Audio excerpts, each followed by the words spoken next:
From Rejection to Redemption. Part 1. The 20-year-old girl is in her prime, and the 20-year-old boy is destitute, but the girl will not always be in her prime, and the boy will not always be destitute. Do not underestimate the young and poor. He-Ju is known as a deep affectionate person at University A, and later people called deep affection, simp. He-Ju has a female friend named Su-Ran, who has been pure and gentle since childhood, and is almost the white moonlight that many boys yearn for when they are young. This includes He-Ju, who has liked Su-Ran since childhood. The story began in the 3rd grade of elementary school when Su-Ran said to He-Ju, "Brother He-Ju, you are really good. Can I be your wife when I grow up?" He-Ju believed it, and this belief lasted for an entire youth. In elementary school, he helped Su-Ran copy homework. In junior high school, he fought with the little thugs outside of school for Su-Ran, lying in the hospital bed for a whole month. Su-Ran cried like a tearful person, crying so much that his heart was about to break. Later in high school, Su-Ran's parents went abroad, and Su-Ran started attending a boarding school. He would get up an hour early every day to buy breakfast for Su-Ran. In order to attend the same university as Su-Ran, he slept for no more than 5 hours every night. He-Ju did fulfill his wish to attend the same university as Su-Ran, and he continued to treat Su-Ran well. His family was not wealthy, but he gave her everything he could. In He-Ju's eyes, Su-Ran was always innocent and kind. Anyone with eyes could see that He-Ju was treating Su-Ran as his wife. But later, He-Ju realized that you can never wake up someone pretending to be asleep, just like you can never wait for a plane at a train station. After a long period of psychological preparation, He-Ju finally confessed to Su-Ran on her 20th birthday, and he even carefully prepared a ring, roses, and a high-end restaurant. He was like a gambler making a desperate bet, waiting for this day for many years. This ring was bought with the money he earned from working during the winter vacation. Although it cost only 50,000 yuan, it was the greatest sincerity He-Ju could offer to Su-Ran during his student days. However, Su-Ran was very embarrassed to tell him in front of everyone, "Brother He-Ju, I have always treated you as my brother. Today is a happy day, can we not talk about these unhappy things? Brother He-Ju, you saved up for this ring for a long time, right?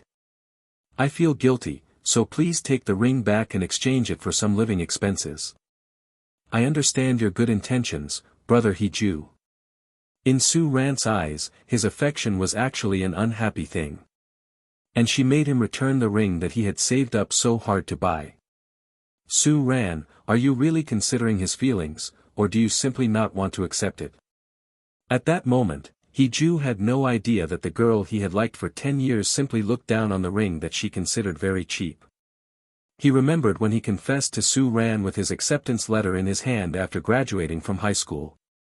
Su-Ran said she was still young and not interested in love, so he waited, and waited for another 2 years. Su-Ran smiled gently and handed He-Ju's roses to him, saying, "I don't like roses." The implication was, "I don't like you." It turns out that she did not want to be in a relationship, she just didn't want to be in a relationship with him. Yes, the young lady always likes the young master, so how could she like a poor boy like him? He-Ju looked at Su-Ran, and his heart grew cold. The people around them burst into laughter, and some even recorded the scene and posted it on the campus confession wall.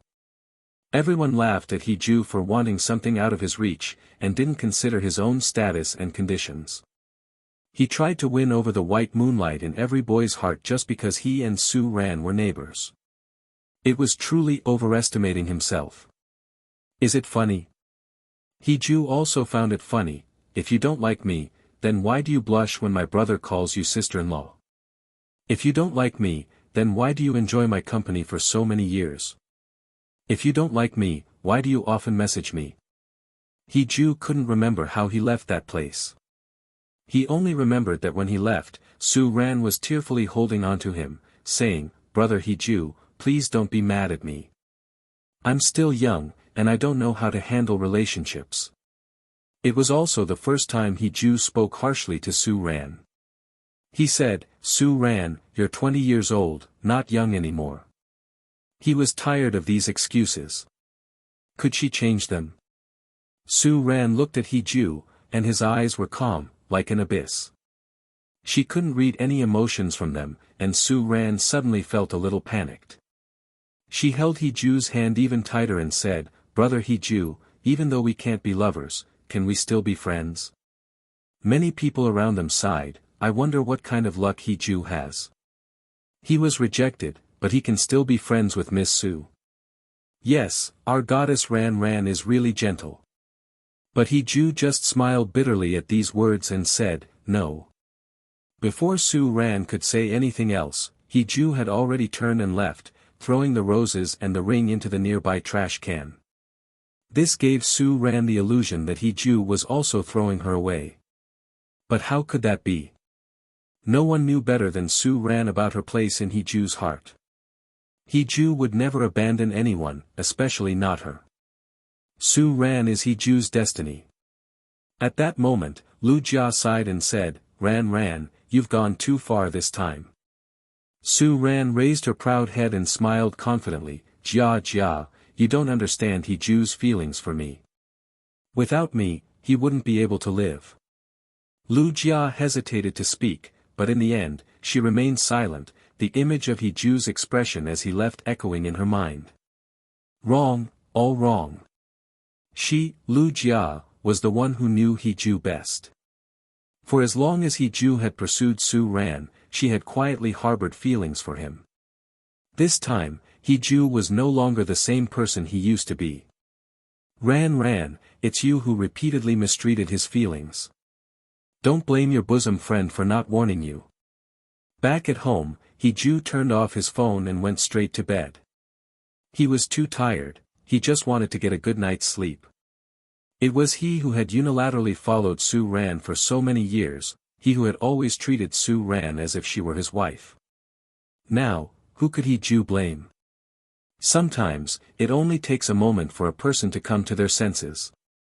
When enthusiasm is worn down to nothing, all that remains is an incalculable exhaustion. Hiju left, and Su Ran did not contact him. We are bit.ly/3ibfjkv, find us on Google. The next day, Hiju became a hot topic at school, his post topped the trending comments, and he experienced what it was like to be cyberbullied. LOL, it's that simp again.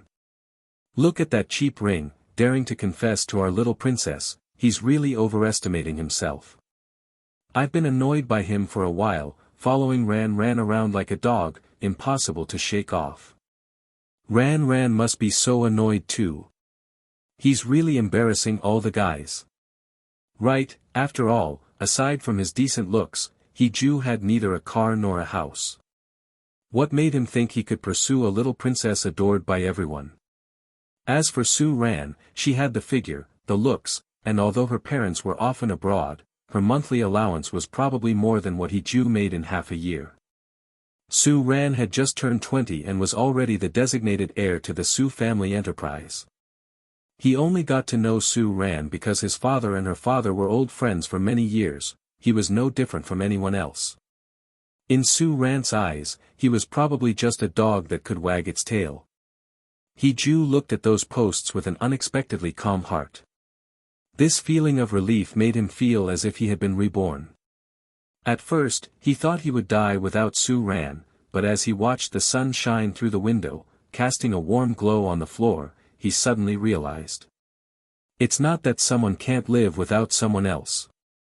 Even if tomorrow is the end of the world, Hiju still has to live his life today, doesn't he? From that day on, Hiju didn't go to school. He took a week off to relax. All his plans used to revolve around Su Ran, including his future work. Now that Su Ran was gone, he had to plan for himself. Hiju packed up everything related to Su Ran in his house, all kinds of souvenirs, gifts, and photos, almost filling up his room. Even though it was Hiju's room, it looked more like a girl's bedroom. Hiju found it funny and realized how foolish he had been all these years. As soon as Hiju finished packing, his good buddy Bai Yan came running over, out of breath. When he saw Hiju, Bai Yan immediately let out a sigh of relief and punched him. "You kid, why didn't you discuss such a big matter with me? Hiju laughed and hugged Bai Yen, and the two of them walked downstairs together. Hiju didn't say anything, but Bai Yen noticed the things in Hiju's hands and immediately grabbed his wrist. Hiju, are you really going to throw away these things? Hiju remained calm, even somewhat nonchalantly told him, yes.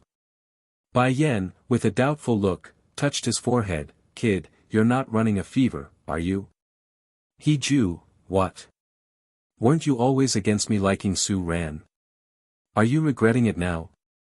Bai Yen shook his head as soon as he heard this, with an expression that was hard to describe. Of course not, I just don't understand why you're so stubborn about liking Su Ran. She's indeed good-looking and the campus flower recognized by University A, but she doesn't like you at all, otherwise, how could she bear to see you get hurt like this? You've been clueless all these years. Hiju also felt foolish and finally said, it won't happen again. Bai Yen sighed twice, forget it, let's go. Let me show you a new life. After throwing away the trash, Hiju and Bai Yen took a taxi to the bar. But as soon as they arrived, Bai Yen received a phone call and instantly looked as if he had encountered a great enemy, his face turning pale. Hiju patted his shoulder, what's wrong? Did your wife run away? You look so terrible. Bai Yen was on the verge of tears. This is something more serious than my wife running away. While Hiju was still puzzled, Bai Yen pulled him back into the taxi. Bro. This is an emergency. Hiju frowned, what happened? Bai Yen, with a pained expression, my sister, Si Hua, is back. Hiju fell silent for 2 seconds, the devil sister you always complain about.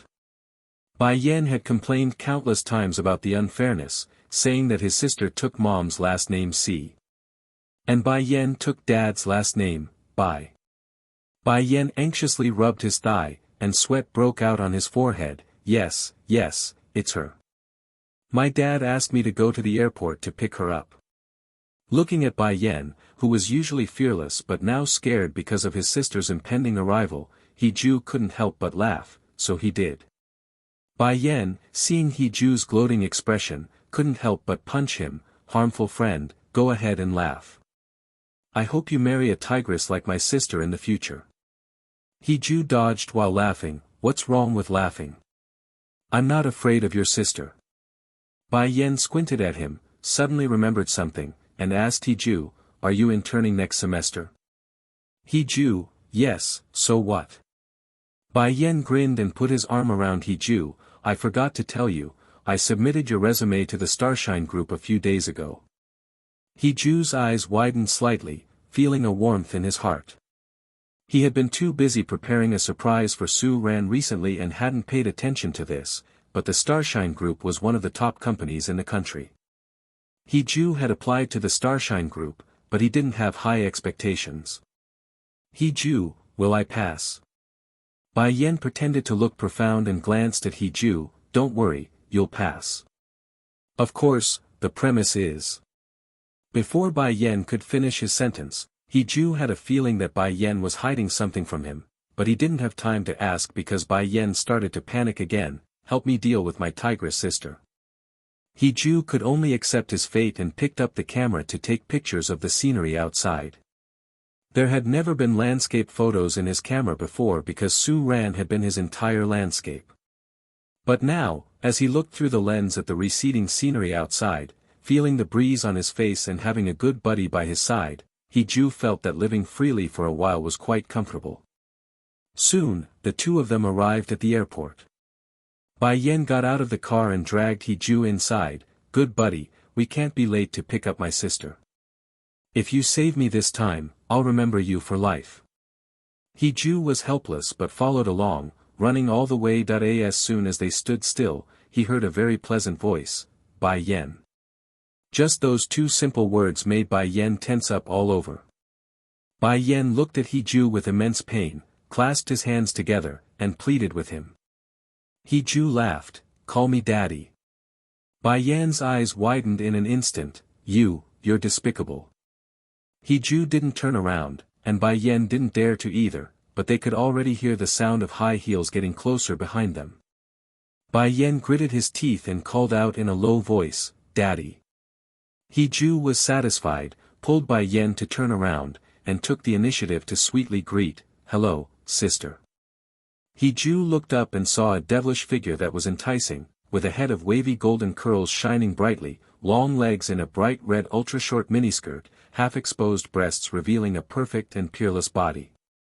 She slightly raised her eyebrows, her eyes seductive as silk, her red lips like blazing flames, looking passionate and bold, simply a stunner in human form. "This is Bai Yan's sister." He knew Bai Yan had a sister, but he didn't know Bai Yan's sister was so alluring. This guy really doesn't know how blessed he is. Bai Yan didn't feel happy looking at the woman who was so charming in front of his brother, only managing a stiff smile. "Sis, why didn't you tell Mom and Dad earlier that you were coming back? I would have had the driver pick you up." Si Hua glanced at Bai Yan with a smile that wasn't quite a smile. "What? Is little Yan blaming his sister?" Bai Yan immediately shut up, shaking his head like a rattledrum. "No, no." While speaking, Bai Yan's fingers were frantically poking He Ju's waist. He Ju also came back to his senses, immediately stepped forward to take Si Hua's suitcase. Sister, sorry, we came over in a hurry, little Yan has been talking about you all the way here."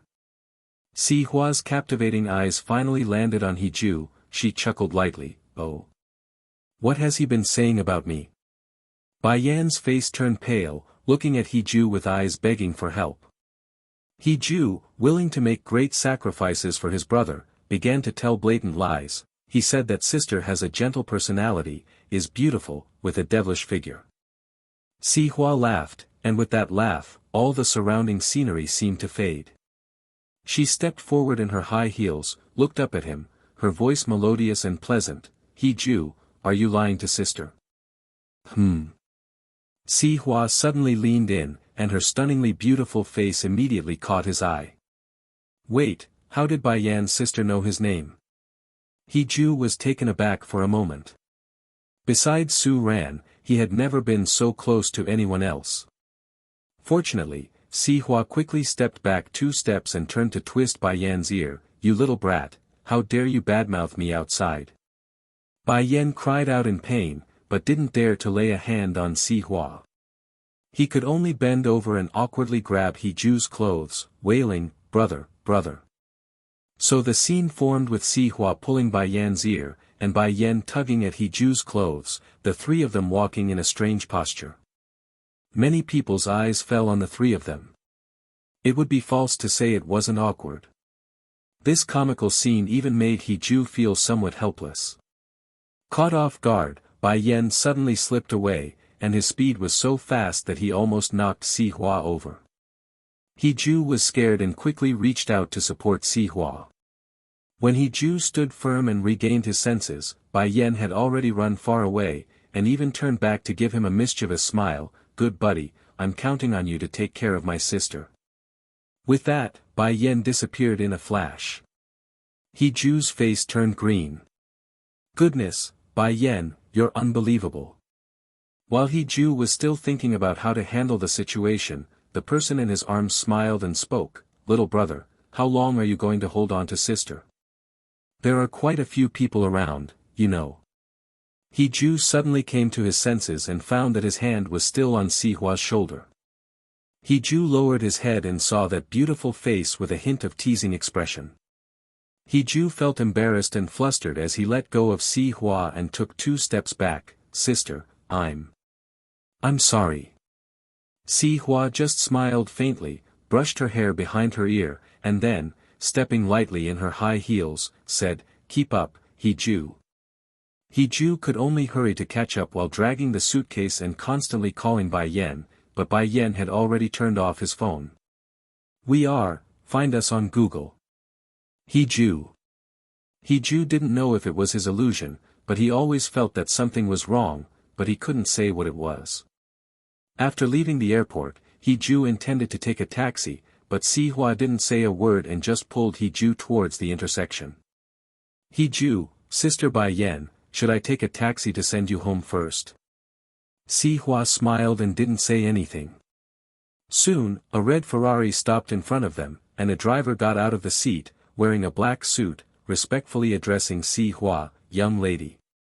Ju watched in amazement as Si Hua coldly responded with a and then the driver took the suitcase from Ju's hand.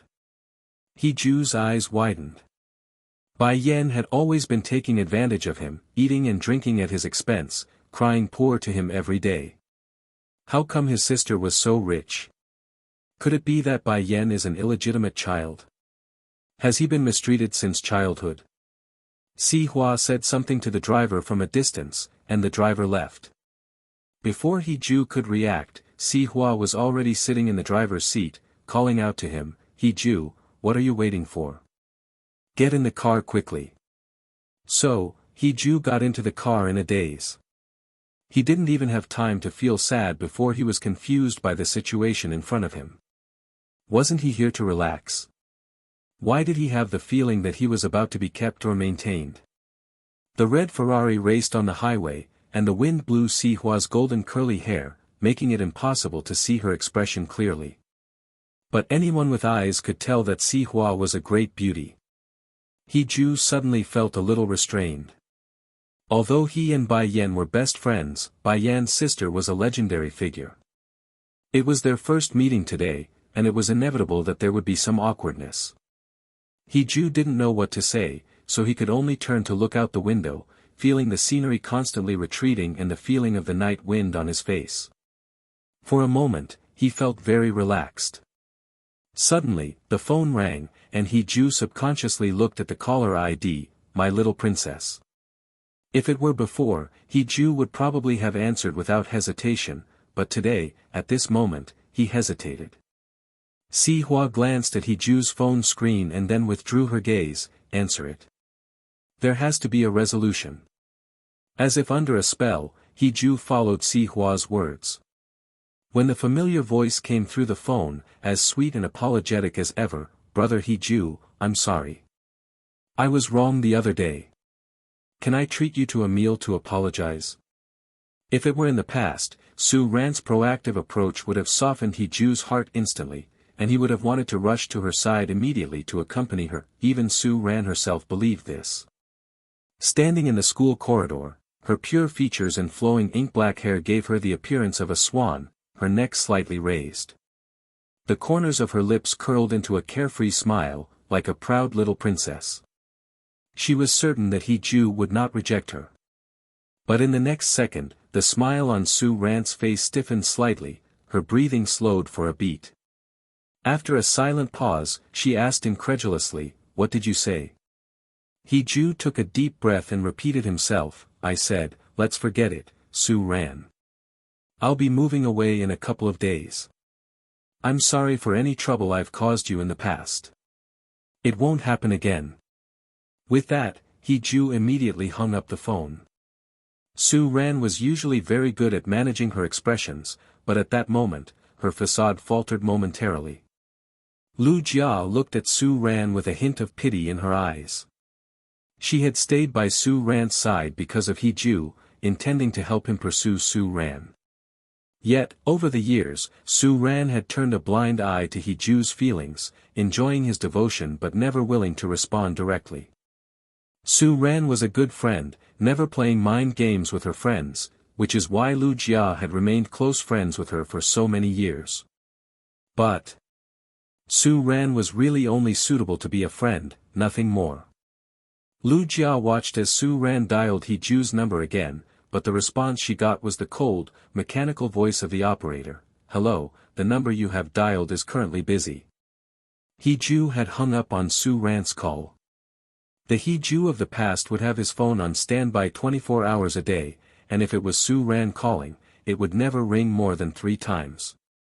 But this time, it seemed different. However, Su Ran quickly regained her composure. Jia, he's sulking with me, isn't he? Just because I rejected him in public?" Lu Jia sighed, perhaps out of reluctance to see Ju's years of deep affection go to waste. She still kindly reminded Su Ran, Ran, this time, it's different." "Su Ran, what's different?" Lu Jia, a person can only take initiative for so long before they get tired. That's true for anyone.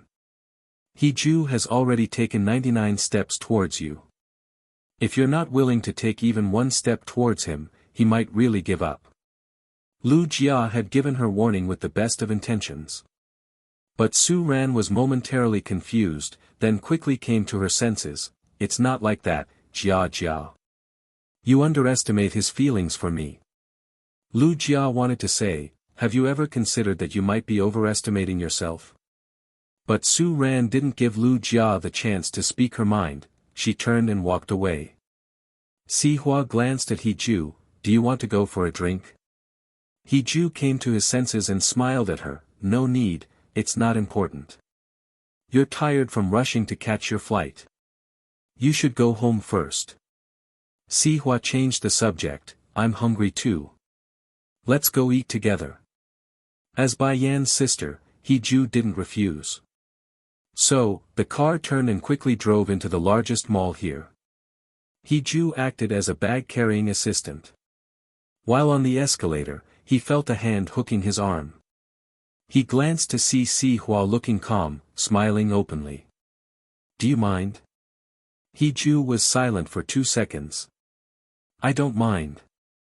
Si Hua played with her long hair, revealing her swan-like neck and porcelain skin, captivating Hee-ju with her red and seductive lips. Si Hua, when I go out with Bai Yan, I always do this. Can you temporarily replace him as his friend? How could Hee-ju say no? He had no reason to refuse. He could only politely nod and then look away. This is Bai Yan's sister. He couldn't have any other thoughts. Little did he know, Si Hua was watching his changing expressions the whole time, and finally withdrew her gaze with a hint of regret. Si Hua even thought to herself, is Hee-ju a monk? How can he not be even a little moved? But then she remembered that Hee-ju had just been dumped by the girl he liked. This matter couldn't be rushed. But it was precisely because of this that it gave her the opportunity to get close to Hee-ju, right? Si Hua thought, her lips slightly upturned, and then silently stood closer. Hee-ju, Si Hua has liked you for many years, and now she finally has the chance to get close to you. Afterward, the two of them arrived at Hai Di Lao Hot Pot. The staff immediately greeted them, Sir, Madam, welcome to Hai Di Lao. Today, there's a special promotion. All couples dining here will receive a 20% discount on the entire menu. Hee-ju instinctively wanted to refuse, I'm sorry, we. But Si Hua pinched his arm hard and then interrupted him with a smile, then we're lucky today. The staff warmly led them to their seats and even thoughtfully brought a box of heart-shaped cakes with "sweet and happy" written on them. Hee-ju felt a bit embarrassed, while Si Hua was very open, since there's a discount, why not take advantage of it? Hee-ju, you're about to enter society, so you need to learn to live. Hee-ju's embarrassment quickly dissipated, and he replied, okay, sister. Si Hua smiled, and the staff thoughtfully handed a hairpin to Si Hua, who was using chopsticks to pick up the beef tripe. Si Hua, with her autumn eyes full of smiles, said to Hee-ju, sorry, please style my hair for me, my boyfriend. We are, Pori.co, find us on Google. The staff suddenly realized and quickly handed the hairpin to Hee-ju, saying, you two are a perfect match, very compatible. Hee-ju didn't want to embarrass Si Hua, so he blushed and took the hairpin. Si Hua blinked at him. Please help me style it. Hee-ju didn't have time to refuse, and Si Hua slightly turned away, her back to him. Hee-ju's palms were sweating, even if it were Su Ran, he had never styled her hair. Hee-ju, this is my first time, I'm a bit clumsy. If I do it wrong, please bear with me, sister. Si Hua, I will bear with you. So, Hee-ju could only grit his teeth and do it, not looking at anything else, gently styling Si Hua's hair and securing it at the back of her head. While styling her hair, Hee-ju's hand unavoidably touched Si Hua's porcelain skin, giving him a slightly cold feeling, making his face even redder. After finally returning to his seat, Si Hua teased him with a smile, you'll get the hang of it after doing it a few more times. Hee-ju. I feel like she's teasing me, but I have no evidence. The two of them harmoniously finished the hot pot. Hiju wanted to pay, but Si Hua had already paid in advance. After the discount, it was a total of 587 yuan.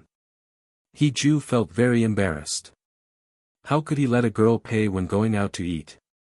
But Si Hua told him, since you feel embarrassed, then how about you treat me to dinner tomorrow? Hiju agreed without hesitation. After agreeing, Hiju faintly felt that something was off. But Si Hua didn't give Hiju time to think, she just took his wrist and left. This time, Hiju was driving, and Si Hua said she was tired and wanted to rest. Hiju was glad that he had gotten his driver's license in order to pursue Su Ran. The red Ferrari drove on the highway, with Si Hua sitting in the passenger seat, letting the evening breeze blow her hair as she said softly, Bai Yan said you want to move. Hiju thought to himself, damn Bai Yan, he really can't keep his mouth shut. Why does he blab about everything? He thought this, but Hiju answered, yes, I want to move to a new environment and live well. Si Hua, a friend of mine happens to have a vacant studio apartment for rent, right near the Starshine Company, just 5 subway stops from your school. Do you want to check it out? Hiju felt a bit awkward, wouldn't it be inappropriate? Si Hua chuckled softly, what's there to be embarrassed about?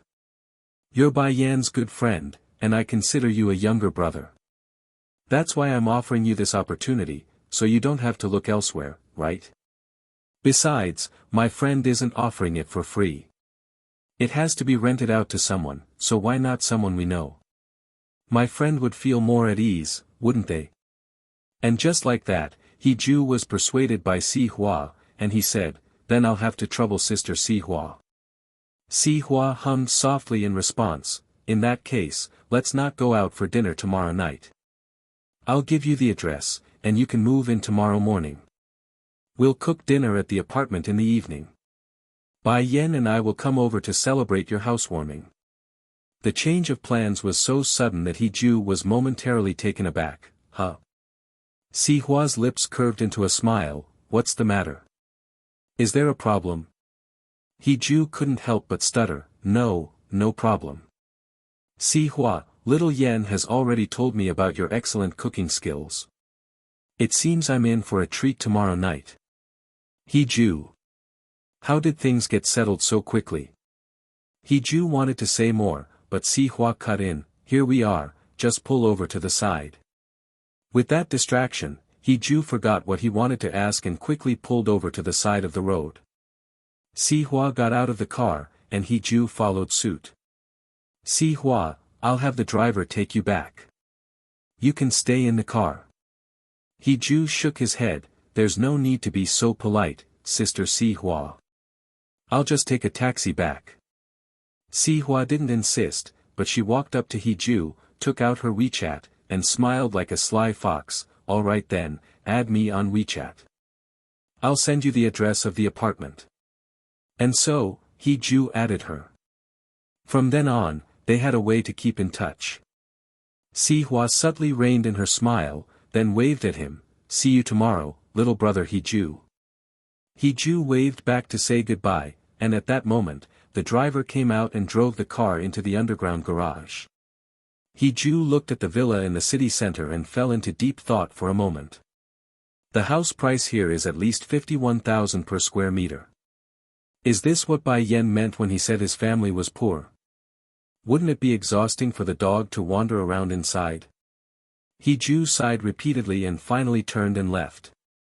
At this moment, Hiju still didn't know that this was just an asset under Si Hua's name, and the family's old house was not here. As soon as Hiju took a taxi home, he received a call from Bai Yan. Bai Yan, good buddy, how was my sister to you today? Did she scold you? Hiju frowned, you still remember to call back. Is she your sister or my sister? Bai Yan chuckled, Ju, just consider it as doing your good buddy a favor. I will definitely repay you. Hiju cursed at him while opening the door with his keys, call me Ju again, and I'll slaughter you. Bai Yan immediately begged for mercy, okay, I won't tease you anymore. Tell me, how is my tigress sister getting along with you? Hiju answered him in confusion, your sister isn't fierce at all. I think she's very gentle. Are you trying to smear her? Bai Yan's voice broke, gentle. You said she's gentle. It's like a knife in the butt, opening my ass. Had Hiju never seen Si Hua's decisive and forceful side? At home, Si Hua was the one who called the shots. Everyone in the family, including the dog Rifle, would cower in front of Si Hua. How could Hiju say she's gentle? It's really a case of, when it rains, need a tent, and the tigress has to pre-tent. Hiju quickly moved his phone away. Bai Yan's loud voice was really. It made people want to slap him. Hiju, alright, I won't say any more. Come help me move tomorrow. After speaking, Hiju hung up the phone. Bai Yan, have you found a place to live? Before Bai Yan finished asking, he heard a busy tone from his phone. Bai Yan was speechless. Is there anyone else who bosses their dad around like you? Bai Yan wanted to send another message to ask Hiju, but he received a message from Si Hua, with only one short sentence, come home within half an hour. I want to see you. Bai Yan's hair stood on end, and he cursed Si Hua viciously for not being able to catch up to Hiju. Then he grabbed his bag and rushed home. Is this the suppression of blood ties? Bai Yan was about to cry. Bai Yan really couldn't understand how Hiju could see Si Hua as gentle. Is Hiju blind? At this time, Hiju had no idea about Bai Yan's distress. He was chatting with Si Hua. Si Hua, sent a location. Hiju, thanks. Hiju, sister, how much is the rent per month? Si Hua, I'll ask my friend and tell you tomorrow. Don't worry, I'll make sure to get you the cheapest price. Hiju, thanks, sister. Si Hua, if you want to thank me, make 2 more dishes tomorrow. Hiju, okay. Si Hua, don't be late tomorrow. Cute emoji. Hiju, okay, I won't be late. Hiju quickly turned off his phone and went to take a shower, while Si Hua rolled on the bed, smiling. Although she hadn't secured Hiju yet, having his contact information meant she was one step closer, right? Si Hua got up to pack her things. Hiju wasn't the only one moving tomorrow. Late at night. After Hiju finished showering and packing, he received a message from Su Ran. Su Ran, brother Hiju, when are you coming back? Hiju has OCD, so after clicking the red D, he went to bed. Meanwhile, Su Ran, who lived in a single dorm at school, watched as the typing message quickly disappeared. She waited for 10 minutes but didn't get a reply from Hiju. Su Ran's face darkened. Did Hiju fall asleep? But he was just typing a moment ago. Was she really angry with him? Was it necessary? She just didn't want to publicly accept Hiju. She's still young and wants to focus on her studies. Why couldn't Hiju understand that? Su Ran sulked for a while and then decided not to act like a simp. He'll come back when he's no longer angry. It's always been like this before, just that this time he's a bit more upset. Su Ran finished washing up and went to bed, not even thinking about the countless late nights when Hiju never received a reply from her. Hiju was fast asleep and didn't realize that he was slowly missing out on something. The next morning. Hiju was still asleep when Bai Yan knocked loudly on his door. Hiju, Hiju. Dad's here to help you move. Hiju. Ju. Hiju, shirtless and speechless, went to open the door for Bai Yan. Bai Yan rushed in like a monkey and exclaimed excitedly, hurry up. Pack your things. Let's move. Hiju didn't understand. It was his move, not Bai Yan's. Why was Bai Yan so excited? Of course Bai Yan was excited. Once Hiju moved, he would be neighbors with Si Hua. Si Hua wouldn't be nagging him every day. In the future, her thoughts would definitely be focused on seducing Hiju, and he would be free, right? Hee-ju had a good temper and just said, "I'm going to wash up," before heading to the bathroom. Then, Hee-ju's door was knocked on again. Bai Yan opened the door, and Li Dapeng and Zhang De rushed in. Li Dapeng, nicknamed Fatty. Zhang De, nicknamed Motor. They were classmates and good buddies and sports buddies with Hee-ju and Bai Yan. It's just that Fatty and Motor had taken leave from school these days due to family matters. When they found out that Hee-ju had been dumped, he had already taken leave from school. Bai Yan said that Hee-ju was preparing to move, so they hurried over to help. Fatty came in and hugged Hee-ju, crying, "My brother, you're so pitiful. Did you get dumped?" "Wah, Hee-ju, don't poke at my heart, thanks." "Motor, I mean, come on, there are so many pretty girls at University A, why are you so fixated?" Hee-ju, with a darkened face, "I appreciate your concern, but can we please not talk about this anymore?" Hee-ju pushed Fatty away, tears and snot mingling, and said earnestly, "Let's turn over a new leaf on this matter from now on." Bai Yan also got serious. Has Su Ran turned over a new leaf as well? At this moment, Li Dapeng and Zhang De were also looking at him seriously. Only these good buddies knew how hard Hee-ju had worked over the years, how much he liked Su Ran, they had all seen it with their own eyes. For Su Ran, he learned to ride a bicycle, to knit scarves, to get a driver's license, to make money, to cook, to bake pastries, to play music, to do illustrations. He learned too much, more than they could count, and Hee-ju was nearly driving himself to become an all-rounder. When they first heard Hee-ju say he was turning over a new leaf, they were a bit incredulous. But Hee-ju said again, with utmost seriousness, "Turn over a new leaf, whether it's Su Ran or the Hee-ju of the past.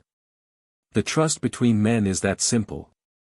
After Hee-ju finished speaking, everyone exchanged glances, and the atmosphere started to liven up. Bai Yan was the most relieved. Turning over a new leaf is good. It's really good. Fatty and Motor also nodded in agreement, and everyone happily packed their bags. Hee-ju was about to head towards a brighter path. At 12 noon. Hee-ju and his brothers carried their belongings to the single apartment, which was divided into 2 floors. The upper floor was purely a bedroom and a study, while the lower floor consisted of a kitchen and a living room, with a bathroom on each floor. The space was quite large, and Fatty and Motor were even considering moving in to share the rent. Hee-ju thought it was feasible, after all, there were 2 other people to share the rent. But Bai Yan strongly objected, "No. Absolutely not." Hee-ju looked at him strangely, "Why not?" Bai Yan's eyes rolled around, "Look, there are 2 floors here. The upper floor only has 1 bedroom, barely enough for 1 person to sleep. Besides, Hee-ju, are you used to sharing a bed with someone else?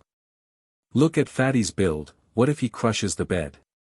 Bai Yan thought to himself, "Ridiculous, if you share the rent with them, what about my sister? I just helped my sister move in next door last night, do you want me to move back? I don't want to." Li Dapeng got angry and went over with his fists raised, "All right, Bai Yan. Are you asking for trouble?" Bai Yan quickly slipped away, "You see, I was right, wasn't I?" While Li Dapeng and Bai Yan were fooling around, Zhang De didn't care. He was already used to living in the dormitory, and moving here would take some getting used to. Hee-ju thought about it and realized that it was true. He would be more comfortable living alone, so he didn't dwell on it. After the luggage was put away and everything was tidied up, the 4 boys went to the market to buy groceries. Meanwhile, Si Hua was working at the Starshine Group. She used to work overseas, but starting today, she was going to settle down in China. The Starshine Group was her family's business in China. In the past, she had acted as the proxy for the chairman to handle the work, but now it was different. Si Hua would have direct inheritance rights. She was going to wait for an opportunity here. Si Hua had just arrived, and there were endless meetings and handover ceremonies. The company's senior management even wanted to invite Si Hua to dinner after work, but she refused. At 6 o'clock in the afternoon, Si Hua left the company and received a call from Hee-ju. He Ju's clear and moist voice came through the phone to Si Hua's ears, "Are you off work? Come over for dinner." Si Hua's exhaustion from the whole day disappeared in an instant. Even the little shrimps in the company who were constantly bustling around looked much more pleasing to her eyes. Si Hua's voice unconsciously softened, "Okay, I'll be there in half an hour." Then, Si Hua left the company in her car. At 6:45 in the afternoon. Si Hua arrived at 502 and rang the doorbell. He Ju came to open the door, and at the moment he saw Si Hua, he was momentarily stunned. Then he smiled and said, "Come in, I just finished cooking." Si Hua naturally didn't miss the emotions in He Ju's eyes. She was very satisfied. It was worth her 10 minutes to change into a short t-shirt, a short skirt, and tie her hair into a bun, creating a striking contrast. Si Hua knew her own beauty. She would look good even in a sackcloth. She had originally wanted to wear black stockings and a tight skirt, but since there was more than just He Ju here, she had to dismiss the idea. He Ju had no idea what Si Hua was thinking. After all, Si Hua's appearance was more of the elegant lady type, and he couldn't imagine that Si Hua had this side to her.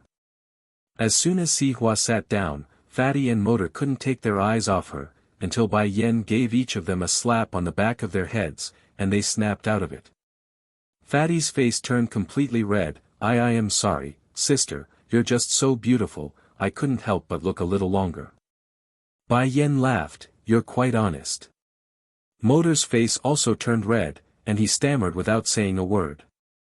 Si Hua smiled, and the dimple at the corner of her mouth deepened slightly, "Thank you." Then, Si Hua looked at He Ju, "Your brother said I'm beautiful, what do you think?" He Ju, who was eating melon seeds, with just this sentence, his face also turned red. Because everyone's eyes were on He Ju. He Ju could only sincerely say, "Fatty is right, sister is very beautiful." Si Hua smiled even more happily, and looked even more beautiful. Bai Yan's heart also settled. It's going to be like this. It's going to continue like this. He Ju will definitely be won over by Si Hua. They all happily finished dinner together, and for the first time, Si Hua took the initiative to do the dishes. Of course, He Ju couldn't let her do it, so Fatty and Bai Yen ended up doing the dishes. Fatty was more than willing, and he kept asking Bai Yen if Si Hua had a boyfriend. Bai Yan's expression was hard to describe.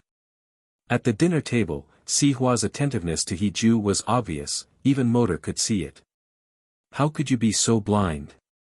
Bai Yen sighed, patted Fatty's head, and said, "Brother, you should study more. Why do you insist on playing balls? Is your brain not working properly?"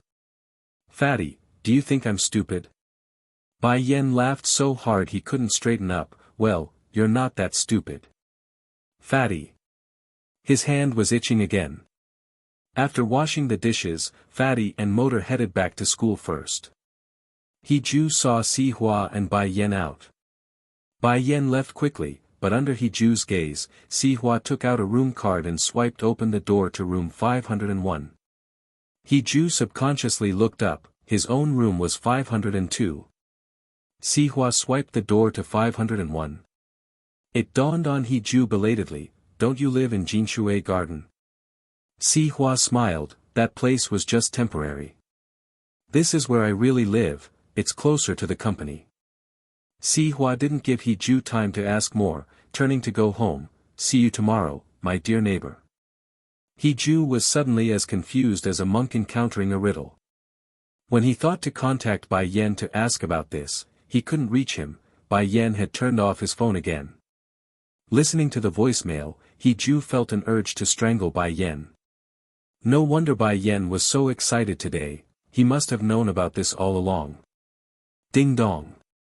A message from Si Hua came in, "The rent is 700 a month."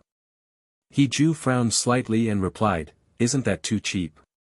He had inquired before, this was a location near the city center, where such studio apartments started at 2,000. Si Hua, we're all friends here, I'm giving you the insider price. Pay whenever it's convenient for you. He Ju didn't hesitate, immediately transferring 3 months' rent, then replied, "Thank you." Si Hua smiled and climbed down the pole, replying, "I don't like verbal thanks." He Ju, "Then, shall I take you out to dinner tomorrow?" Si Hua, "Today is better than tomorrow. Get ready, let's go shopping and watch a movie. It's my first time in City A, and I want to go out for a walk." And so, He Ju was hoodwinked again. By the time he changed his clothes and stood at Si Hua's door, he realized belatedly. How did he and Si Hua get along so naturally in just 2 days? It was as if he was about to take his girlfriend on a date, and he was a bit nervous. Moreover, He Ju suddenly realized that he hadn't thought of Su Ran the entire day, until evening. This feeling, unprecedented, made him feel extremely relaxed. Before long, Si Hua came out. He Ju subconsciously took 2 steps back, then his gaze fell on Si Hua. She was wearing a pair of silver high heels, and the bright red long skirt set off her snow-white skin, making her look extremely alluring. She slightly lifted her clear eyes and leisurely unbuttoned the top button, revealing her beautiful collarbone. Her exquisite face and stunning features were indescribable, and her striking eyebrows and eyes were incredibly beautiful, exuding the aura of a mature woman. He Ju had never felt this way about anyone else. Only Si Hua. He Ju quickly averted his gaze, his ears turning red. Because he looked away too quickly, he missed the sly glint in Si Hua's eyes. Si Hua calmly concealed her emotions, adjusted her hair, and was determined to smooth out He Ju's scars with her charm. Si Hua, let's go. He Ju agreed, and the 2 of them entered the elevator together. On the ground floor, Si Hua switched to a BMW this time, and of course, He Ju was the one driving.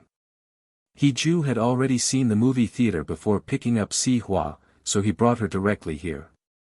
After parking the car, the 2 of them got out, and He Ju asked Si Hua, "Sister Si Hua, what movie do you want to watch?" Si Hua casually chose a horror movie. He Ju was surprised that a girl could be so brave. He Ju liked watching horror movies. He had watched movies with Su Ran a few times before, but it was always at his request, and Su Ran only liked to watch youthful painful literature and nothing else. He Ju now realized. He was the protagonist of youthful painful literature. He Ju bought the tickets, as well as popcorn and cola. Just as they arrived, the 2 of them went inside. Little did they know, someone took a picture of He Ju and Si Hua from behind and sent it directly to Su Ran. When Su Ran received the photo from her classmate, she thought it was a mistake. But He Ju's height of 1.85 meters and his outfit of a hoodie and casual pants made it impossible for her to look away. The perfect image of a college boy and his sexy girlfriend. Su Ran couldn't see what the woman in the red skirt looked like, but a woman with such a well-proportioned figure, how could she not be attractive? In an instant, Su Ran felt a sense of crisis for no reason. He Ju was a very considerate person. Over the years, apart from dating Su Ran, he had never taken another girl to the movies. But now, he was making an exception for this woman. Su Ran furrowed her delicate eyebrows as she paced back and forth in the dormitory, then picked up the phone and called Lu Jia, "Jia, let's go watch a movie." Lu Jia, who had just finished showering, frowned. What was this young lady up to now? Lu Jia had wanted to refuse, but Su Ran said that He Ju seemed to have taken a girl to the movies, and she wanted to see what was going on. Lu Jia's expression changed slightly, but she agreed, dried her waist-length hair, put on a white dress, lightly applied makeup, and went to find Su Ran. Today, Lu Jia wore contact lenses and didn't wear her heavy-looking glasses, making her appear even more petite and delicate. Her round, bright, big eyes were set in a doll-like face, and her glossy black hair reached her waist. Unlike before, she now exuded a somewhat ethereal and refined temperament. When Lu Jia appeared at the door of Su Ran's dormitory, even the carefully dressed Su Ran, wearing a JK skirt, was slightly surprised. Su Ran exclaimed, Jia, I didn't realize that you're also a little beauty when you don't tie your hair into a high ponytail and don't wear glasses." Lu Jia blushed and looked at Su Ran's delicately fair face, feeling a bit inferior. Although she wasn't bad-looking, compared to the dazzling Su Ran, she was clearly inferior. Su Ran didn't notice Lu Jia's expression and just closed the door, linking arms with Lu Jia as they walked out. Thinking of the picture her classmate sent her, although she was sure that Hiju would never leave her, Su Ran still felt a little anxious. Su Ran asked Lu Jia, Jia, should I go and apologize to Hiju in person? Lu Jia was lost in thought and didn't hear Su Ran's words for a while. Su Ran called Lu Jia many times before she snapped out of it and said, Huh? What did you say? Su Ran looked at Lu Jia with concern. Jia, why are you so absent-minded? Are you okay? Lu Jia smiled, I'm fine, maybe just a little tired. Su Ran said, then let's go quickly and come back soon, so you can go to bed early. Lu Jia said, okay. Su Ran and Lu Jia took a taxi after leaving the school gate and quickly arrived at the movie theater where Hiju and Si Hua were watching a movie. But as soon as they arrived, the movie ended, and they couldn't find Hiju anywhere inside. Lu Jia was anxious and looked down, only to see the familiar figure of Hiju going down the escalator, with a girl by his side. She couldn't see the girl's face clearly, but she was the girl in the picture with Su Ran. Lu Jia wanted to take the elevator down, but it was crowded and noisy due to overloading. For the first time, Lu Jia lost control. She didn't even have time to call Su Ran and just lifted her skirt and ran towards the escalator. Excuse me, please let me through. Lu Jia ran all the way down, even forgetting that taking the fire escape might be faster. Su Ran turned around to see Lu Jia running hurriedly, which surprised her. Lu Jia was famously gentle and virtuous. In all the years Su Ran had known her, she had never seen Lu Jia lose her composure like this. Su Ran glanced at the cinema again and then hurried off to find Lu Jia.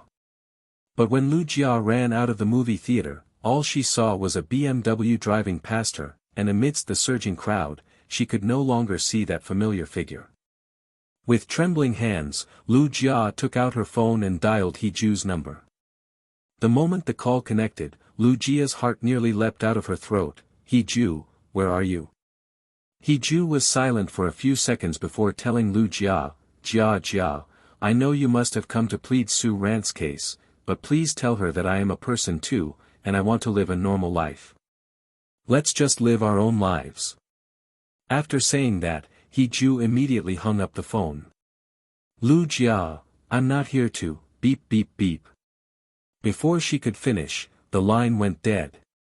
Lu Jia's face instantly turned pale. At this moment, Su Ran also caught up, panting, Jia, what's wrong? What did you see? Why did you run so fast? Lu Jia looked at Su Ran with her big, shiny eyes, her face expressionless, yet somehow it sent a chill down Su Ran's spine. Su Ran chuckled awkwardly, what's wrong? Why are you looking at me like that? Lu Jia, Su Ran, do you like Hiju? Or rather, what do you think of him? Su Ran found it strange, Lu Jia had never asked her such questions before. Su Ran, does it matter whether I like him or not? Lu Jia, of course it matters. Su Ran, Hiju has liked you for 10 years. How many decades does a person get in a lifetime? If you don't like him, then what was your purpose for coming here today? Su Ran was left speechless by Lu Jia's question. Indeed, what was she doing here? Su Ran closed her eyes. I see Hiju as a brother, and naturally, I had to come and check on my future sister-in-law, right? Lu Jia's expression was indescribable for a moment. In the end, Lu Jia said with a slight annoyance, you're just stubborn to the core. Su Ran didn't say anything. Was she not angry? She had never pursued someone like this before.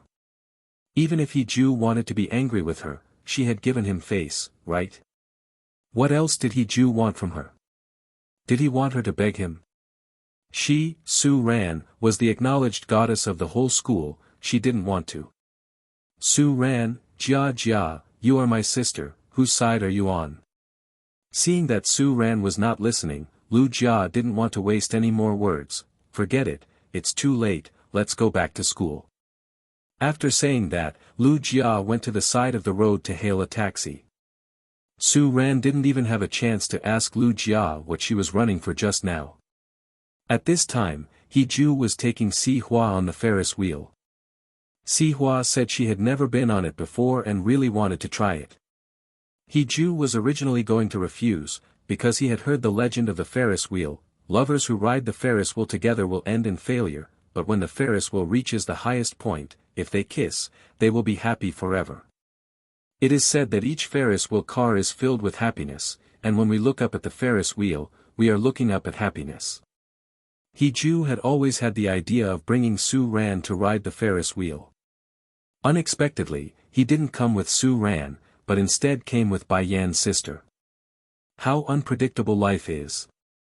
The night view of City A is undoubtedly bustling, with the lights coming on. The city is as bright as day, colorful and dazzling, the lights are dazzling.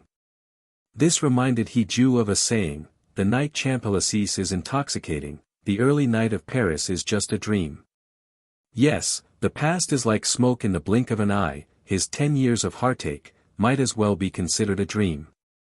After all, people like Su Ran, who are in the upper class of society, how could they understand men like them who are at the bottom of society? A ring worth 50,000, he saved for half a year and even worked during winter vacation to barely make up the amount. But this 50,000, in the eyes of a little princess like Su Ran, is not worth mentioning at all. As the Ferris wheel slowly ascended, He Ju seemed to have let go. At the age of 21, he should love himself well.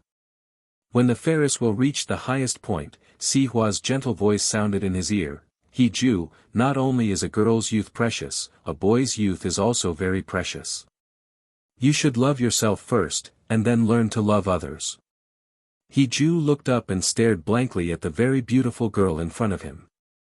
Si Hua's words were like a little sun shining into his barren life.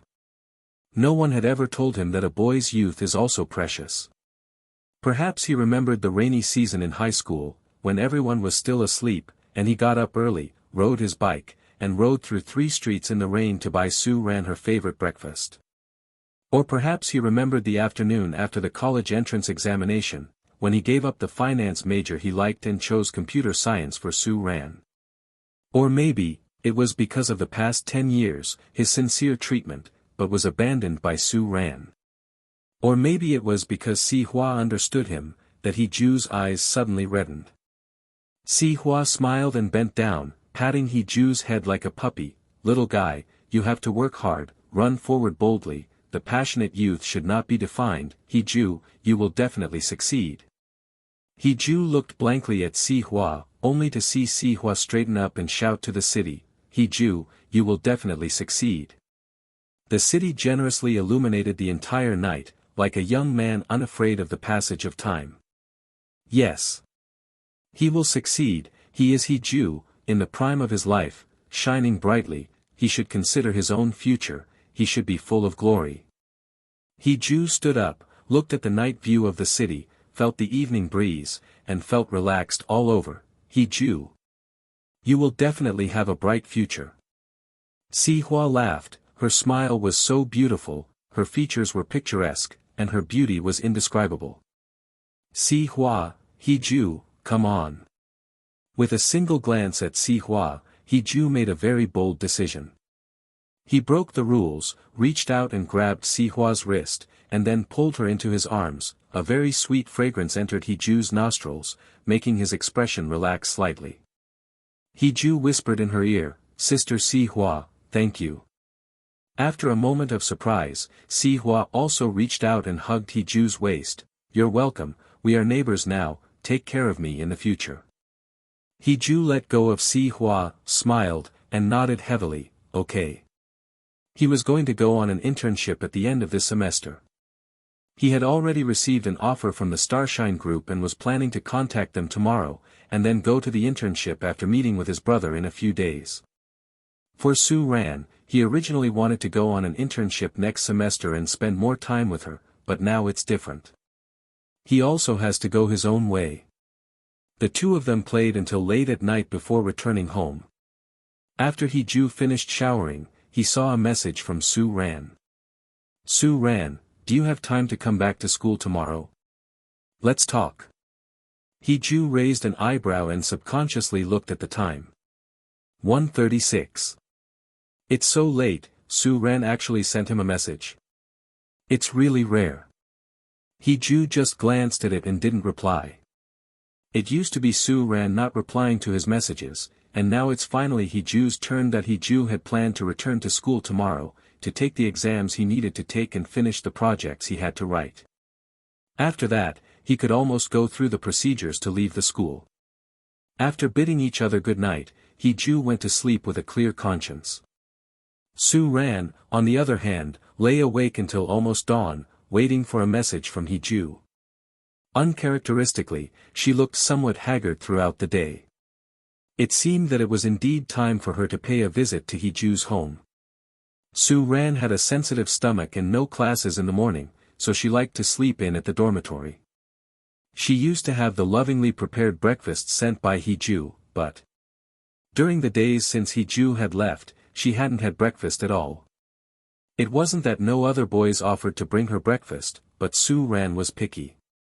She only liked the mung bean noodles and steamed dumplings from that one shop outside the school. She had never eaten the school's breakfast and didn't like greasy food.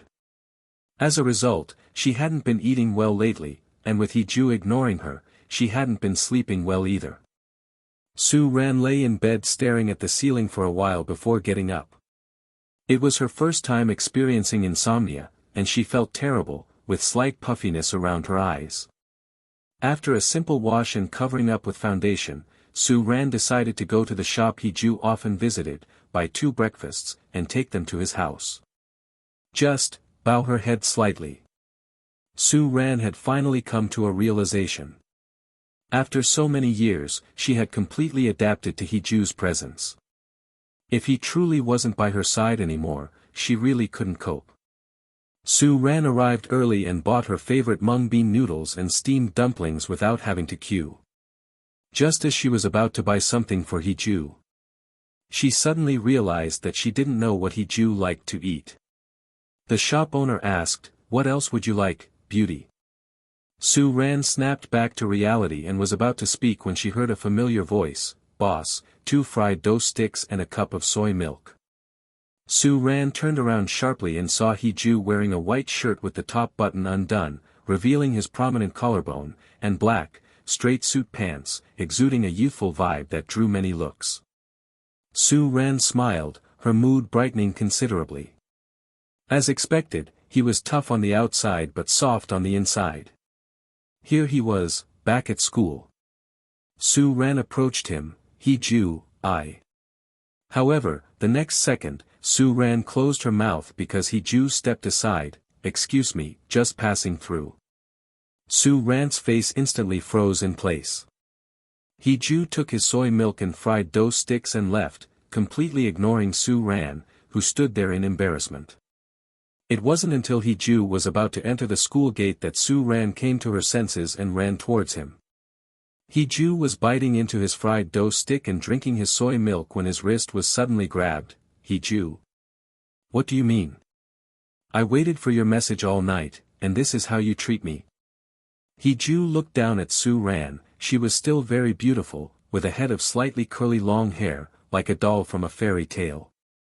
Although she didn't dress up carefully, he could almost tell at a glance that Su-ran hadn't slept last night, just like countless times before. Hee-ju thought he would feel sorry for her. But when Su-ran really stood in front of him, Hee-ju couldn't find any trace of pity for Su-ran in his heart, except for the 10 years of his own past. It seemed that he had really let go of Su-ran. Seeing Hee-ju hesitating to speak, Su-ran was a little flustered. "Brother Hee-ju, can I apologize to you? I really didn't mean it at that time, I really didn't want to embarrass you. I just really don't want to be in a relationship. You know I'm taking the postgraduate entrance examination next year, my studies are really important." Hee-ju sighed lightly, took 2 steps back, avoiding Su-ran's touch. "I know." "What?" Su-ran looked up at him. He Ju smiled, and there was no longer the same cautious and hesitant feeling in his eyes as before. So, Su Ran, we are not on the same path. He Ju, I've also figured it out. I won't hold you back. Let's just be ordinary classmates from now on. Su Ran's eyes widened in shock, and she asked instinctively, what do you mean? Do you have someone else now, He Ju? He Ju was suddenly speechless, his expression was hard to describe. He originally wanted to say, you have a lot of spare tires waiting for you outside, right? But then he thought, what does that have to do with him? He couldn't be bothered. He Ju, think whatever you want. After speaking, He Ju slung his backpack over his shoulder and left quickly. This was the first time that Su Ran was left behind by He Ju when they were together. Su Ran was at a loss, standing at the school gate with people coming and going, feeling extremely embarrassed in just one day. When had a boy treated her like this before? Had He Ju been driven crazy by her rejection? Su Ran was very angry, but there was nothing she could do. She could only return to the dormitory, unable to figure things out all day, and finally fell asleep in a daze. When she woke up, it was already afternoon. Su Ran hurriedly washed up and went to find Lu Jia, only to find out from Lu Jia's roommate that Lu Jia had already gone to class. Su Ran. Not only was He Ju acting crazy today, but why did Lu Jia also act strangely? Su Ran could only hurry to class by herself, and as she passed the green belt, she saw two familiar figures not far away. He Ju and Lu Jia. Lu Jia was wearing a white dress and had carefully put on makeup. Without her glasses, she stood in front of He Ju, who was so burly, looking very delicate. Lu Jia seemed a little nervous, her eyes kept darting around, and she spoke with a bit of a stutter. He Ju, do you really, not like Su Ran anymore? He Ju calmly nodded, that's right. Lu Jia wanted to ask something, but she was too nervous and even broke out in a sweat on her forehead, and couldn't say anything. He Ju noticed her embarrassment and smiled gently. Jia, don't be nervous. You've been speaking up for me by her side for so many years. I'm about to go to class, but if you have time tomorrow, I'll treat you to a meal as a thank you for all these years of running around for me. With that, He Ju also chivalrously handed Lu Jia a bottle of water and considerately unscrewed the cap for her. He Ju, Jia, be more confident. You look very beautiful today. After speaking, He Ju waved to her in the surprised look of Lu Jia, slung his backpack over his shoulder, and quickly left with Bai Yan. Bai Yan bumped He Ju's arm. Why do I feel like Lu Jia looks so pretty today? Like a fairy. How come I never noticed before? He Ju had only had eyes for Su Ran before, but today, he had time to appreciate someone else. Lu Jia had always been pretty, but she was introverted, didn't talk much, and didn't usually like to dress up, so occasionally wearing a fairy dress and putting on makeup made her look like a fairy, right? He Ju, maybe this is what they mean by, a young woman is very different from the little girl she once was, getting more and more beautiful. Bai Yan laughed, indeed. But I still think my girlfriend is the most beautiful. He Ju was surprised. Where did you get a girlfriend? Bai Yan smiled meaningfully. I met her through online dating, she's a cute girl. Fatty popped out of nowhere and chuckled. Bai Yan, don't end up with nothing left but your underwear being swindled by a cute girl. Bai Yan was full of confidence. Just wait for me to bring my wife to show you guys. The group of them continued to laugh and joke as they returned to the classroom. Meanwhile, Su Ran was now standing in front of Lu Jia. Su Ran even had a feeling of being betrayed by Lu Jia. She had seen the look in Lu Jia's eyes when she looked at He Ju just now. A girl understands another girl the best, so the love and nervousness that Lu Jia's eyes were filled with just now confirmed her suspicions. Especially when Su Ran asked Lu Jia, have you liked He Ju for a long time? Lu Jia didn't respond, and Su Ran already understood. Su Ran frowned, since when? Lu Jia didn't respond directly to Su Ran, she just asked her, Su Ran, didn't you always treat Hiju as a brother? So if I like Hiju, it's not something to be ashamed of, right? Besides, he's handsome, has a good character, is patient with girls, very gentlemanly, hardworking, and loyal. It's normal to like him, right? Su Ran, you're the only one who can't see Hiju's excellence. If it weren't common knowledge that he likes you, Hiju would have been off the market a long time ago. Su Ran was rendered speechless by the retort, and after a long silence, she finally spoke, at least you should have let me know. Lu Jia gave a bitter smile, because Hiju has always liked you, I didn't dare to say anything. If he confessed to you and you accepted him, then I would have silently blessed you both. But Su Ran. Hiju has liked you for so many years, and you've dismissed him with a mere brother. As an outsider, even I feel he doesn't deserve this. Su Ran still stubbornly retorted, this is between him and me. Lu Jia looked at Su Ran, her eyes rimmed with red, if you really don't like him, then my liking him is my business, right? Su Ran, if you truly don't have feelings for him, then stop tormenting him.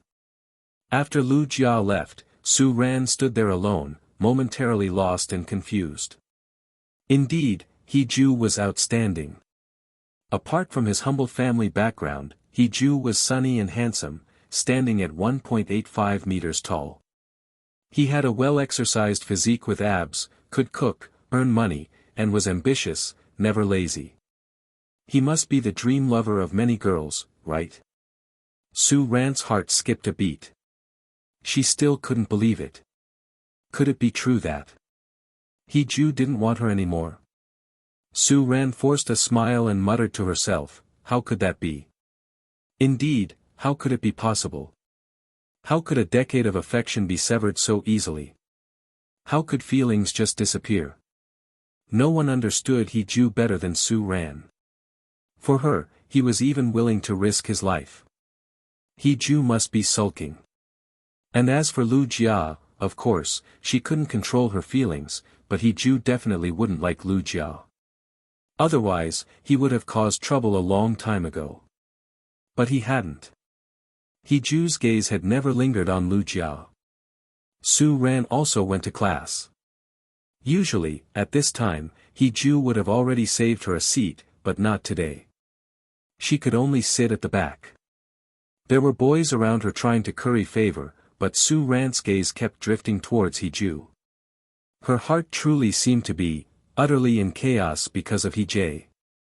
The torment of enduring a class finally passed, and Su Ran was eager to find Hiju to clear things up. But when Su Ran caught up to him, Hiju had already left the building without even giving her a glance. Su Ran clearly heard the whispers of her classmates. It looks like Hiju really doesn't like Su Ran anymore. Yeah, he used to be the most diligent in pursuing her, but now, as soon as class is over, he's nowhere to be seen, leaving Goddess Ran behind. But, although Hiju is known as a simp in school, if you put that aside, he is indeed very handsome. Do you think, if he stops pursuing Goddess Su Ran, do we ordinary girls have a chance? Listening to these words, Su Ran's heart was filled with mixed feelings. Fang Yushue walked over, put her arm around Su Ran's shoulder, and said with a smile, what's wrong? Can't get used to it without the simp. Fang Yushue was Su Ran's best friend besides Lu Jia, but she was a rebellious person and didn't often come to school. Seeing her now was quite unexpected for Su Ran. Su Ran looked back at Fang Yushue and asked, Shue, do you think I've been too harsh on him? Fang Yushue smiled and said, it's just a trick of men to play hard to get. Then Fang Yushue asked, Ran, you're not falling for that poor boy, are you? Fang Yushue linked arms with Su Ran as they walked downstairs, and Su Ran didn't say anything for a moment. Fang Yushue's expression became rare and serious. Ran, you have to understand, Hiju is just your childhood neighbor. The childhood sweethearts thing is just his own definition. Marriage is about being well matched, and he comes from a family with nothing. You don't really think you have a future with him, do you? Su Ran instinctively denied, how could I? Hiju is just a little better looking, I know in my heart that he can't give me anything. Fang Yushua breathed a sigh of relief. That's right, Ran, someone like He Ju is only suitable for playing around with. Don't get involved with him. Su Ran nodded. I know. Her mother had told her many times that with He Ju, they could only be friends, like siblings. The gap between their families was too big, and being with He Ju would only bring her suffering. Besides, after Su Ran graduated, she would directly take over the company with her father, and she would be worth millions in the future. But what about He Ju? He had nothing. Where had she gone wrong? Moreover, what Fang Yushua said was right. This was just a man's trick to play hard to get. Did he really expect her to go begging for him to come back? Impossible. A princess is always proud, it's just that He Ju can't see the reality. Su Ran had plenty of suitors around her, and she didn't believe that without He Ju, she couldn't find someone she liked. Su Ran decided to let it go and went on a crazy shopping spree with Fang Yushua. It was from that day on that He Ju's life returned to normal. In order to prepare for the final exams, he didn't go home often, but whenever he did, he would definitely have some interaction with Si Hua. Sometimes it was because Si Hua had too many takeout orders and asked him to come over and eat with her. Sometimes it was because there was a leak in Si Hua's water pipes, and she asked him to help fix it. As a result, they developed a habit of exchanging WeChat messages every day. A month later, He Ju finally finished his exams. That night was their last artistic performance in their third year, and He Ju had signed up to sing and play the guitar to surprise Su Ran.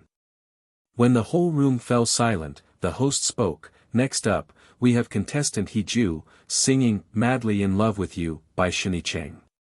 The whole room erupted, and the host smiled and left the stage. There was an immediate buzz in the audience. I really thought that Simp He Ju didn't like our goddess Ran anymore, but it turns out he's making a big move without a sound. Ah, simp until he has nothing left. I wonder how our goddess Ran is feeling. What kind of feeling can she have? Naturally, she's annoyed. He Ju sticks to goddess Ran like a piece of plaster. To put it simply, it's pursuit, but to put it seriously, it's harassment, isn't it? Where did a poor boy like him get the courage? A shameless person is invincible. He's been criticized on the forums, and he's still making such a big show. I say, a person like He Ju should be taught a lesson.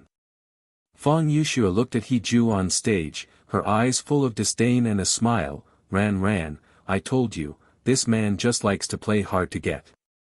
If he really didn't care about you, why would he sing this song? Under the myriad spotlights, Su Ran sat in the audience in a white dress. Although she was surrounded by girls, only Su Ran stood out with her ethereal beauty, like the pristine moonlight in the sky, unattainable and dazzling.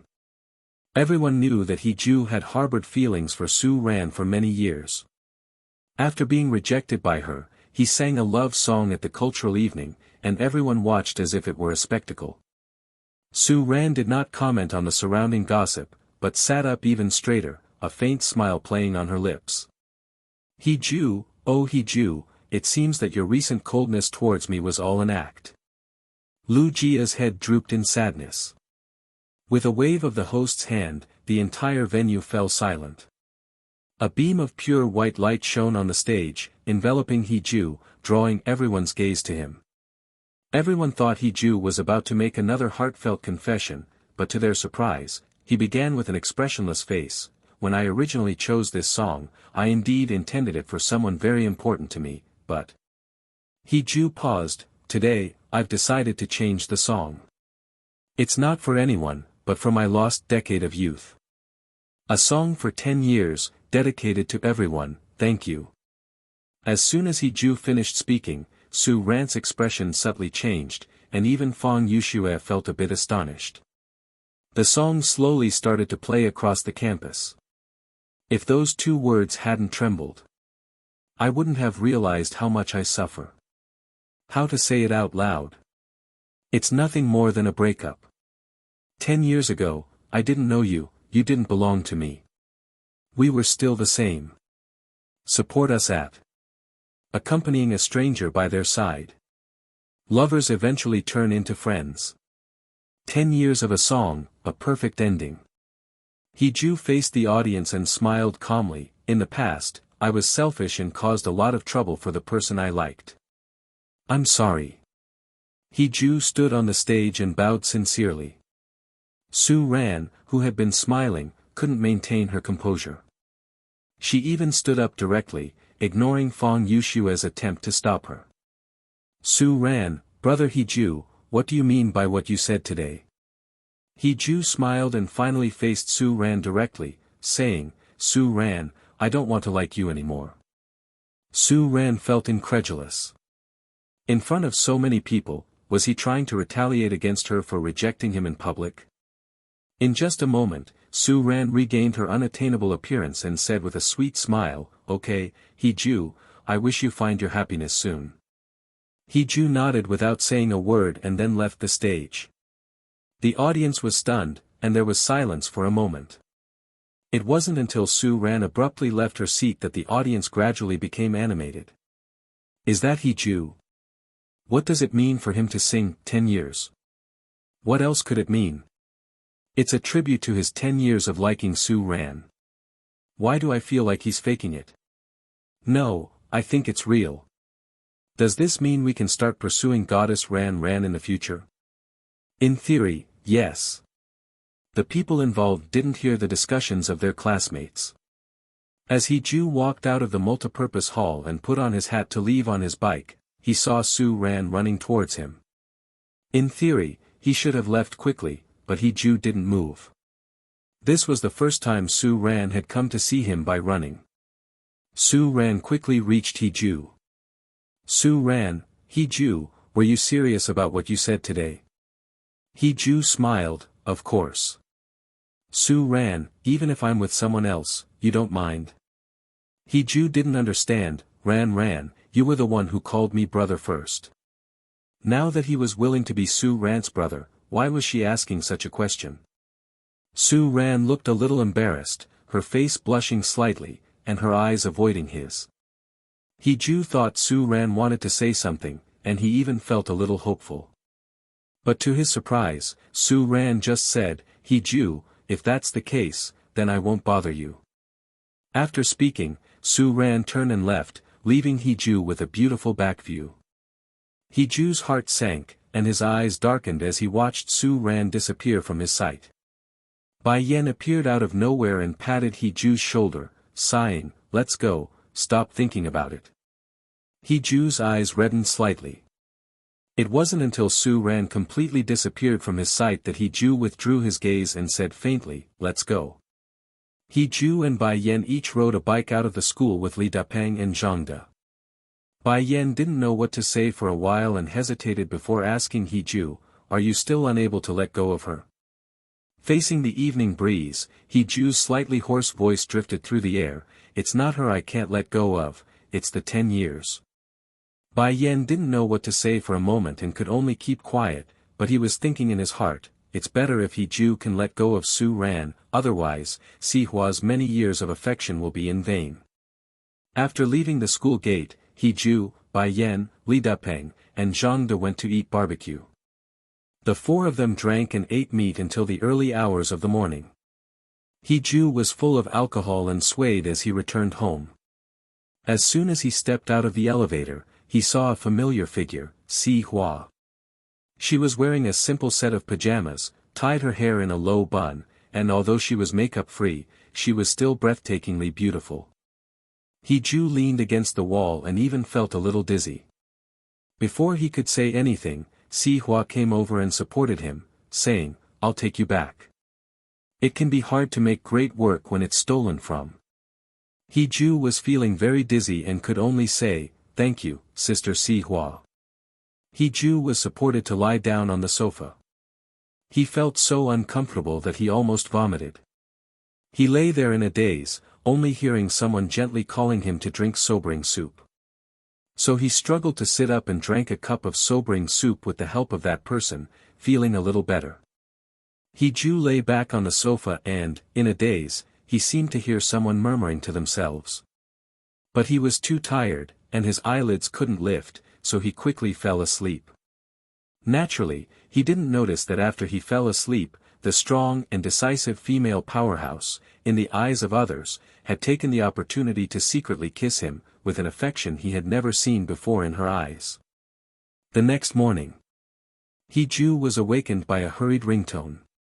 It was his counselor calling to ask him to come back to school to sign a leave application. Hee-ju had to quickly call Bai Yen and send a message to Si Hua before rushing to the school. When Hee-ju came out of the school gate, Bai Yen was already waiting there on a small electric scooter. He saw Hee-ju coming out from a distance and stood up, waving his hand with excitement. Hee-ju, Hee-ju. Dad is here.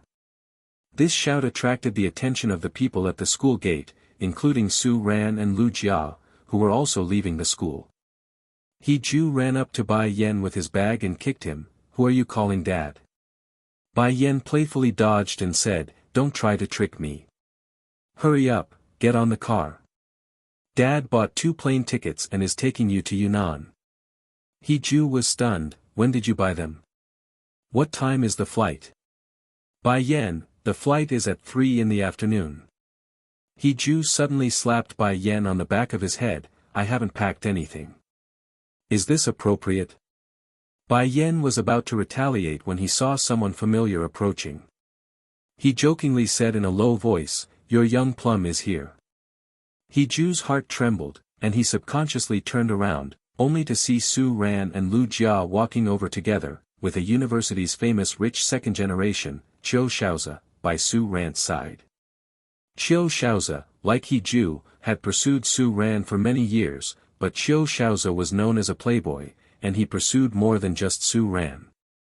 Hee-ju frowned. Ran, are you with Qiu Shaozi? Su Ran flashed a sweet smile, looping her arm through Qiu Shaozi's. Right, shouldn't brother Hee-ju be happy for Ran? Qiu Shaozi's grin was infuriatingly smug as he looked at Hee-ju with the air of a victor. Hee-ju, sorry about that, but I got the upper hand. After saying that, Qiu Shaozi even had the audacity to kiss the back of Su Ran's hand and brazenly wrapped an arm around her waist. Before Lu Jia could react, Bai Yan's fist was already swinging towards Qiu Shaozi's detestable face. Ah! A sharp scream was all the crowd heard before Qiu Shaozi was floored by Bai Yan's punch. Lu Jia was shocked, and Hee-ju's expression darkened. He immediately grabbed Bai Yan. Damn it, have you lost your mind? Do you want to get written up? Su Ran was also startled. Bai Yan. What are you doing? Bai Yan was so angry that his eyes turned red. Qiu Shaozi is provoking you. He's provoking you. I wish I could beat him to death. Qiu Shaozi got up, and people around him gradually gathered. All of them were Qiu Shaozi's followers. Qiu Shaozi's eyes turned dark, and he looked at Hee-ju and Bai Yan with an ugly expression. You two have the guts. Hee-ju was not afraid at all. He pulled Bai Yan behind him and also pulled Lu Jia over, staring straight at Qiu Shaozi with eyes like a hawk. Taking advantage of women, aren't you just a scoundrel? What are you pretending to be? It's a favor to you if I just punch you. More and more people gathered around, and Bai Yan broke out in a cold sweat. Counting the numbers, there were 7 people on the other side, 2 of them, and 2 frail women. No matter how you looked at it, they couldn't win. Getting impulsive. Bai Yan gritted his teeth. Hee-ju, are you loyal enough, buddy? We're going to be buried here together today. Lu Jia looked at Hee-ju's back with a worried expression, her hand clenched tightly under her sleeve. She was ready to fight if they came at them. Unexpectedly, when Qiu Shaozi's men slowly approached, Su Ran stood up, her face looking very ugly. Hee-ju, that's enough. Qiu Shaozi stood still, looking somewhat smug as he looked at Su Ran and Hee-ju. Su Ran ran to Qiu Shaozi, blocking Hee-ju and Bai Yan from her view, then spoke to Hee-ju with a surprised look in her eyes. Hee-ju, get lost. It's none of your business. Hee-ju felt his head buzzing. His fists were itching now. What did you say? Qiu Shaozi sneered. My girlfriend said, get lost. Don't bother us. Got it? As soon as Qiu Shaozi finished speaking, the people around burst into laughter. Although Qiu Shaozi was punched, a man understands another man. Humiliating He Ju in front of Su Ran was what really crushed his pride. In comparison, Bai Yan's punch didn't seem like much. The laughter around was particularly grating, but He Ju only saw Su Ran. The embarrassed and angry look on Su Ran's face was clear to him. Su Ran didn't like him, and he was ready to give up on her. But unexpectedly, when they stood up for her, they received her harsh words in return. At this moment, he felt a bit disgusted, seeing Su Ran's unfamiliar face, and felt nauseous. Bai Yan burst out laughing, the dog bites Lu Dongbin, not knowing good people. Disgusting. Qiu Shaozi's face changed. Bai Yan. Say that again. Qiu Shaozi and his men approached He Ju again. Su Ran frowned, her face turning red, glaring at He Ju. He Ju, get out of here, and don't interfere in my affairs. I really dislike it. Qiu Shaozi laughed again. Simp, did you hear that clearly? He Ju looked at Su Ran, feeling no emotional fluctuations in his heart. Su Ran, you said it yourself. Su Ran's eyes showed impatience that He Ju had never seen before. So what? He Ju, do you really think that just because we grew up together, you have the right to meddle in my life? At this point, Fang Yuxue also walked over, speaking with full of sarcasm. He Ju, liking someone depends on whether you're worthy or not. Your cheap breakfast every morning, and the cheap scarves, bags, and lipstick you give, Ran has never used any of them. She threw them all away. Oh, and the cheap ring you used to confess, it was only worth a few thousand, right? He Ju, you have nothing. What qualifications do you have to pursue our Ran? Please recognize your identity. He Ju laughed, a mocking laugh. 10 years, who could he blame? He could only blame himself for not seeing things clearly. He knew there were problems, but he still put a thick filter on Su Ran. Su Ran hesitated to speak, not saying a word for a long time. He Ju suddenly remembered those days when he scrimped and saved. Almost every time it was Su Ran's birthday, he would save his pocket money to buy her pretty dresses, bags, and jewelry. During those times, he often had to eat instant noodles for a month. He heard that things made by boys themselves would be more memorable, so he even learned to knit scarves. Su Ran always happily accepted them. He Ju suddenly remembered, but Su Ran had never worn the scarf, carried the bag he bought, or worn the dress he bought. He asked her, and Su Ran said, "Brother He Ju, your gifts are too precious for me. I can't bear to use them." It turned out she didn't bear to use them, she just threw them away. He Ju's heart ached, the pain of his deep affection for so many years going to waste. Bai Yan found it unbelievable, how could this woman be so detestable? Su Ran, is this how you trample on my brother's sincerity? Su Ran dared not lift her head to look at them, but Fang Yuxue was laughing. In today's society, how much is sincerity really worth? He Ju, Bai Yan, one must have self-awareness.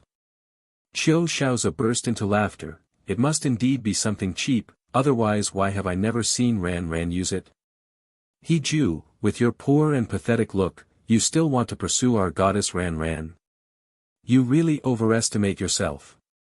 More and more onlookers gathered around, pointing and whispering about He Ju. Isn't this just a toad wanting to eat swan meat? He Ju really is shamelessly persistent. It looks like He Ju is in for trouble today. Seeing the security guards emerging from the guardhouse, Bai Yan could no longer tolerate it and grabbed He Ju's hand. He Ju, let's go. He Ju looked at Su Ran, but she once again instinctively avoided his gaze, even hiding behind Qiu Shaozi. Su Ran felt somewhat guilty. She and Qiu Shaozi were not boyfriend and girlfriend, but his family was well matched with hers. Since He Ju could go to the movies with another girl, why shouldn't she try to accept someone better than He Ju? Besides, those things were indeed very cheap, so what if she lost them? She hated being looked at by He Ju with such eyes in front of everyone, as if she, Su Ran, was an unforgivable sinner. She had simply made a choice. Witnessing this scene, Lu Jia's eyes reddened. She stepped forward and decisively grabbed He Ju's wrist, leading him away. Let's go, this person is not worth your attachment. Seeing Lu Jia intervene, Su Ran, for some reason, stepped out from behind Qiu Shaozi and said, Jia, if you leave today, our friendship is over. Lu Jia didn't care at all. After Su Ran revealed her true colors today, she had stopped caring. But He Ju still broke free from Lu Jia's hand, and with a slight shake of his head under her puzzled gaze, he said, Jia, I appreciate your kindness. After that, Bai Yan dragged He Ju away, speeding off on his electric scooter. He Ju only looked back once at the two, Qiu Shaozi and Su Ran, thinking to himself, what a fine pair they made. The crowd gradually dispersed. Only then did Qiu Shaozi touch the corner of his lips, smiling as he gazed at Su Ran's profile. Ran, you see, that kid Bai Yan hit me like this, and you're still protecting He Ju, that might not be good, right? Su Ran's expression changed instantly. Is he wrong? Qiu Shaozi, you're just a pawn to him. Don't make a scene here with me, especially since the reason you didn't fight back is to see how he would be humiliated by me. Although He Ju is hateful, do you have some genuine feelings for me? After saying that, Su Ran turned and left, but not without giving Lu Jia a glance. Qiu Shaozi was somewhat embarrassed and angry, wanting to say something, but Fang Yuxue coldly said, Qiu Shao, consider the consequences before you act. After speaking, Fang Yuxue gave a cold smile and left. Even if Qiu Shaozi was angry, he dared not do anything to Su Ran and Fang Yuxue. Su Ran's family had great influence, and the Fang family was even more influential. These two were true young ladies of high society. If he made a move against them, the Qiu family in City A would really be in a difficult position. So Qiu Shaozi directed his anger towards He Ju. He looked in the direction He Ju had left, his eyes filled with danger. He Ju, you were the one who provoked me first. At this time, He Ju was sitting on Bai Yan's electric car, his eyes somewhat unfocused. Bai Yan asked him, He Ju, even after Su Ran treated you like that, do you still like her? Bro, there are plenty of good girls in the world. Why are you so fixated on one person? He Ju sighed, it's not that. Bai Yan was shocked, then what is it? You don't still want to go back and pursue her, do you? He Ju shook his head, how could I? After today, it's over. How many more decades do I have to waste on her? You're thinking too much, and it's wrong. Once is enough. He Ju himself found it unbelievable that he had liked someone for a whole decade. Before Fang Yuxue said those things, He Ju had thought that even if Su Ran didn't like him, she was still the best girl in his heart. He cherished the 10 years of youth he had spent with Su Ran. But everything today made He Ju understand that his self-righteous 10 years were just a joke to others. A man can't be without money, this was the first lesson Su Ran taught him. Deeply ingrained. Bai Yan suddenly laughed, yes, how many decades does one have in life? But it's fortunate that you only wasted 1 decade. A man is young until he dies, He Ju, you will meet someone better in the future. He Ju patted Bai Yan's head, good boy, well said. Bai Yan's face suddenly darkened, you watch out, I might assassinate you. He Ju laughed a couple of times and didn't say anything more, looking at the scenery around him as it receded. Suddenly, he realized, Bai Yan. Where are you taking me? This isn't the way home. Bai Yan pretended to be mysterious, you'll see when we get there. So, Bai Yan took He Ju to the airport. He Ju, carrying a black backpack, wearing a white t-shirt and black pants, looked at the first-class ticket to Yunan in his hand in disbelief. Bai Yan put his arm around He Ju's shoulder and pointed not far away. He Ju followed Bai Yan's direction and saw Li Dapeng and Zhang De dragging suitcases and running towards them. The more He Ju looked, the more he felt that the suitcase looked like his. When they reached him, He Ju realized that it really was his. The 4 of them gathered, and Fatty hugged He Ju, full of excitement. He how's that? Aren't we good buddies? Zhang De said, we pooled together money for your plane ticket, and the hotel is booked for you. He go to Yunan to relax. When you come back, forget about that woman, Su ran. Bai Yan winked, yes, he go to Yunan to relax. You might even meet your beloved girl. Inside, Bai Yan was screaming, hurry up. My fair, beautiful, long-legged sister is waiting for you to come to her. Heju's eyes suddenly turned red. Bai Yan teased, oh. Are you touched? Come on, call me dad, and we won't hold your love brain against you. Heju's slight touch of emotion was instantly dispelled by Bai Yan's words, leaving him speechless. Bai Yan and the others burst into laughter. It was time to board the plane, and Bai Yan patted Heju's shoulder.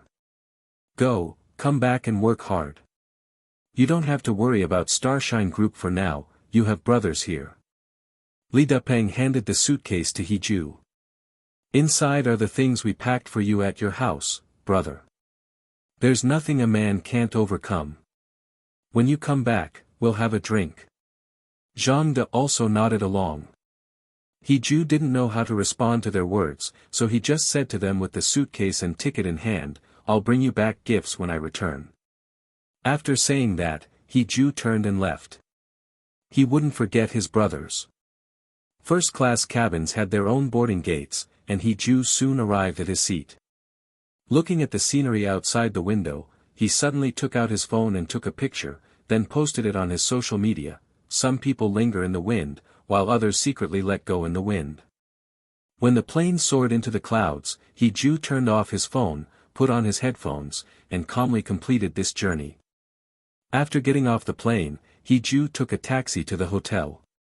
When he arrived, he realized it was a 5-star hot spring hotel.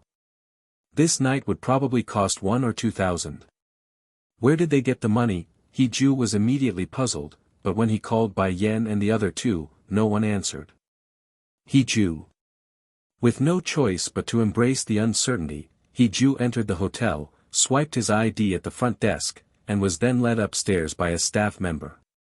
Upon entering the room, Heju realized it was truly luxurious. Pushing open the window revealed an endless expanse of the sea, an incredibly refreshing and uplifting sight. Heju's phone chimed a few times. Glancing at it, the first message was from Su Ran, asking him, Brother Heju, where did you go? The second was from Bai Yan, Brother, that hotel belongs to my sister. She's there on a business trip and staying at the hotel. Although my sister is tough, she's still a girl. As a brother, please look after her for me. Something about Bai Yan's WeChat message didn't sit right with Heju. Si Hua was also here, so why didn't she tell him in advance? And just how wealthy was Si Hua to own a hotel even in such a remote place? The third message was from Lu Jia, Heju, you left in a hurry and dropped your keys. Come find me to retrieve them when you have time. Oh, and have a pleasant trip. Heju replied to Lu Jia, thank you. Just as he finished replying, his phone rang. It was Si Hua. Answering the call, Heju heard that familiar voice he had missed. I heard from Bai Yan that you're in Yunan too. I've just finished my work and will be at the hotel in about an hour. If you don't mind, I'd like to invite you to dinner later and also extend Little Yan's hospitality. With the conversation having reached this point, Heju had no reason to refuse and accepted the invitation. But Heju scratched the back of his head in confusion. Could it really be such a coincidence? Did Si Hua truly not know he was here? It seemed he couldn't just ask outright without seeming overly sentimental. Heju went to take a shower, and after changing into a clean set of clothes, he looked at the sky, which was as blue as a wash, and felt a sense of peace and comfort in his heart. Before long, Heju's phone rang, and it was Si Hua. Heju put on his coat and went downstairs, and as soon as he stepped out of the elevator, he saw a graceful figure. Si Hua had dyed her hair back to black, and she had it pinned up with a wooden hairpin at the back of her head. She had a tall figure, a beautiful face, delicate features, and a black embroidered cheongsam that outlined her well-proportioned figure. Her every move exuded elegance and charm. Seeing Hiju, Si Hua's eyes lit up, and she walked towards him in white high heels. Hiju also smiled and walked towards her. At that moment, a man in a suit and leather shoes intercepted Si Hua. "Young lady, you are so beautiful. May I have your contact information? Explore the extended edition on." Si Hua's eyes flickered, and just as Hiju walked over, she took the opportunity to take his arm and politely said, "I'm sorry, I already have a boyfriend." The man who wanted her WeChat contact could only leave with a look of embarrassment and regret. Hiju's face felt hot. "Sister Si Hua, you're going to give people the wrong idea." Si Hua looked at him with a smile in her beautiful eyes. "Little Yen said you are his best buddy, so as a good buddy, shouldn't you help take care of his sister when you're out?" Hiju couldn't help but smile wryly. "You two really know how to make the most of the situation." Si Hua took Hiju's hand and walked out of the hotel into the sunset. With a sweet voice, Si Hua said as the sea breeze blew, "Of course, we are siblings. Hiju, you need to learn to accept new things." Hiju raised an eyebrow. "Like what?" Si Hua replied, "Like accepting that the person by your side is not Su Ran." Si Hua said this openly, but Hiju's heart inexplicably skipped a beat. What did Si Hua mean? Hiju wanted to ask, but looking at Si Hua's beautiful profile, he couldn't bring himself to ask. Si Hua appeared calm on the surface, as if she were admiring the scenery by the Arai Lake, but only she knew that her heart was about to jump out of her chest. She was hoping that Hiju would ask her something, but as she waited and waited, he didn't say anything. Si Hua's heart gradually calmed down. It didn't matter. This guy had just been hurt in a relationship, so it was normal for him not to accept anyone else. But this time, she would never let go again. After all, she had been waiting for so many years. As the saying goes, the moon is first seen from the waterside pavilion. Hiju, this time, sister won't let you slip away. Meanwhile, the Bai Yen brothers were monitoring Su Ran's every move in real time. Not for anything else, but to keep Su Ran from disturbing Hiju and Si Hua. As long as Su Ran stayed in City A and didn't go anywhere, especially not to Yunan. Bai Yen directly rented a room opposite Su Ran's house, and the three of them took turns keeping watch, afraid that Su Ran would remember Hiju's kindness and buy a plane ticket to Yunan. Si Hua, on the other hand, brought Hiju to the night market in the area.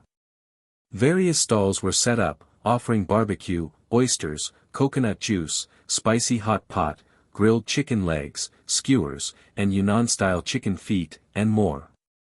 Hiju really liked these places and felt that they had a lively atmosphere. But Su Ran always said that roadside stalls were not clean, so he had never brought Su Ran here. He usually bought breakfast at the store, and he usually cooked and brought lunch and dinner over. Because of this, Hiju's cooking skills were very good. Su Ran was also very picky about food, so in order to make her happy, he even learned specialty dishes from all over the country. Hiju had not expected that Si Hua would bring him to the night market. Si Hua looked at the things there, and her mouth watered. She grabbed Hiju's hand and pulled him in. "Let's go, let's try everything." Hiju grabbed Si Hua's wrist and she turned back, puzzled. "What's wrong? Don't you like it?" Si Hua was also a young lady. Although she often heard Bai Yen complain about her, Hiju was a discerning person. Si Hua's clothes were probably all tailored, and the bags she carried were almost all limited editions. It could be seen that Bai Yen was a hidden second-generation rich kid, and his sister, Si Hua, was probably born with a silver spoon in her mouth. Seeing Hiju's hesitation, Si Hua, who had no interest in these things herself, gradually began to like this kind of atmosphere because she heard that Hiju liked it. Whether in China or abroad, she had been to many night markets alone and tried many snacks. Every time, Si Hua would think that if Hiju were there, she wouldn't be so lonely. Si Hua, holding on to Hiju, smiled with a glint in her eyes. She said, don't you think so? I like this kind of lively atmosphere. Si Hua pulled Hee-ju forward, and Hee-ju looked at her. But you're wearing a cheongsam today, don't you want to go to a fancier place for dinner? Before Hee-ju could finish his sentence, Si Hua flicked her ear and looked at him sideways. Yes, is it nice? So Hee-ju could only swallow the rest of his words and say, nice. Si Hua smiled even more happily. It's because it's nice that I want to come to a crowded place for everyone to enjoy. Besides, I feel safe with you by my side. Hee-ju was stunned for a while, and finally smiled. They found a nice spot to sit down, and Hee-ju handed his coat to Si Hua to cover her legs, then asked her, Sister Si Hua, is there anything you want to eat? Si Hua thought seriously with her head tilted. I don't have any dietary restrictions. I want to try everything. You can decide what to buy. So Hee-ju went, and Si Hua's face and figure were too outstanding. In the bustling night market, there were many eyes fixed on Si Hua. Some people even took out their phones to take pictures, thinking that Si Hua was a celebrity. Si Hua was used to these things and was often approached by many people when she was out without makeup. Today, she had deliberately put on a beautiful makeup and wore a cheongsam to go on a date with Hee-ju, so naturally, she would attract even more attention. But when Hee-ju wasn't around, Si Hua was always a cold and elegant lady. It wasn't until Hee-ju came back with 2 cups of coconut juice that Si Hua's face showed a beautiful smile. Hee-ju took a seat opposite Si Hua. I've ordered some of the local specialties here. Try them out, and if you like anything, feel free to have more. Si Hua asked with a smile, what if I don't like them? Hee-ju replied offhandedly, if you don't like them, I'll eat them. I'm not picky. Si Hua seized the opportunity, but what if you find something you really like and can't get it after leaving Yunan? Hee-ju, completely oblivious to the trap, replied with a joyful smile, no problem, just tell me what you want to eat, and when we get back, I'll cook it for you. A faint blush tinged Si Hua's ears as she responded softly, then I might have to trouble you quite often in the future. Huh? Hee-ju's hand, holding a napkin, paused mid-air. Why did he feel like something was amiss? Hee-ju didn't find anything wrong in the end, because the boss quickly served the dishes. A table full of delicious food, sticky trotters, sizzling beef skewers, lemon-flavored Dai-style chicken feet, and steaming preserved egg and lean meat congee. Si Hua's eyes lit up, wow, it looks so delicious. Hee-ju's mood was also infected by Si Hua, let's dig in. Si Hua took out her phone, wait. I'll take a picture. Hee-ju obediently waited, and Si Hua didn't miss the opportunity. She took a picture of the food on the table and then said, come on, let's take a group photo. So, Hee-ju took out his scissors hand and took a photo with Si Hua. Si Hua sent all the photos to Hee-ju. How can we relax without posting on Moments? Post 1. Hee-ju thought about it and posted all the photos Si Hua sent to Moments with a simple caption, hanging out at the night market with friends. Si Hua also posted one, and then the two of them started to eat heartily. When Bai Yan saw that Moments post, he felt a tingling sensation on his scalp. Sis, are you really afraid that your rival won't see it? So Bai Yan, Fatty, and Motor dared not sleep and squatted in the building opposite Su Ran's house. As it turned out, Bai Yan's worry was not unfounded. After the exam, and after submitting the application to leave school, it was finally summer vacation. Su Ran saw Hee-ju's Moments post today and couldn't help but send a message, but Hee-ju never replied. Su Ran's mood had been very unpleasant today. She didn't even go out with Fong Yuxue to do her nails and eat at Hai Di Lao. She didn't even have dinner and had been waiting for Hee-ju's message. She admitted that she had been a bit harsh in her words, but wasn't it because she was afraid that Hee-ju, alone, wouldn't be able to handle Qiu Shaozi and his gang? When did Hee-ju become so petty? Su Ran waited and waited, but didn't get a message from Hee-ju. Instead, she saw Hee-ju's Moments post. Originally, there was nothing special, just some photos of scenery and food, but when Su Ran looked at all of them, she found the last group photo. A girl's intuition has always been very keen. Su Ran immediately got up from the bed. Wasn't he Ju going to Yunan alone? This girl was too beautiful and had too much temperament, which made Su Ran feel a sense of crisis. What made Su Ran even more unhappy was seeing the comments under the moment's post. She and he Ju had always been classmates, from elementary school to university, and even sat together in junior high and high school, so they had many mutual friends. Su Ran saw that many old classmates who hadn't been in contact for a long time were all commenting. Wow! Is this he Ju's sister-in-law? How did you, kid, manage to find such a beautiful wife? Today the sun rose from the west. He Ju's moments actually included another girl. Oh. Official announcement. 99. Brother, congratulations, 99. Wishing you 99. Looking at the long string of comments, Su Ran's eyes turned red. He Ju liked to share his daily life, and his daily life was almost always related to Su Ran. Sometimes it was something Su Ran liked, sometimes it was tagging Su Ran to watch the sunrise and sunset. This was the first time that the content had nothing to do with Su Ran. Su Ran was very anxious. She picked up her phone and called He Ju. The phone rang for 52 seconds, and then she hung up herself. He Ju didn't answer Su Ran's call, which made her even more anxious. This had never happened before. Su Ran went downstairs in slippers and saw her father, Su Zhen, and her mother, Shen Yan. Shen Yan rarely saw panic on Su Ran's face, so she immediately got up and pulled Su Ran to sit on the sofa, worriedly asking her, "What's wrong, sweetie? What happened?"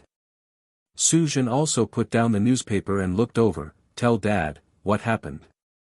Su Ran was really aggrieved. Before she could speak, tears fell from her eyes.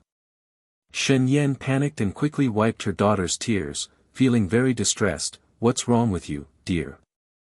Who bullied you?" Su Ran shook her head and handed her phone over. Shen Yan and Su Zhen looked at it with confusion. After reading it, Su Zhen snorted, "You looked down on He Ju, didn't you? Now he has a girlfriend, what's there to cry about?" Su Ran felt even more aggrieved. Shen Yan gave Su Zhen a glare. "He Ju may look good, but his family background is worlds apart from our Su family. Ran's future husband will inherit the Su group, while He Ju has no business experience at all. How can we entrust Ran to him?" Su Zhen took off his glasses and looked at Shen Yan in disbelief. Even if He Ju's family is not wealthy, his parents have regular jobs, and they are both teachers. Their family education is excellent, and they will have a pension after retirement. He Ju and Ran won't need to support them in their old age. He Ju is young, hardworking, and willing to endure hardship. He sincerely cares for your daughter. How can you say he's worthless? Shen Yan patted Su Ran's head. Sincerity? How much is sincerity worth? We only have one daughter. Su Zhen was so angry that he was fuming. It's because we only have one daughter that we want her to be happy. How many boys can be as devoted to Su Ran as He Ju? Shen Yan gave Su Zhen a disdainful look.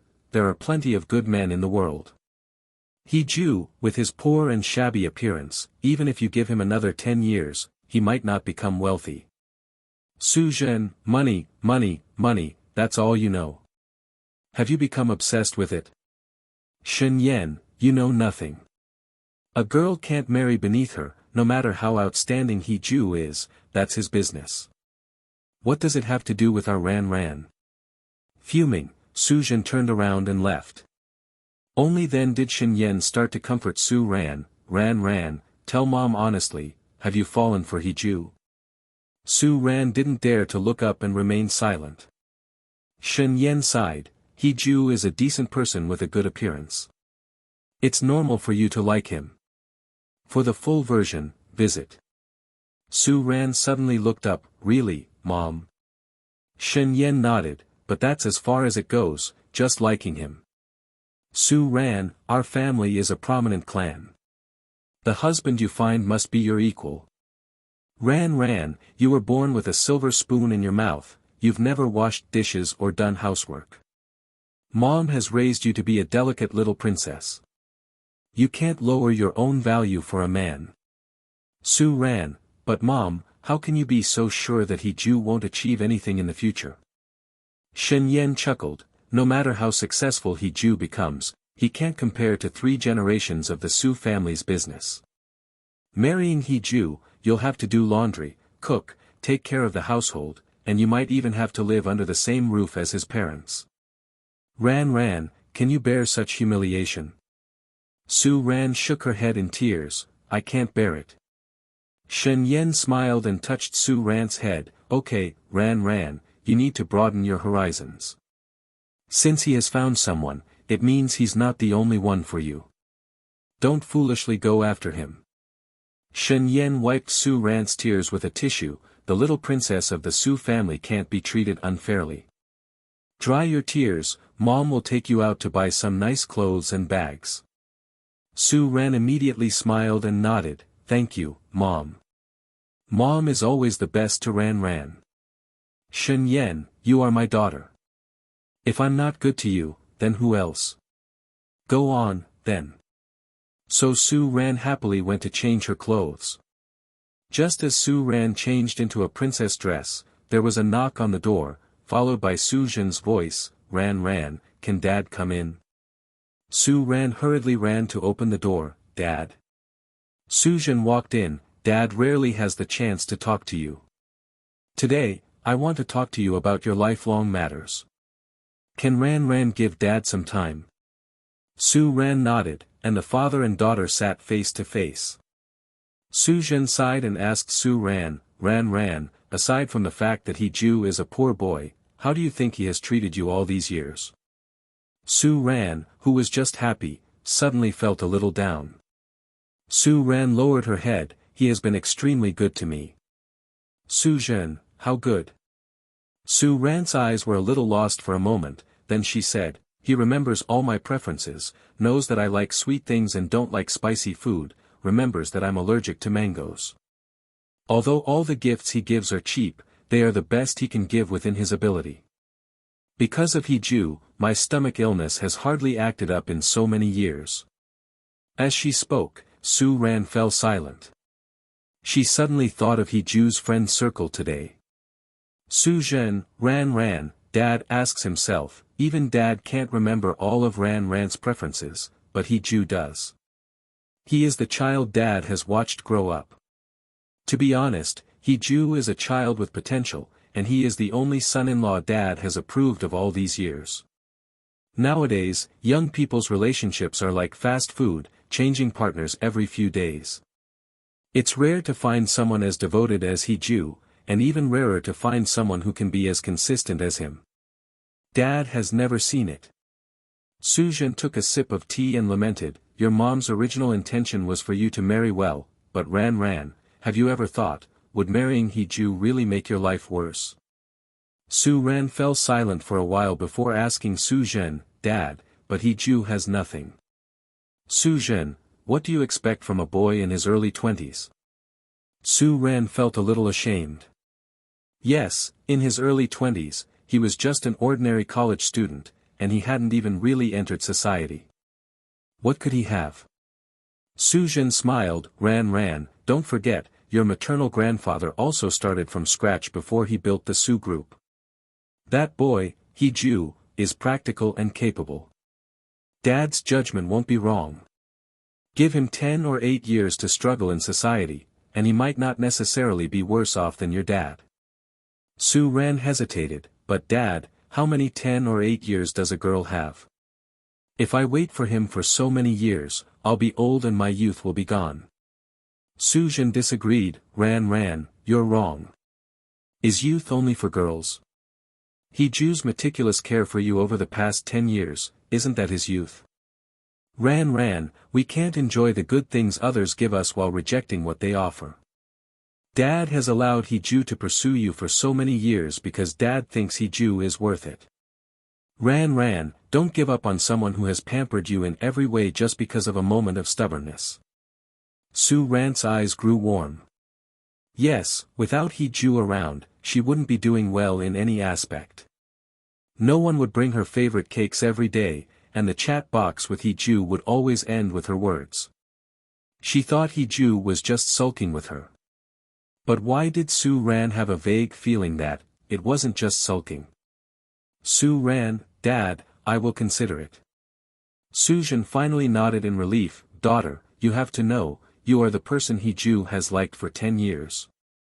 As long as you are willing to lower yourself and be with him, no one can compete with you. Su Ran's heart finally settled a bit. I understand, thank you, Dad. Su Jin then left, and Su Ran didn't go out shopping again. Instead, she took a shower, lay on the bed, and stared at her and He Ju's chat records over the years. She didn't realize it until she looked at it, but her eyes couldn't help but turn red.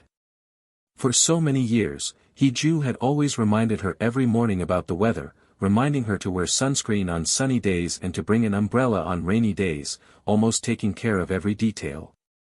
Now it was different. He Ju hardly replied to her messages anymore.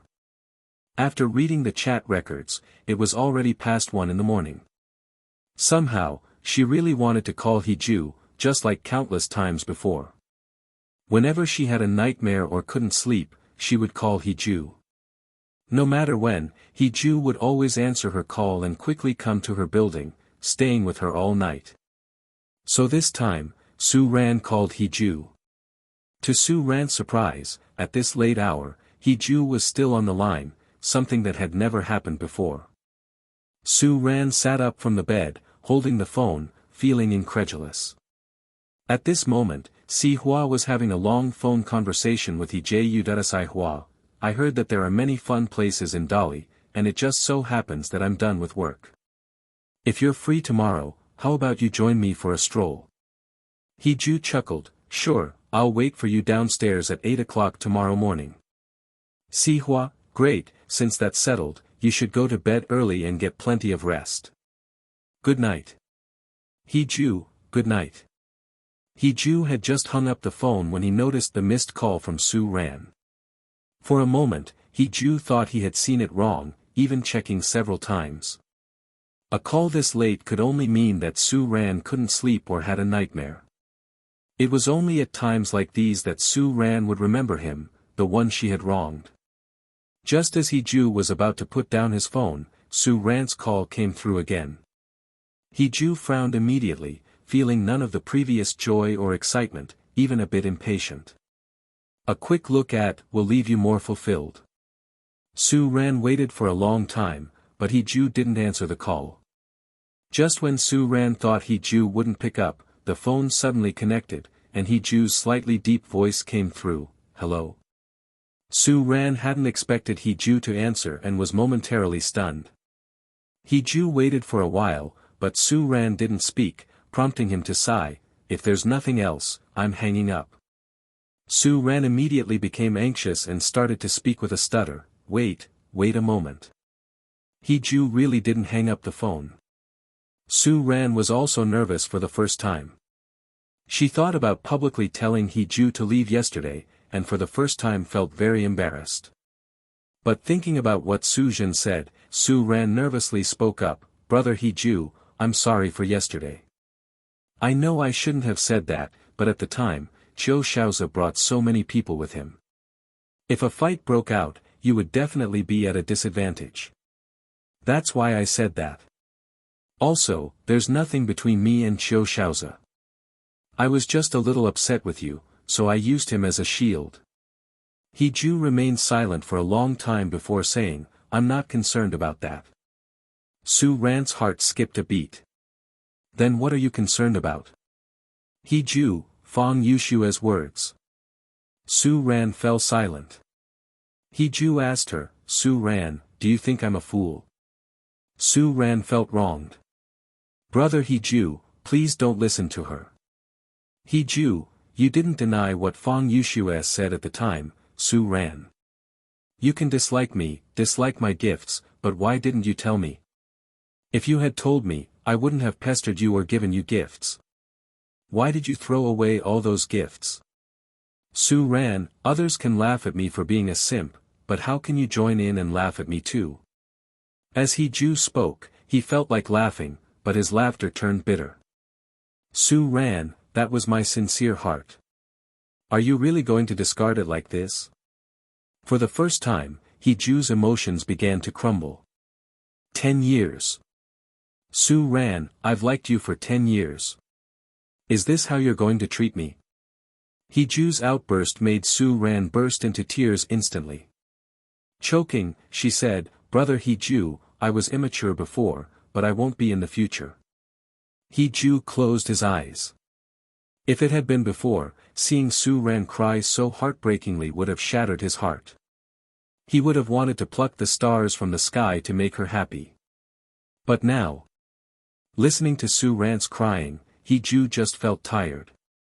He was really tired. The people who moved him always disappointed him time and time again.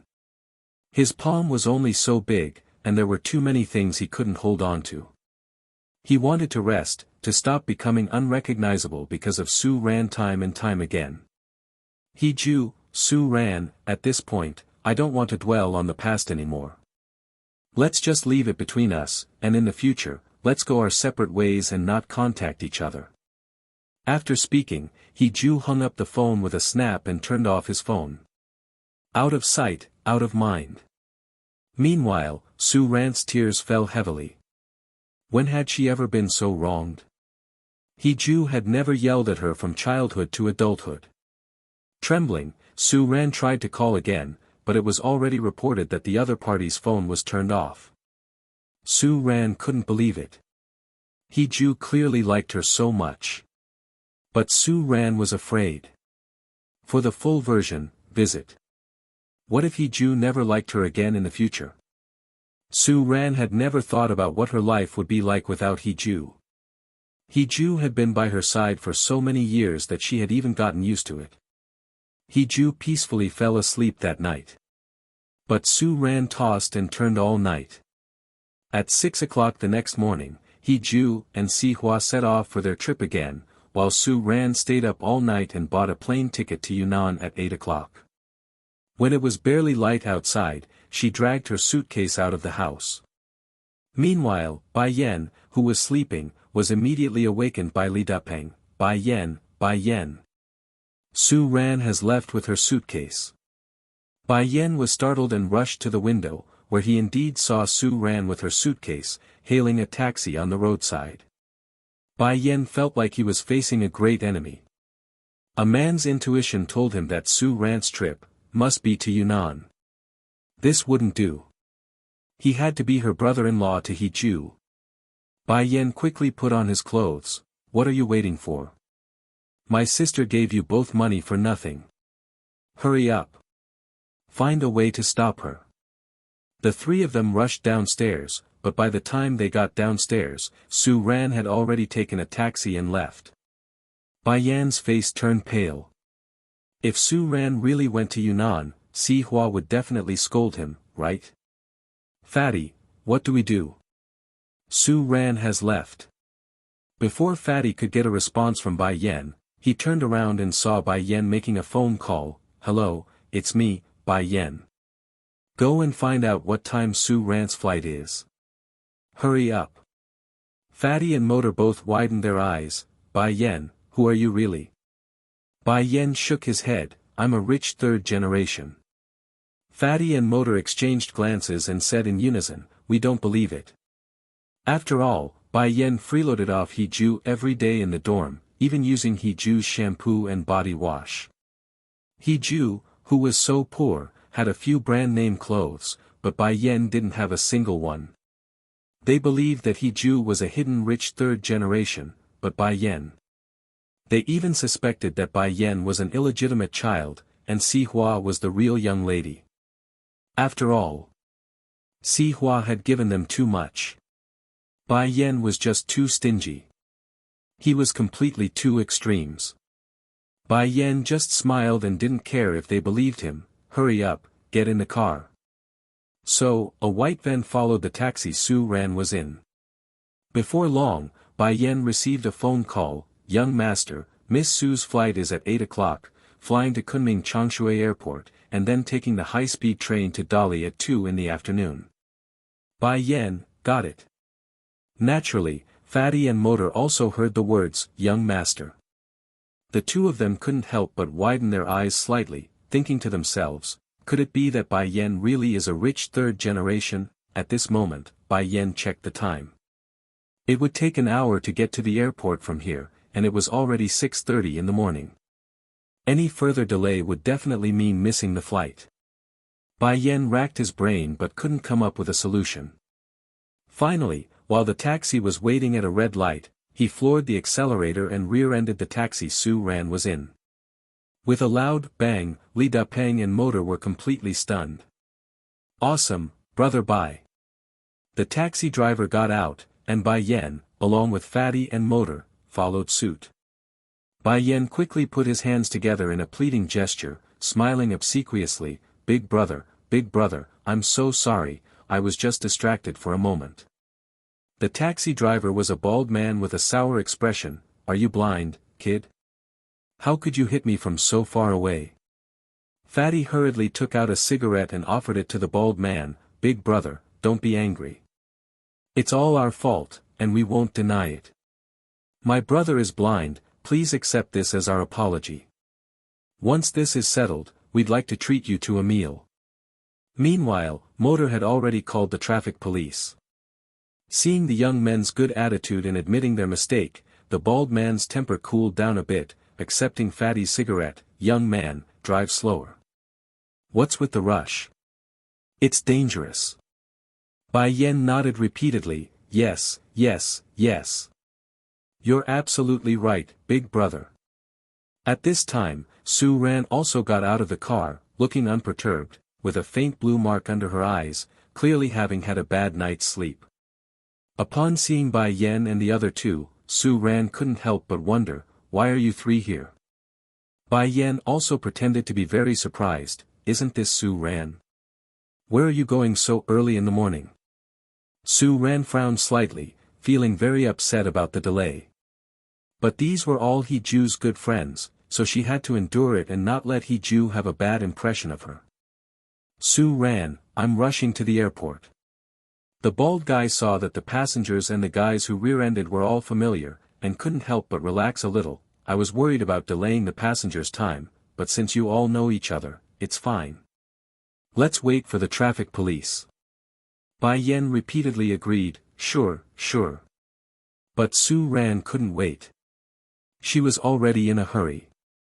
With so many people on summer vacation recently, she had encountered people trying to refund their tickets last night, and she was lucky to grab a ticket. If she missed this one, she might not get another ticket for several days. Su Ran turned and walked towards the taxi's trunk. Then I'll take another taxi. Bai Yan quickly stepped forward to stop Su Ran. That won't do. We have to maintain the current situation and wait for the traffic police. Su Ran widened her eyes slightly. Bai Yan. This is not serious. Can't you just take the photo and move the car? Fatty immediately ran over. Not serious. You've wrecked the big brother's car, that's serious. Motor nodded frantically. Yes. The bald guy hesitated a bit. After all, the little girl was in a hurry to catch a flight. If she was delayed, it wouldn't be good. So the bald guy said, brother, how about this, let's take a photo and move the car. Don't delay the girl's time. Su Ran also nodded, her eyes red, looking pitiful. Bai Yan, just move the car and let me get my luggage. I really have an urgent matter. Bai Yan's face turned slightly cold. No, if we don't maintain the evidence, I won't take responsibility. When it comes to violating his own interests, people are always particularly sensitive. The bald guy immediately changed his tone when he heard this. That won't do, young man, it's all your fault.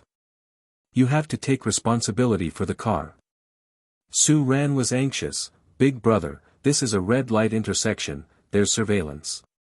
You don't have to worry about them not taking responsibility.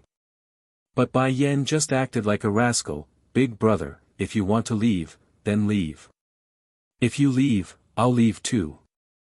So the big brother looked at Su Ran with some difficulty. little girl, how about you wait a bit? The traffic police will be here soon. Fatty, yeah, Sue ran, just wait a bit. I just called the traffic police, and they should be on their way now. Sue ran was almost in tears. If you won't let me, I'll get it myself. Sue ran said as she tried to go around to the back seat and forcibly pull out the luggage. Bai Yen saw this and quickly asked, are you going to find Hiju? Sue Ran's back stiffened slightly, and she didn't say anything for a moment. Bai Yen took it as her acquiescence and snorted coldly, you look down on his 50,000 yuan ring. Why are you going to find him now? Sue Ran, Goddess Sue, don't you feel embarrassed? Sue Ran suddenly turned around, tears streaming down her face, you're talking nonsense, I'm not.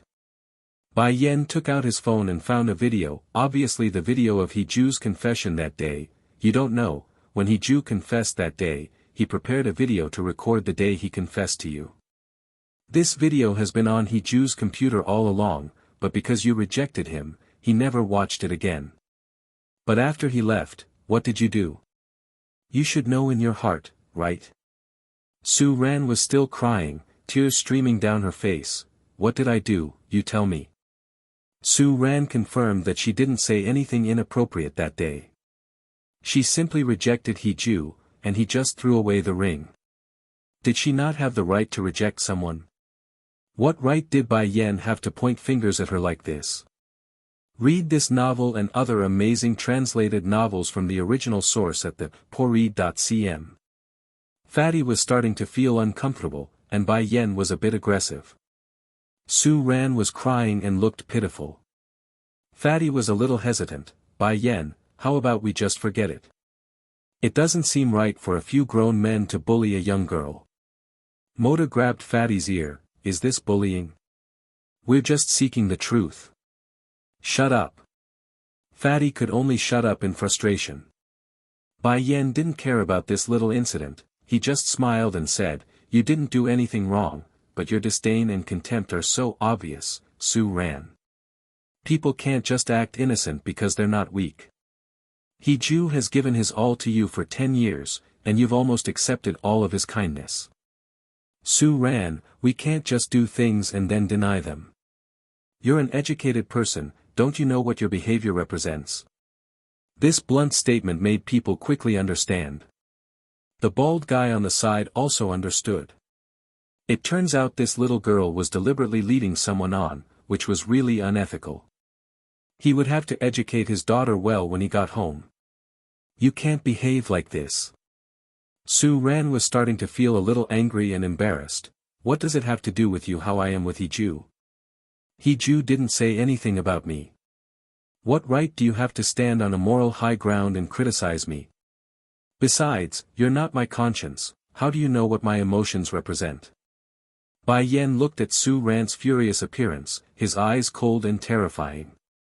He put away his phone and said only one sentence, which broke through Sue Ran's defenses, Sue Ran, you're not worthy of Hiju.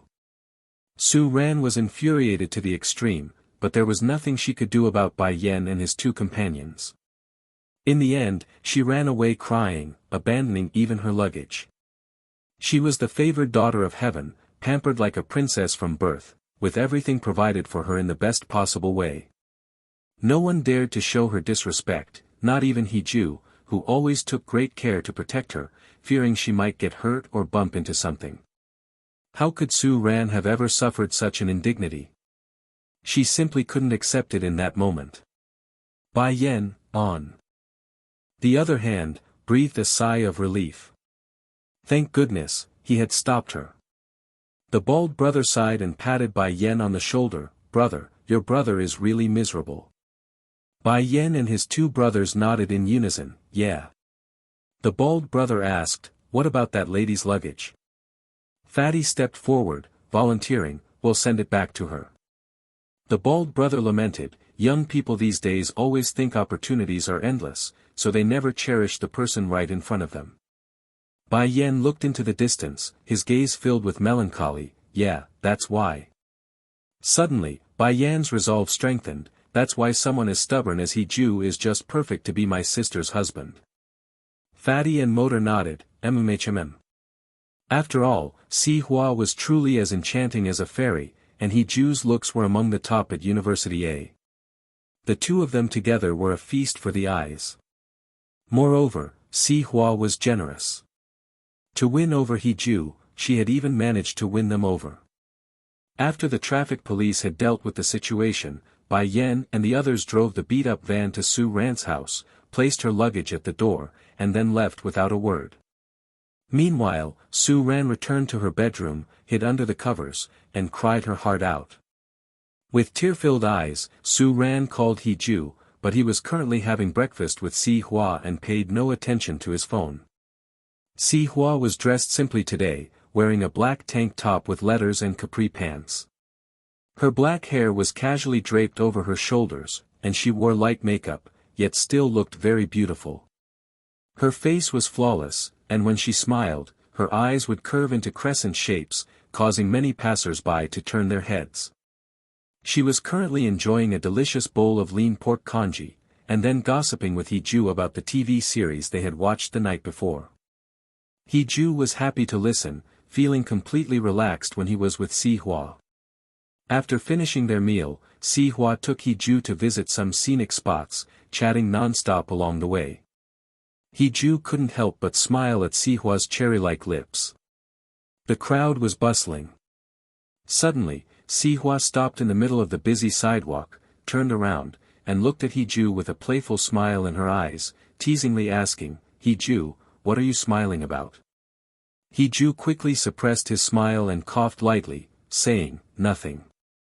A mischievous glint flashed in Si Hua's eyes as she took a few steps forward, looked up at He Ju, and asked in a soft, teasing voice, "Little brother, are you lying?"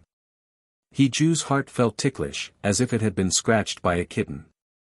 He Ju was even a little dazed. Up close, he could clearly see Si Hua's bright eyes, which were filled with him, very clearly. Just then, with the large crowd, someone accidentally bumped into Si Hua, causing her to lose her balance and stumble to the side. Reacting quickly, He Ju reached out and wrapped his hand around Si Hua's slender waist, pulling her into his arms. "Be careful." After speaking, He Ju looked at the man who had bumped into Si Hua with a displeased expression. It was a middle-aged man who had initially intended to make a sarcastic remark, but seeing that He Ju was not someone to be trifled with, he changed his tone. "Sorry, little brother, I wasn't paying attention." On such a wide road, he wasn't paying attention. Who would believe that? He Ju held on to Si Hua and moved her back, about to say something, but Si Hua tugged at his sleeve. "I'm fine, let's go have fun." Furrowing his brow slightly, He Ju was about to say something when the middle-aged man had already walked away. He Ju had no choice but to focus on Si Hua. "Are you okay? Did you get hurt?" Si Hua shook her head with a smile. "I'm fine." Then she tiptoed and whispered in He Ju's ear, "Thank you just now." Her breath sprayed onto He Ju's face, making his heart feel warm. Before He Ju could ask anything, Si Hua had already skipped away, looking very happy. He Ju couldn't help but smile and quickly caught up with her. Taking the opportunity, Si Hua took hold of his hand. "To prevent my slender arms and legs from being bumped again, I'll have to trouble little brother He Ju." He Ju thought to himself, he couldn't just shake her off, could he? He Ju smiled. "Okay." As they strolled until noon, Si Hua suddenly felt a sharp pain in her stomach, and her face turned pale. He Ju immediately noticed that something was wrong with Si Hua and asked her, "Sister Si Hua, what's wrong?" As soon as he asked, Si Hua's eyes turned red. "I think, it's that time of the month." After speaking, Si Hua lowered her head, her face pale but her ears turning slightly pink. He Ju almost immediately understood what was happening. He looked down and saw that Si Hua was still wearing white capri pants and holding a cup of iced lemon water. He Ju let out a sigh. "Sister Si Hua, can't you take better care of yourself?" As he spoke, He Ju took the cup of lemon water from Si Hua's hand and then took off his jacket, wrapping it around Si Hua's waist to cover her backside. Ju then looked around and saw a restroom not far away, but the thing. Ju led Si Hua to a nearby bench and said, "Sister Si Hua, wait for me here. I'll go buy what you need, and also." Ju shook the unfinished lemon water in his hand. "I'll take care of this." Si Hua let out a barely audible mm and didn't even dare to lift her head. Looking at the petite Si Hua, Ju suddenly felt that she was quite cute. Ju quickly finished the lemon water, ran to the supermarket, bought a pack of sanitary pads, and hurried back. This was something Ju used to do often. The first time Su Ran got her period was on the first day of high school. He was tutoring Su Ran at her house, and her parents were not home. Su Ran didn't understand and was so scared that she screamed, telling him, "Brother Ju, wah, my butt, my butt. I'm going to die, wah." Su Ran had no interest in biology and was almost always sleeping, but Ju was a top student in every subject. So he knew very well that this was a sign of a girl entering puberty. He ran to the supermarket, listened to the auntie's recommendations, and bought a pack of sanitary pads for Su Ran. She didn't know how to use them, so he looked it up on Baidu and then gave her a crash course in biology. At that time, Ju was also quite shy. But he silently remembered Su Ran's first period that Su Ran might not always carry such items in her bag, but Ju did, because Su Ran's periods were always irregular, sometimes early, sometimes late. When that time came, Su Ran knew she could count on Ju. He seemed to always be Su Ran's strongest support. Yet, Su Ran only saw him as a brother. Thinking about it now, Ju felt it was somewhat laughable. He and Su Ran had been through so much together, and yet, it all ended in such an awkward manner. By the time Ju returned, Si Hua was curled up in pain, her silhouette looking incredibly lonely. It can be hard to make great work when it's stolen from. Ju hurried over and touched Si Hua's cold forehead. Si Hua, Si Hua. Are you alright? Only then did Si Hua open her eyes, filled with grievance and discomfort, her voice muffled, "I'm okay, just a stomachache." Ju frowned slightly and bent down to pick Si Hua up. Si Hua let out a small exclamation, Ju. Ju, I'm taking you to the restroom." Si Hua could only look up at Ju in a daze, her pale face flushing with embarrassment. She spoke with a hint of guilt, "I'm sorry, I was supposed to accompany you to relax and unwind, but it seems I've caused you trouble." Ju shook his head, looking straight ahead, "It's no trouble, it's only natural. Sister Si Hua, you don't need to feel embarrassed." Si Hua then allowed herself a secret smile, feeling the pain in her abdomen subside, and her grip around Ju tightened. She, Si Hua, had indeed not chosen the wrong person. It's just that Ju must have been through a lot, right? Si Hua felt a twinge of heartache. But Ju, who was rushing on the way, didn't notice this at all. Ju carried the person to the door of the bathroom. "Are you okay?" Si Hua nodded, and then covered her abdomen and went in. Then Ju's phone rang again, and Ju glanced at it. It was Su Ran. For no reason, Ju felt annoyed for a moment. Ju hung up directly, and then realized that there were 2 missed calls, both from Su Ran. Ju frowned slightly, couldn't help but sneer, "Su Ran, what do you want?" Ju put the phone back in his bag, and then it rang again after 2 seconds. Ju answered without looking, "Su Ran, what do you want to do?" There was silence on the other end for a few seconds, and then a hesitant voice, "Classmate Ju, it's me." Ju quickly looked at the caller ID, it was Lu Jia. Ju suddenly felt a little embarrassed, "Sorry, Jia, I didn't see the caller ID." "Lu Jia, it's okay, I just wanted to ask if you're having a good time in Yunan. Are you feeling better?" Ju, "It's good, thank you." Lu Jia was silent for 2 seconds. "When are you coming back?" Ju, "Probably in a week, is there something wrong?" Lu Jia, "No, I just want to return your key when you come back, so you can get into the house." Ju suddenly felt that Lu Jia was really kind-hearted. Ju smiled, "Thank you, you're really kind." Listening to this, the dimples on Lu Jia's face became even sweeter, and her voice became much lighter. "Then when you come back, let's meet and have a meal. I'll make the reservation, okay?" If Ju remembered correctly, Lu Jia had said this before, right? But Ju didn't have time to think, because Si Hua had just come out.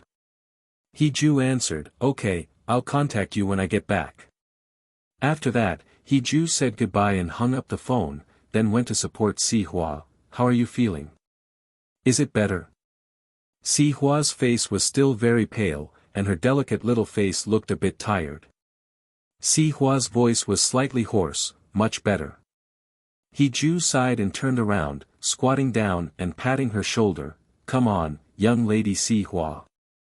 Si Hua was slightly stunned, then smiled brightly and obediently climbed onto Ju's broad back. Ju wasn't the first to carry a girl. He had carried Su Ran before, but when he carried Su Ran, he was so nervous that he was almost tense all over and didn't dare to breathe, so he naturally didn't feel anything. But Si Hua gave Ju a different feeling. Ju could feel Si Hua's breath, feel Si Hua's soft body, feel Si Hua's slightly faster heartbeat, and even smell a sweet scent that he couldn't describe. Si Hua hugged Ju's neck, her ears burning, and even spoke more softly than usual. "Ju, I'm sorry to trouble you." Ju smiled slightly. "No trouble, you should have taken the hotel money in Yunan this time, right?" Si Hua, "How did you know?" Ju smiled. How could such a coincidence happen in the world?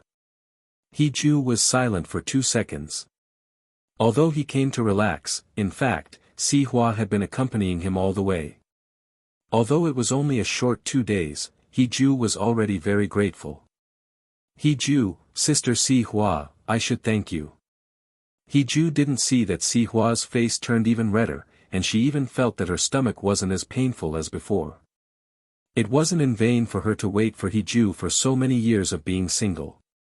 To get the moon near the water, Si Hua heard from her spy brother Bai Yan that when Ju confessed and was rejected, he directly gave up the project worth 10 million and returned to China, then took over the Starshine Group decisively, bought 2 single apartments, and then tried every means to get Ju to live next door to her. She was a little sorry for the project worth 10 million abroad, but now. It can be hard to make great work when it's stolen from bit.ly/3ibfjkv. Si Hua lay on Ju's back and still felt that Ju was more important than the so-called 10 million. She really liked Ju. Si Hua's mind was wandering, but Ju had already carried her back to the hotel. "Which room are you staying in?" Si Hua answered softly and tenderly, 5204. Ju was slightly stunned. Wasn't that next to her room? Ju was a little puzzled, but still carried Si Hua back to the room. Back in the room, Ju carried Si Hua to the sofa, then said, "I'll go boil some hot water for you." But Si Hua suddenly grabbed his wrist, tears welling up in her eyes. "I still want to eat barbecue tonight." Ju's face hardened. "It's a special time, you can't." Si Hua looked at him with a look of grievance. "Just a little bit, just a little bit." Ju couldn't help but smile wryly. "I find that the description of you by Bai Yan seems to be different." Si Hua suddenly smiled sweetly, as if she hadn't been the one asking for barbecue just now. Si Hua blinked at Ju. "That's called suppressing my true nature." Ju was amused by Si Hua, and helplessly said, "I'll take you to eat at night, so have a good rest in the afternoon." Si Hua smiled, "Okay." Ju went to boil the water. Ju sighed slightly. Fortunately, Bai Yan returned the ring that Su Ran didn't want and got a refund of 42,000. Now, after deducting living expenses, rent, and various other expenses, there were still 3,000 left. In addition to Ju's habit of saving money from part-time jobs in the past, 2/3 were spent on Su Ran, and 1/3 was saved. So currently, there were still 2,000 in savings. Altogether, Ju still had 5,000 in hand. Although, in Su Ran's eyes, this amount of money was just a drop in the bucket, not worth mentioning at all. He Ju gave a bitter laugh, his mind inevitably conjuring up the 10 years that had been completely overlooked. Suddenly, He Ju wondered, what role had he played during those years? The more he thought about it, the more he felt that he had been nothing but a buffoon. It wasn't Su Ran that he couldn't let go of, it was the pity for himself during those 10 years. In that decade, there wasn't a single day he had lived for himself. He Ju, oh He Ju, from now on, you should really live for yourself wholeheartedly. After heating the water, He Ju carried it back to Si Hua, only to find that she had already fallen asleep on the sofa from exhaustion.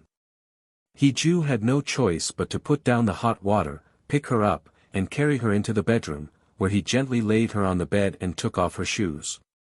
He Ju swore, he really had no intention of taking advantage of Si Hua. But Si Hua seemed to be in a daze, suddenly grabbing onto He Ju's collar.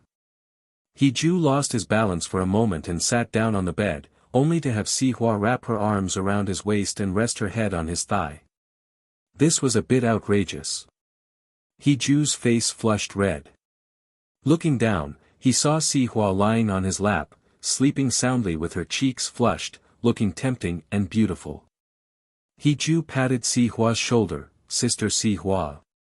Si Hua didn't react at all, instead holding on even tighter, her breath warm on He Ju's abdomen. This made He Ju feel quite uneasy. He Ju was still feeling sorry for himself just now, and now he feels a little at a loss. His face turned red, and He Ju felt that if he didn't move away, he would lose control of the tremendous power in his body. Therefore, He Ju made a decision, once again picked up Si Hua, quickly put her on the bed, covered her with a blanket, and then turned and left. Before leaving, He Ju also put a cup of hot water on the bedside of Si Hua, and then left Si Hua's bedroom. He Ju even felt a little guilty, completely unaware that this was someone's scheme. After He Ju left, Si Hua sat up, blushing. She had originally wanted to hug his legs, but turned abruptly and hugged his waist instead. In order to make it seamless, she didn't even have time to adjust her direction. Si Hua quickly took a sip of water from the table to calm herself down. Si Hua kept comforting herself, "It's the first time I've flirted with a man, I have no experience, it'll be better next time." Si Hua felt her whole body was congested, and she was very excited. Just then, Si Hua's bestie called, and Si Hua quickly answered, excitedly saying, Yuyan, I just hugged the person I've liked for many years." Yuyan got excited when she heard this. "Is it that fair-skinned little boy?" "Si Hua, he's quite something, wasn't I supposed to have my period today, and then?" Si Hua explained the cause, process, and result in detail.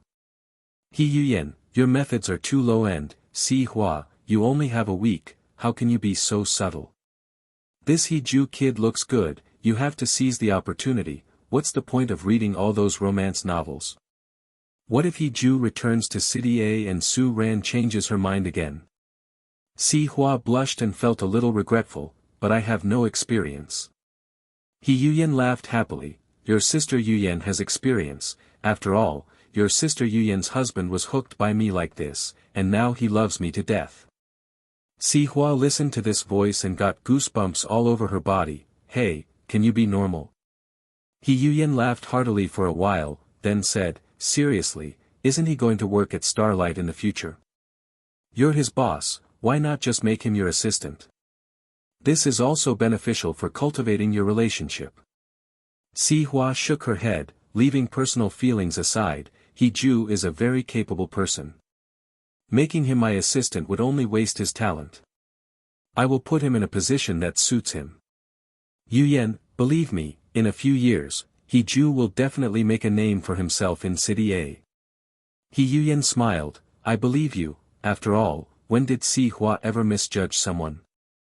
Yuyan, I really don't know what charm that kid He Ju has, to make you like him for so many years." Si Hua smiled, "Who needs a reason to like someone?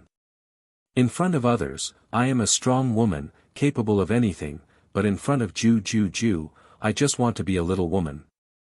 Yuyan, "Oh, still a little woman, but you are older than He Ju, why do you like younger brothers?" Isn't the older brother attractive? Rich and caring. Si Hua chuckled, you don't know how good younger brothers are, young, good-looking, and energetic. Yunan, I don't believe it, unless you try with that Ju and then tell me. Si Hua. Be a person. The two chatted for a while and then hung up the phone. Si Hua happily hugged a pillow and fell asleep.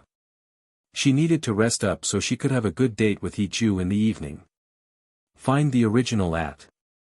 At this time, Ju went back to his room, took a cold shower, then picked up the red wine in the hotel and poured 2 glasses, sitting on the balcony, looking at the clear blue sky and the endless sea, feeling quite content. Thinking of Si Hua sleeping next door, Ju's mood improved a bit, and he couldn't help but take out his phone and take a selfie, then took a picture of the sky and the sea, captioning it, "In just one night, my heart has changed." After that, Ju posted it on his social media. He turned off his phone and lay on the recliner, drinking wine, and soon fell asleep. Ju was awakened by the cold wind, and when he woke up, the sun had already set. Ju picked up his phone, and the first thing that caught his eye was a series of messages from Su Ran. Ju, I was planning to go to Yunan to find you today, but there was an accident on the way and I missed my flight. You won't blame me, will you? Brother Ju, Dad talked to me, I think I was a bit too much towards you before, can we talk when you come back? Brother Ju, I miss you so much. Brother Ju, I saw your social media post, how was your day today? Brother Ju, can you reply to me? Ju's mood was very complicated.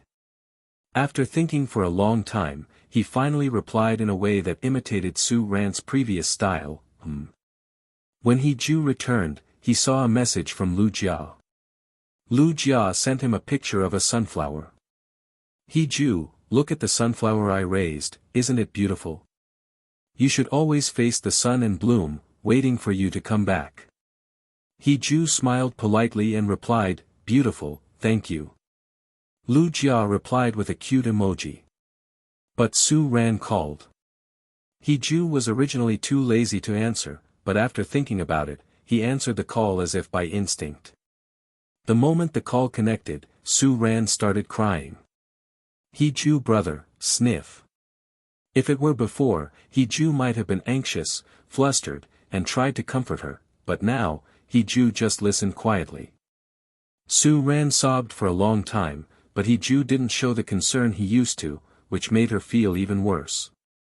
She muttered dejectedly, brother Ju, you've changed. Ju sighed, Su Ran, people change, and you have to grow up too.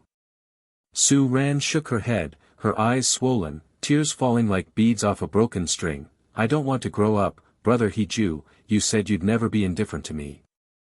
Ju was silent for 2 seconds, Su Ran, a person's passion can be exhausted. You never choose me first, how can I continue?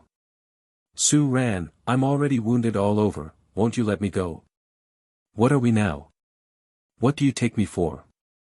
A dog that comes when called and is dismissed at will? Indeed. Su Ran had never really thought about what she considered Ju to be. If he was really just a brother, why did her heart ache so much?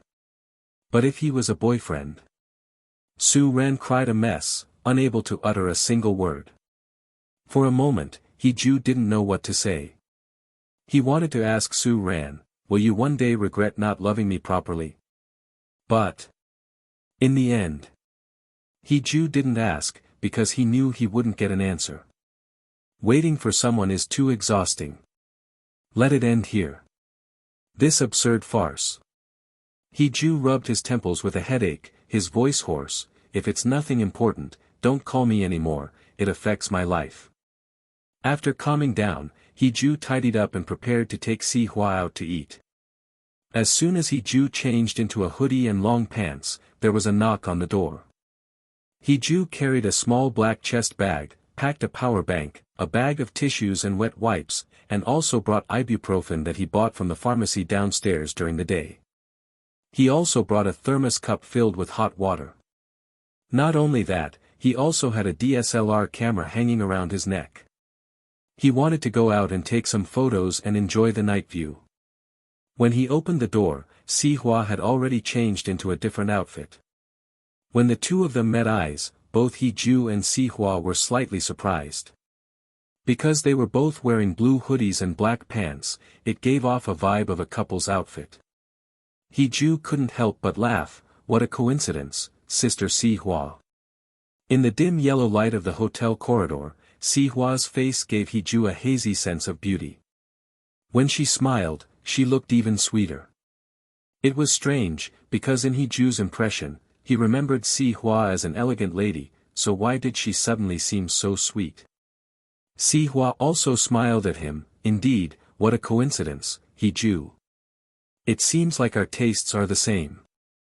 Look, how well matched we are. Ju was originally listening quietly, but after hearing the last sentence, he suddenly looked up, feeling somewhat surprised. Huh? Did she mean what he was thinking? After saying that, Si Hua didn't intend to say anything else. Let's go then, change to a different night market and take a stroll.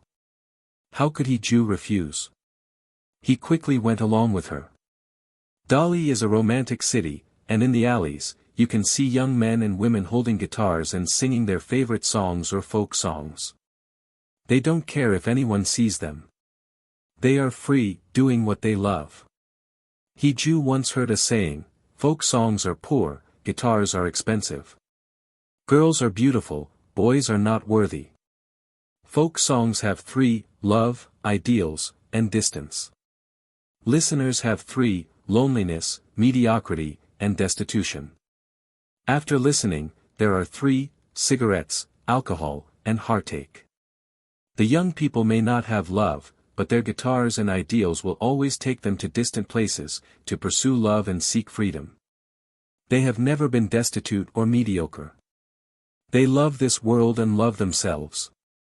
Ju thought this was great. He was also a young man who loved playing the guitar. He shouldn't be stuck in one place for one person and never see his own excellence. He should love himself and strive to live well. Most of the people around were riding bicycles or electric scooters, and there were also people like Ju and Si Hua taking a walk outside. Ju picked up his camera and took many photos of these people. Just as he was taking a photo of a singer, Si Hua suddenly appeared in his camera. Her long hair was like a waterfall, incredibly beautiful. When Si Hua turned back and smiled, the image was captured. Ju looked at the photo in the camera and couldn't help but be slightly stunned. Si Hua was truly beautiful, and Ju even felt that she could rival those big stars in the entertainment industry. This face, this well-proportioned figure. Ju suddenly thought, with Si Hua's face, she should be able to thrive in the entertainment industry. Ju, Sister Si Hua, have you ever thought about developing in the entertainment industry? With your beauty, you can definitely outshine others. Si Hua suddenly looked at Ju seriously and said, I don't want to outshine others. I just want someone to be fascinated and moved by me. Ju's heart suddenly trembled slightly. Who was the person Si Hua was talking about? Ju suddenly thought, could it be him? But as soon as this thought arose, Ju quickly denied it. How could that be possible? He had known Si Hua for too short a time. Ju always felt that he was not perfect, just ordinary. How could someone as radiant as Si Hua be interested in a poor boy like him? So Ju restrained himself and smiled, I wonder who is so lucky. Si Hua flicked her ear, and her fair face was exposed to the evening breeze. Her voice seemed somewhat sad, I'm just like you. I also like someone, and I've liked him for a very long time. Ju and Si Hua walked slowly under the streetlights, feeling the evening breeze. Si Hua's voice was faint, accompanying the evening breeze, and for the first time, Ju heard the untold story in Si Hua's heart. Si Hua, the year I met him, I had just graduated from junior high school, and because I didn't get into a good key high school, my family decided to send me abroad to study. After my unsuccessful resistance, I ran out of the house. It was raining heavily that day, and I stood alone in the rain for a long time in the park, and only a little boy gave me an umbrella and a warm jianbing. Ju pondered, just from one encounter, you fell for him. Si Hua smiled, yes, at the age when love first blossoms, just one meeting was enough to fall in love, and I've been smitten ever since. Si Hua continued, the pancake fruit wrap is really delicious. I still remember it was stuffed with ketchup, along with egg and ham sausage. It was truly great. Ju laughed, his gaze inadvertently catching a small stall not far away. His eyes lit up, do you want a pancake fruit wrap? I'll buy you one. Si Hua nodded, sure. Ju immediately ran towards the pancake fruit wrap stall, boss, one pancake fruit wrap, please. The stall owner replied, coming right up. Ju ran so fast that he naturally didn't see the slight wetness in Si Hua's eyes. Si Hua looked up at the sky, the stars over Dolly were so numerous. Si Hua stretched out her hand and waved, pushing back the tears that were almost spilling out. Ju, oh Ju, she had made it so clear, yet you still don't remember. If it weren't for seeing you in a photo with Bai Yan, I really wouldn't know how to find you in this vast sea of people. Before she went abroad, she visited Ju's school many times, but Ju was always running after a little girl, ever since they were young. In Ju's peripheral vision, there was never a character named Si Hua. Thinking about this sad story made Si Hua want to cry. She couldn't help but curse inwardly, Ju, you big straight man. Soon, Ju came running back, just like when they were kids, handing her a warm pancake fruit wrap, eat up, if it's not enough, I'll buy you more. Holding the pancake fruit wrap, Si Hua looked at him with her dark eyes and said, I'd like some water too.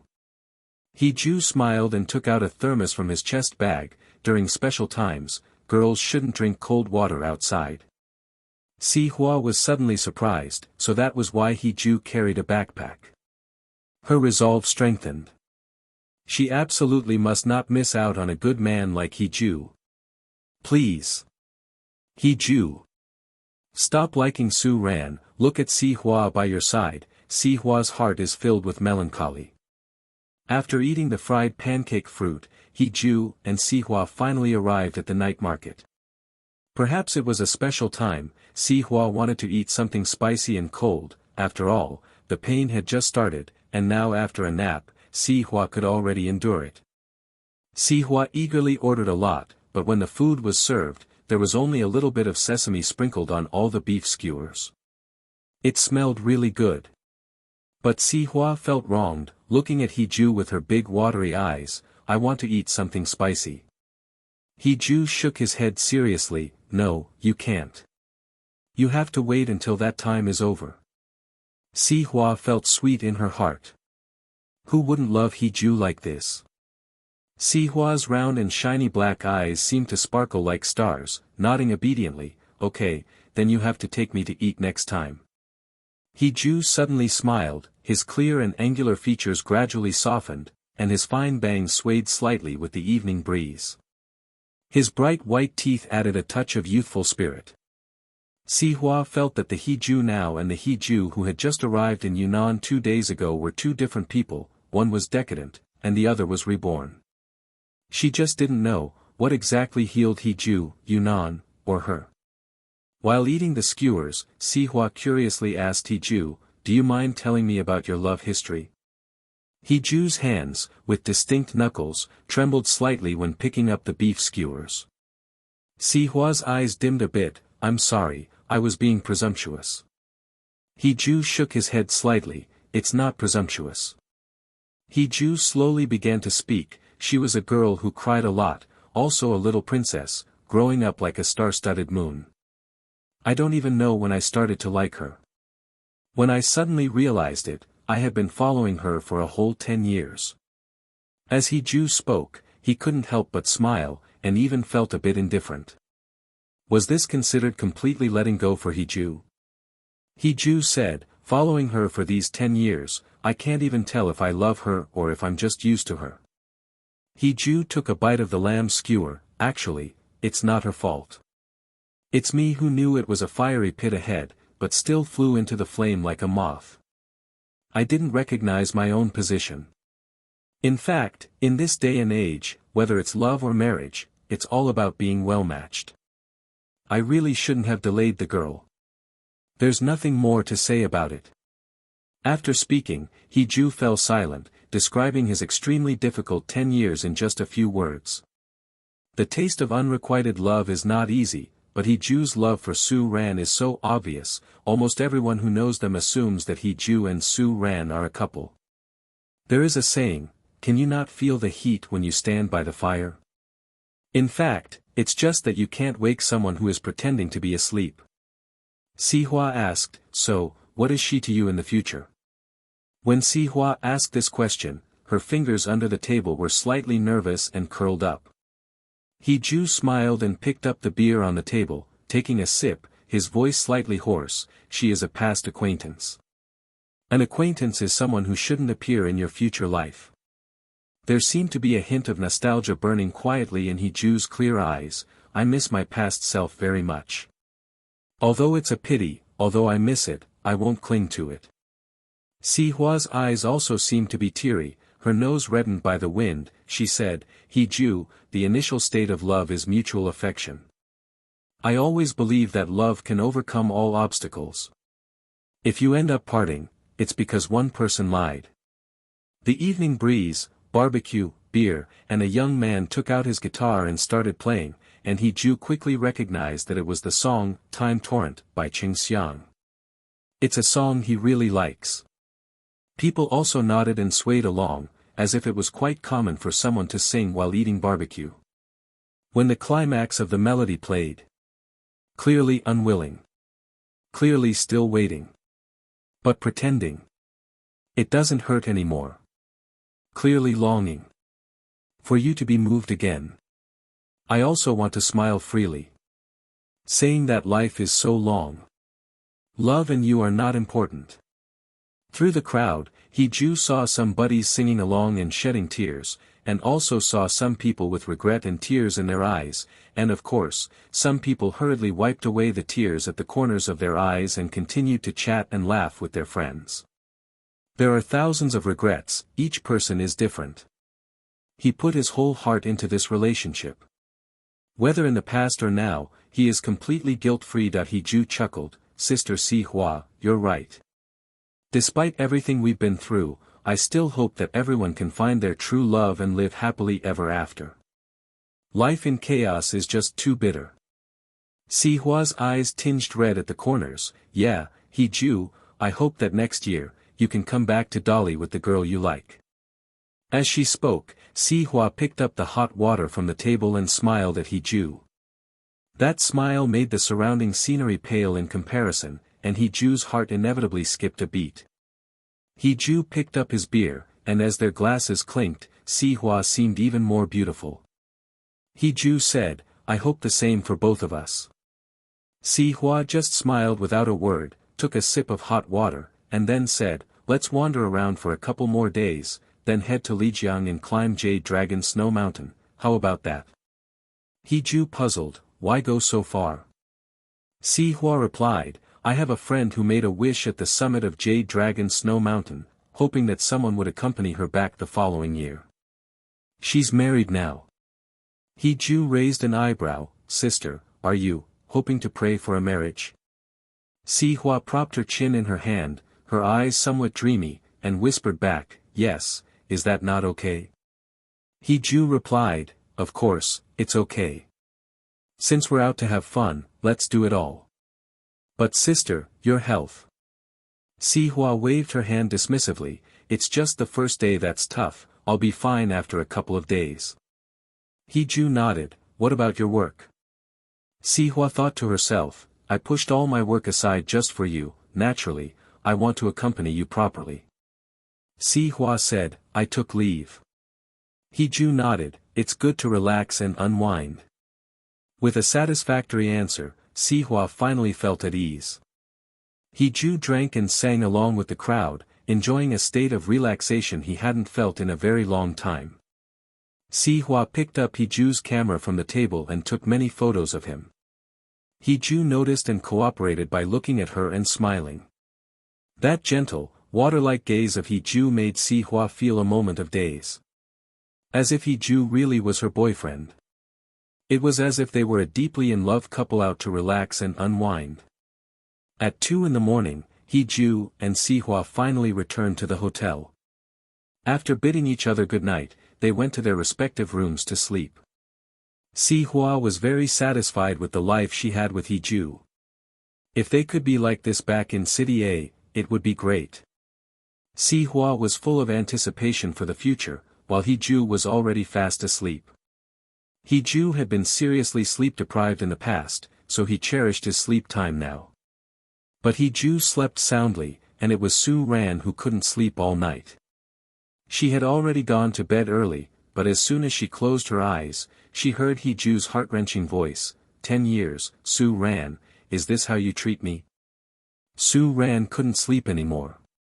She sat up, got dressed, and went to Ju's house.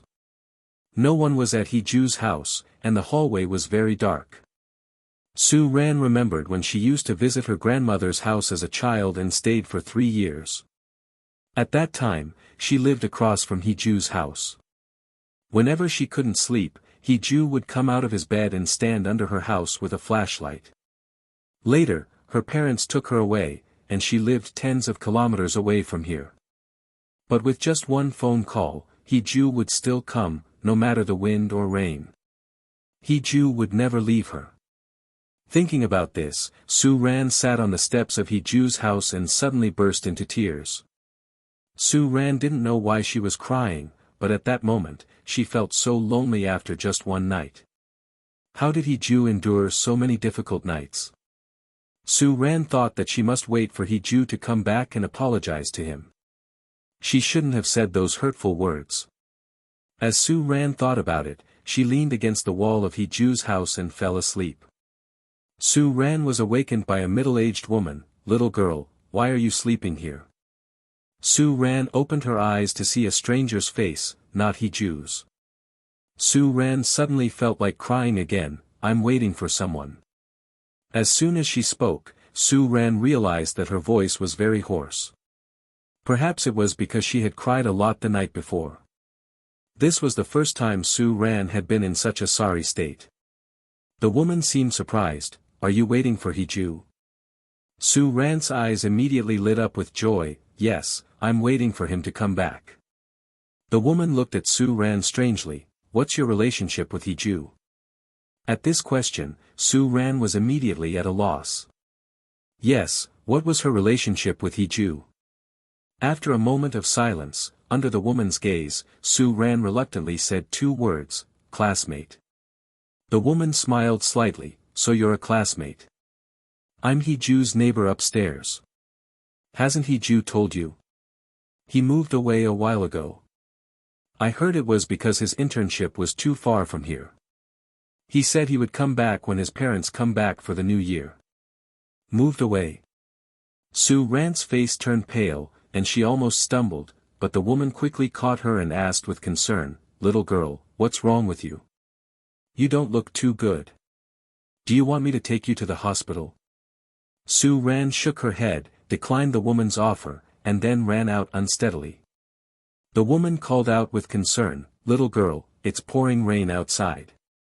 But Su Ran didn't look back and left the woman's sight. Su Ran stood in the rain, letting her dress get soaked. At this moment, she was not the swan in everyone's eyes, but a helpless drenched chicken. Su Ran took out her phone and dialed a certain person's number eagerly. But 1 time. 2 times.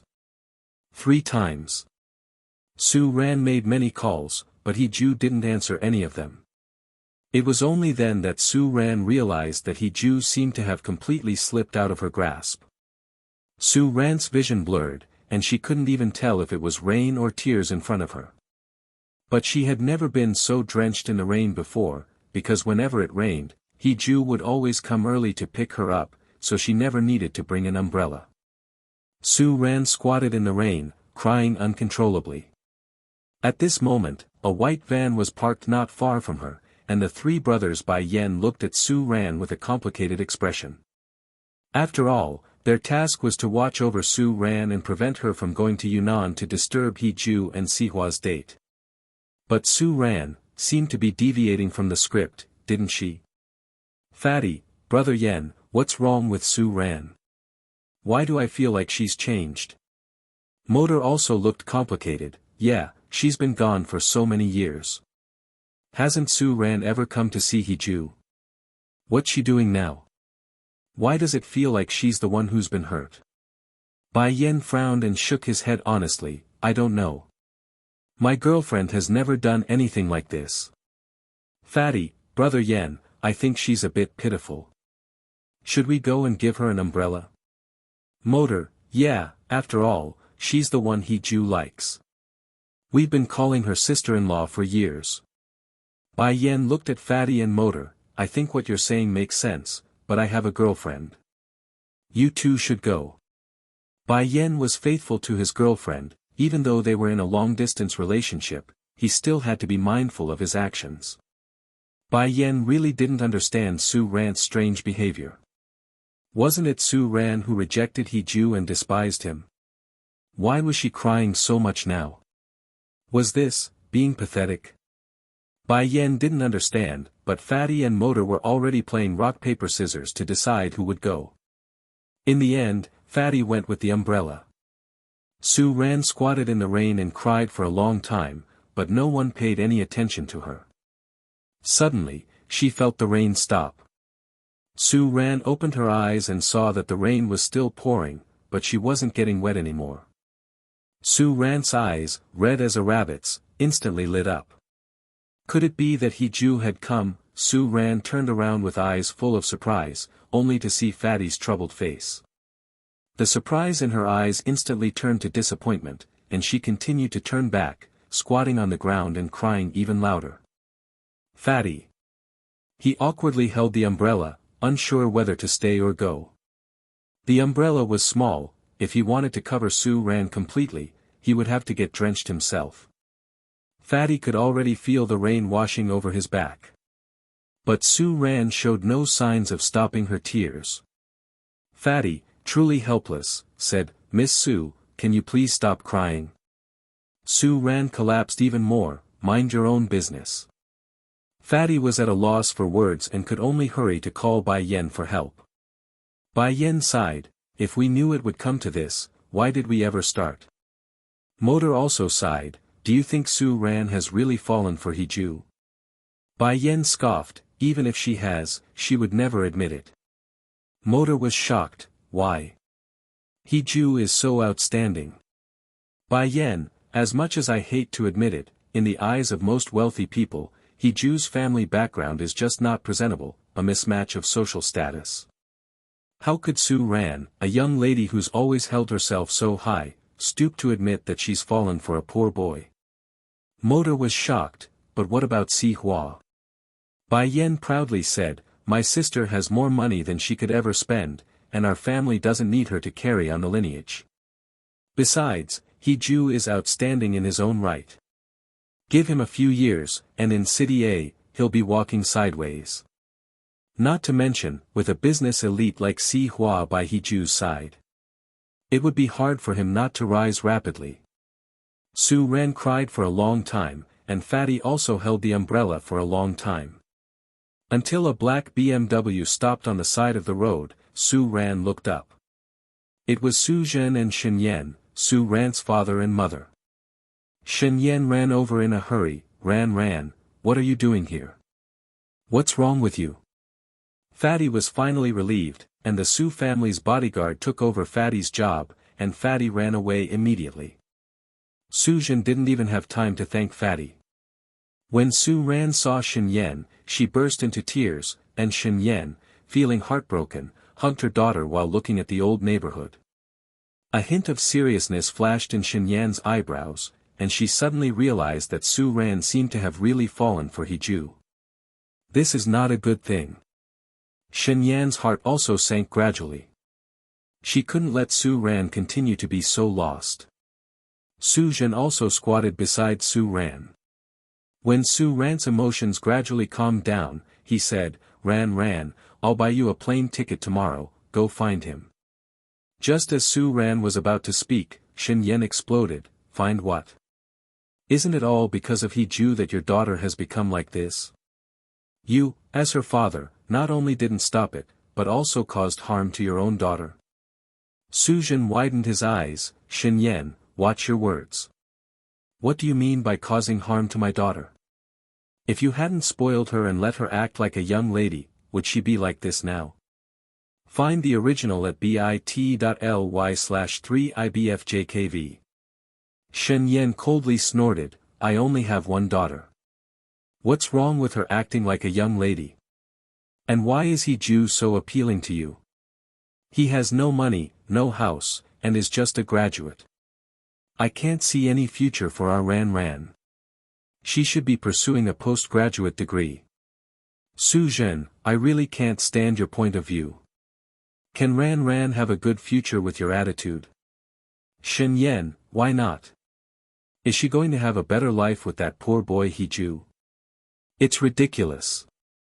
The couple's conversation was overheard by the Bai Yen brothers without missing a word. Fatty sighed, He-Ju is so unbearable in the eyes of Su Ran's mother.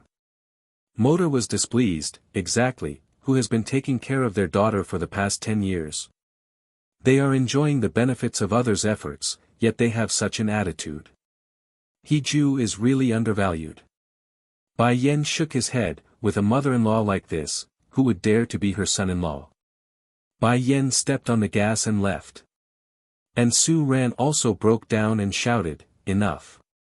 I don't want you to interfere in my relationship with He-Ju. After speaking, Su Ran got up and ran into the car crying. Shen Yan glared at Su Zhen, Su Zhen, I warn you, don't try to manipulate Ran. Do you think I don't know that you talk to her? You take care of yourself, and let me, as her mother, handle Ran's affairs. After that, Shen Yan turned and left. Su Zhen was both angry and helpless toward Shen Yan, and finally sighed and followed her. Back at the Su family, Su Ran took a shower, and when she came out, Shen Yan was already waiting in the room for her. Come and drink the ginger soup, so you won't catch a cold tomorrow. Su Ran's eyes were still swollen, and she looked very haggard. After drinking the ginger soup, Su Ran's emotions calmed down a bit. Shen Yan spoke, go abroad for postgraduate studies next semester. You can choose which country to go to. Su Ran was suddenly stunned and stood up abruptly, I'm not going. Shen Yan said calmly, Mom doesn't want to mention the matter between you and He-Ju anymore.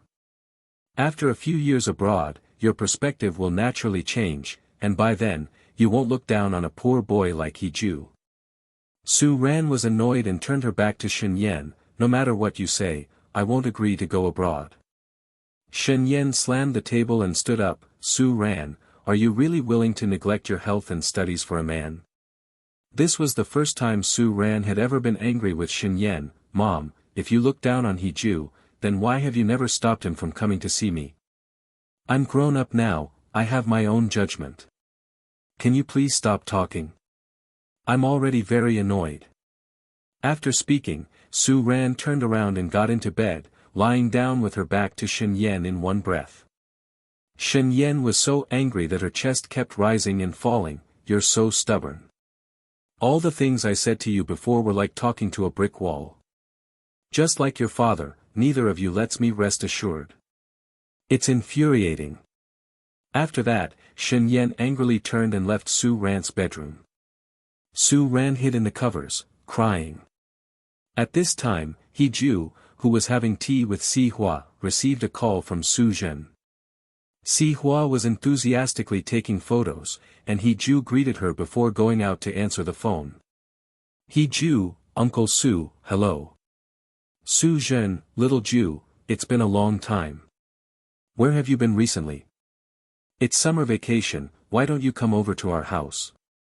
He-Ju knew in his heart that Su Zhen wouldn't usually contact him unless something big had happened. And the only big thing that would make Su Zhen call him personally was Su Ran. He-Ju, uncle, don't beat around the bush. Just tell me directly. Is something wrong with Su Ran? Su Zhen was a little embarrassed and silent for 2 seconds before getting to the point. Ran spent the night outside your house last night. He-Ju's fingers holding the phone tightened slightly, and he didn't speak for a while. Su Zhen sighed, "Little Jew, did you have a fight with Su Ran?" "He Jew, uncle, we're just ordinary friends." Su Zhen realized that Su Ran had really angered He Jew this time. Su Zhen knew how good He Jew's temper was. Su Zhen sighed again, "Little Jew, let me be frank with you. We've known each other for so many years, so I won't beat around the bush. He Jew, uncle, please go ahead." Su Zhen, "Little Jew, uncle doesn't oppose you being with Ran Ran. I've seen all the good you've done for her over the years. It's just that Ran Ran has been spoiled by us since she was young, and she might not be mature enough in her words and actions. You're a boy, so you should be more tolerant and not take offense at her. Ran Ran is a girl with strong self-esteem, but uncle can tell that she still has you in her heart. Otherwise, she wouldn't have run to your house late at night to find you." Before Su Zhen could finish, Shen Yan suddenly appeared, interrupting him, "That's utter nonsense." Shen Yan snatched the phone from Su Zhen. "He Jew, Auntie opposes you being with Su Ran. Marriage is about matching social status. If Ran Ran is ignorant, are you too? Do you want Su Ran to live a hard life with you?" "Su Zhen, Shen Yan, what are you talking about?" Shen Yan didn't pay any attention to Su Zhen and continued to speak to He Jew, "You've already severely affected our lives. He Jew, if there's nothing important, Auntie hopes you can have some self-awareness and stop looking for Su Ran, and stop disturbing our family's life." After saying that, Shen Yan hung up the phone without giving He Jew a chance to speak. Su Zhen looked at Shen Yan's unreasonable and overbearing manner, speechless, too lazy even to look at her. "Su Zhen, just wait and see, you'll regret this one day." After saying that, Su Zhen turned and left. Shen Yan, "Ridiculous, what do I have to regret? It's you and your daughter who can't see clearly." The call ended. He Jew stood still, looking at his phone, feeling a little dazed, then gave a bitter smile. He didn't dare to think about it anymore. He and Su Ran had long been over. He Jew had long stopped liking Su Ran. He Jew composed himself and sent a message to Su Zhen, "Uncle, thank you for talking to me, but Su Ran and I are over. I hope we can go our separate ways from now on and live our own lives." "I'm sorry, uncle."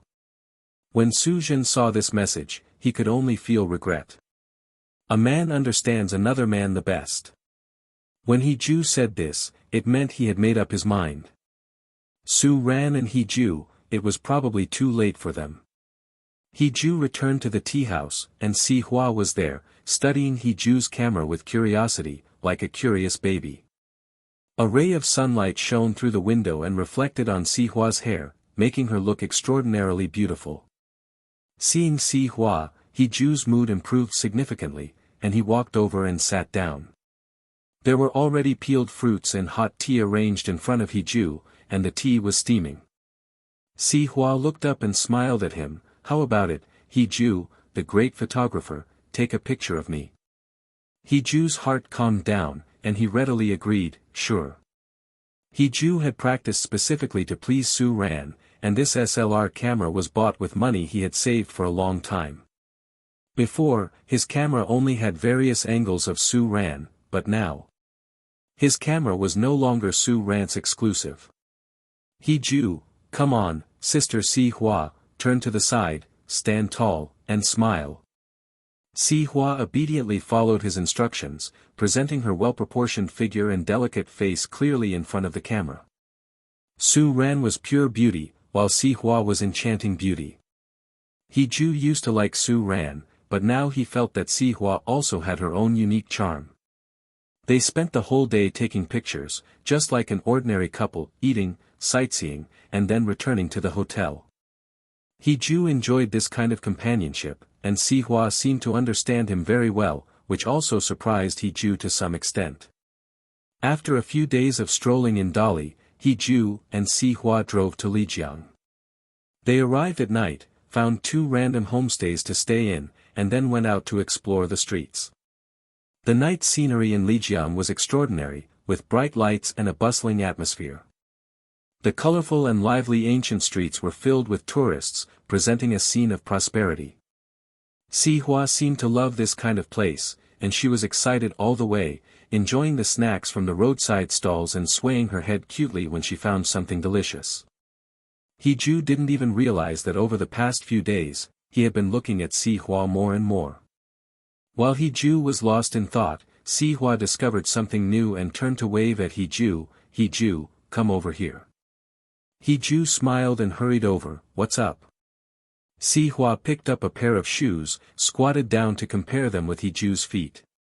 Before Hiju could say anything, Si Hua stood up again and said, "Boss, find me a pair of size 45 shoes." Hiju was genuinely surprised. How did Si Hua know his shoe size? The boss agreed. These were a pair of sports shoes, and Hiju couldn't tell the brand, but he didn't mind at all. In fact, he quite liked them. Si Hua, how much is it, boss? Boss, not much, 350. A quick look at will leave you more fulfilled. Hiju was about to pay, but Si Hua quickly pressed his hand. At the same time, Si Hua shook her head and held up 3 fingers, 260. Deal or not? Boss, young lady, this is already a good deal, no more bargaining. Si Hua decisively pulled Hiju away. Let's go. Boss, hey. Come back. I'll give it to you. Nowadays, young ladies are so good at bargaining.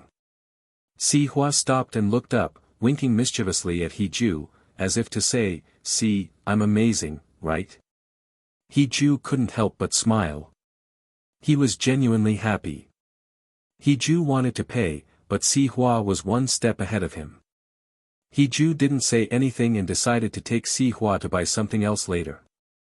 Hiju was curious, though. Sister Si Hua, why did you ask for 260? Si Hua answered seriously, because 250 has a bad meaning, and 240 is not good either. 260 sounds more comfortable. Hiju was astonished. Is there really such a saying? Si Hua linked her arm with Hiju's. Yes. Hiju, I've never heard of it. Si Hua, well, now you have.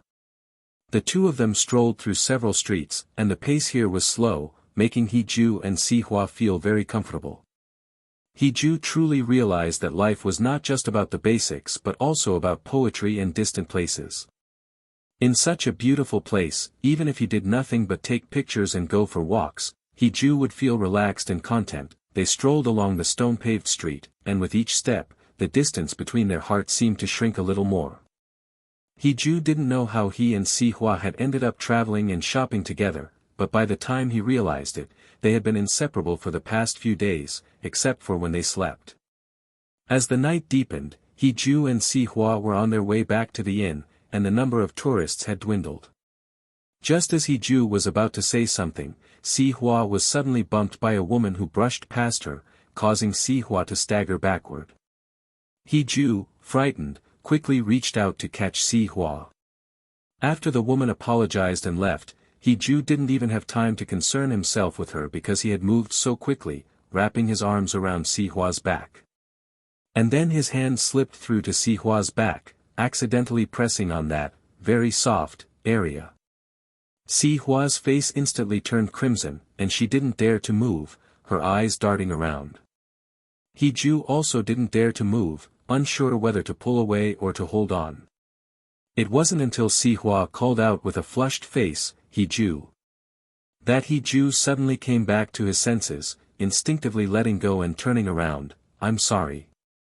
What followed was a bang, and Si Hua's scream, "Ah!"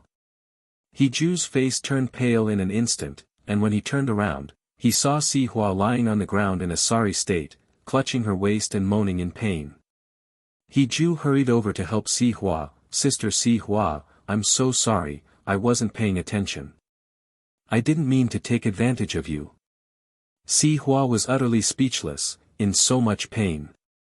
He had just been holding her, couldn't he have helped her stand up straight before letting go?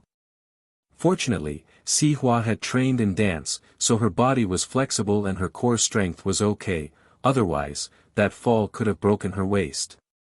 But this was the trouble Ju had caused, wasn't it? Si Hua groaned, "No, no, I've hurt my back." Ju was extremely anxious. "Should I take you to the hospital?" Si Hua shook her head, "Just carry me on your back."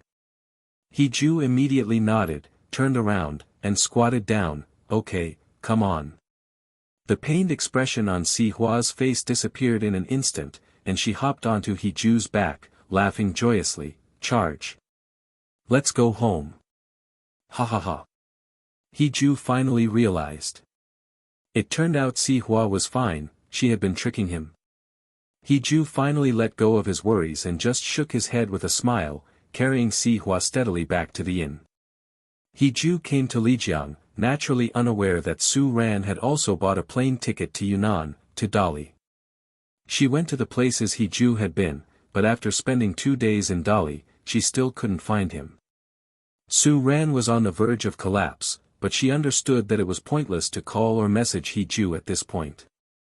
She had to stand in front of Ju and tell him that she had been too willful in the past, and she wouldn't be like that in the future. Su Ran squatted by the side of Irai Lake, her eyes slightly moist, and she called Lu Jia. "Su Ran, Jia Jia, do you know where Ju went?" Lu Jia was silent for a few seconds, then asked her, "Shouldn't you be clearer about this than me?" Su Ran was left speechless by Lu Jia's response.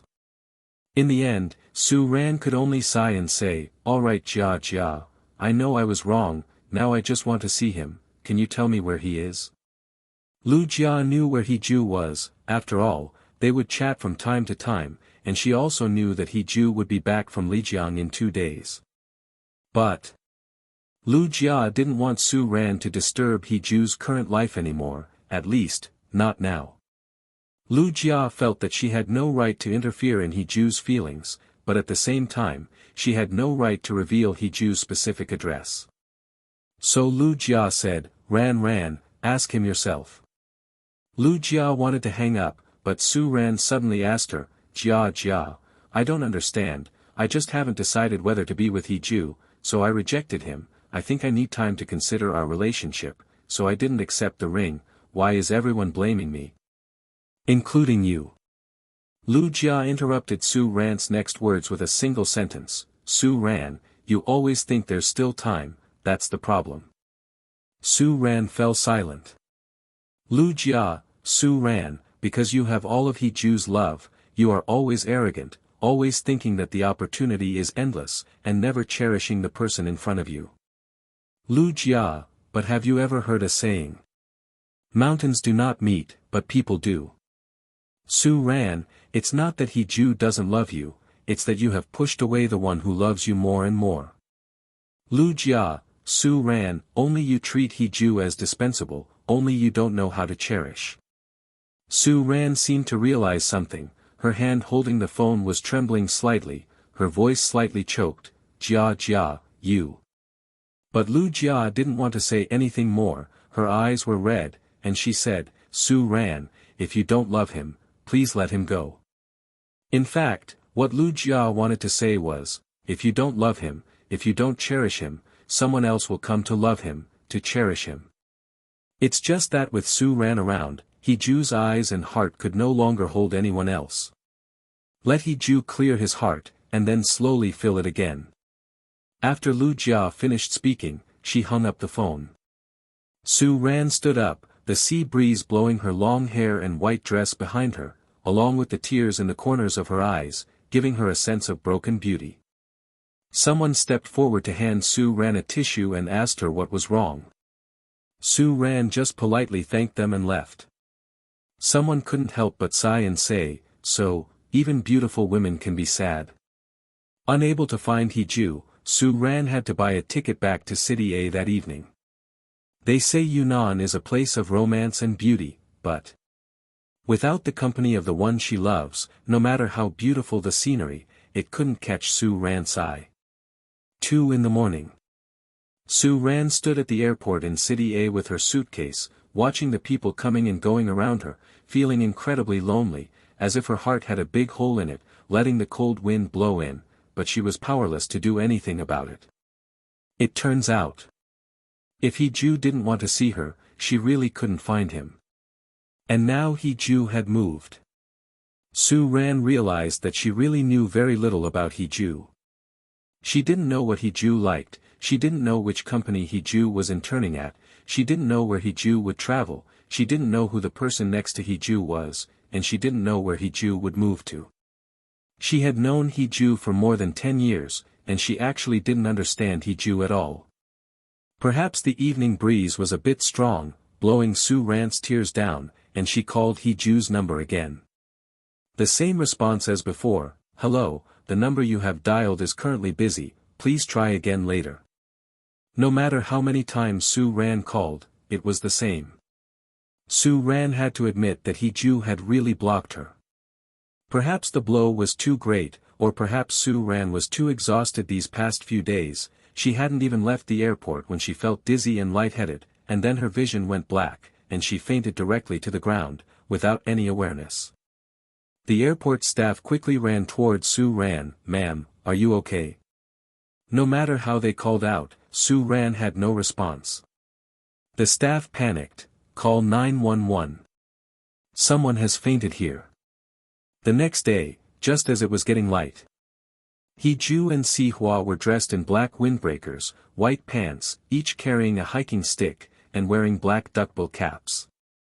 Hiju also had a black backpack, with mineral water, a thermos, an oxygen tank, bread, ham sausages, some snacks, yogurt, tissues, and of course, painkillers and things Si Hua needed for her period. Beneath the majestic Jade Dragon Snow Mountain, a place that seemed to be inlaid with sapphires, was Blue Moon Valley. Where the body can reach, let not the eyes hold regrets. The two took several beautiful photos in Blue Moon Valley before climbing towards Jade Dragon Snow Mountain. Both Hiju and Si Hua were regulars at the gym, so this level of intensity was nothing to them. However, neither of them was from the south and couldn't handle the altitude of 4,680 meters at Jade Dragon Snow Mountain. Halfway through, each had to use an oxygen bottle, inhaling while walking. They moved rather slowly, stopping for lunch midway, taking some photos, and even snapping some lovely shots with fellow backpackers. For the full version, visit. Someone said, it said that making a wish at the altitude of 4,680 meters will make your dreams come true. Because the snow mountain will hear your wish. Another person said to Hiju and Si Hua, "You two look very much in love, so I wish you lovers will eventually become spouses." Hiju was instantly shocked, while Si Hua couldn't help but blush. They exchanged glances and then quickly looked away. Hiju coughed lightly, somewhat embarrassed. "Buddy, where did you see that we are lovers?" That buddy laughed, pointing at the DSLR hanging on Hiju's chest. "I just looked through your camera, and it's full of photos of this beautiful lady, isn't it?" What he really wanted to say was, "Buddy, are you blind? Would someone who doesn't like you look at you so tenderly and softly?" Hiju wanted to argue, but the man had already waved his hand. "Goodbye, brother," seize the opportunity. Hiju didn't even get the chance to argue. Si Hua just smiled and said, "Let's go, let's climb to the top first." Hiju suddenly breathed a sigh of relief and hurried to follow. Finally, around 2 in the afternoon, they reached the altitude of 4,680 meters on Jade Dragon Snow Mountain. Hiju and Si Hua glanced at each other, and at the same time, they saw excitement in each other's eyes. It was the off-season, and there weren't many people on the Jade Dragon Snow Mountain. Si Hua stood at the 4680 m altitude monument wearing sunglasses, and she made a victory sign at Hiju.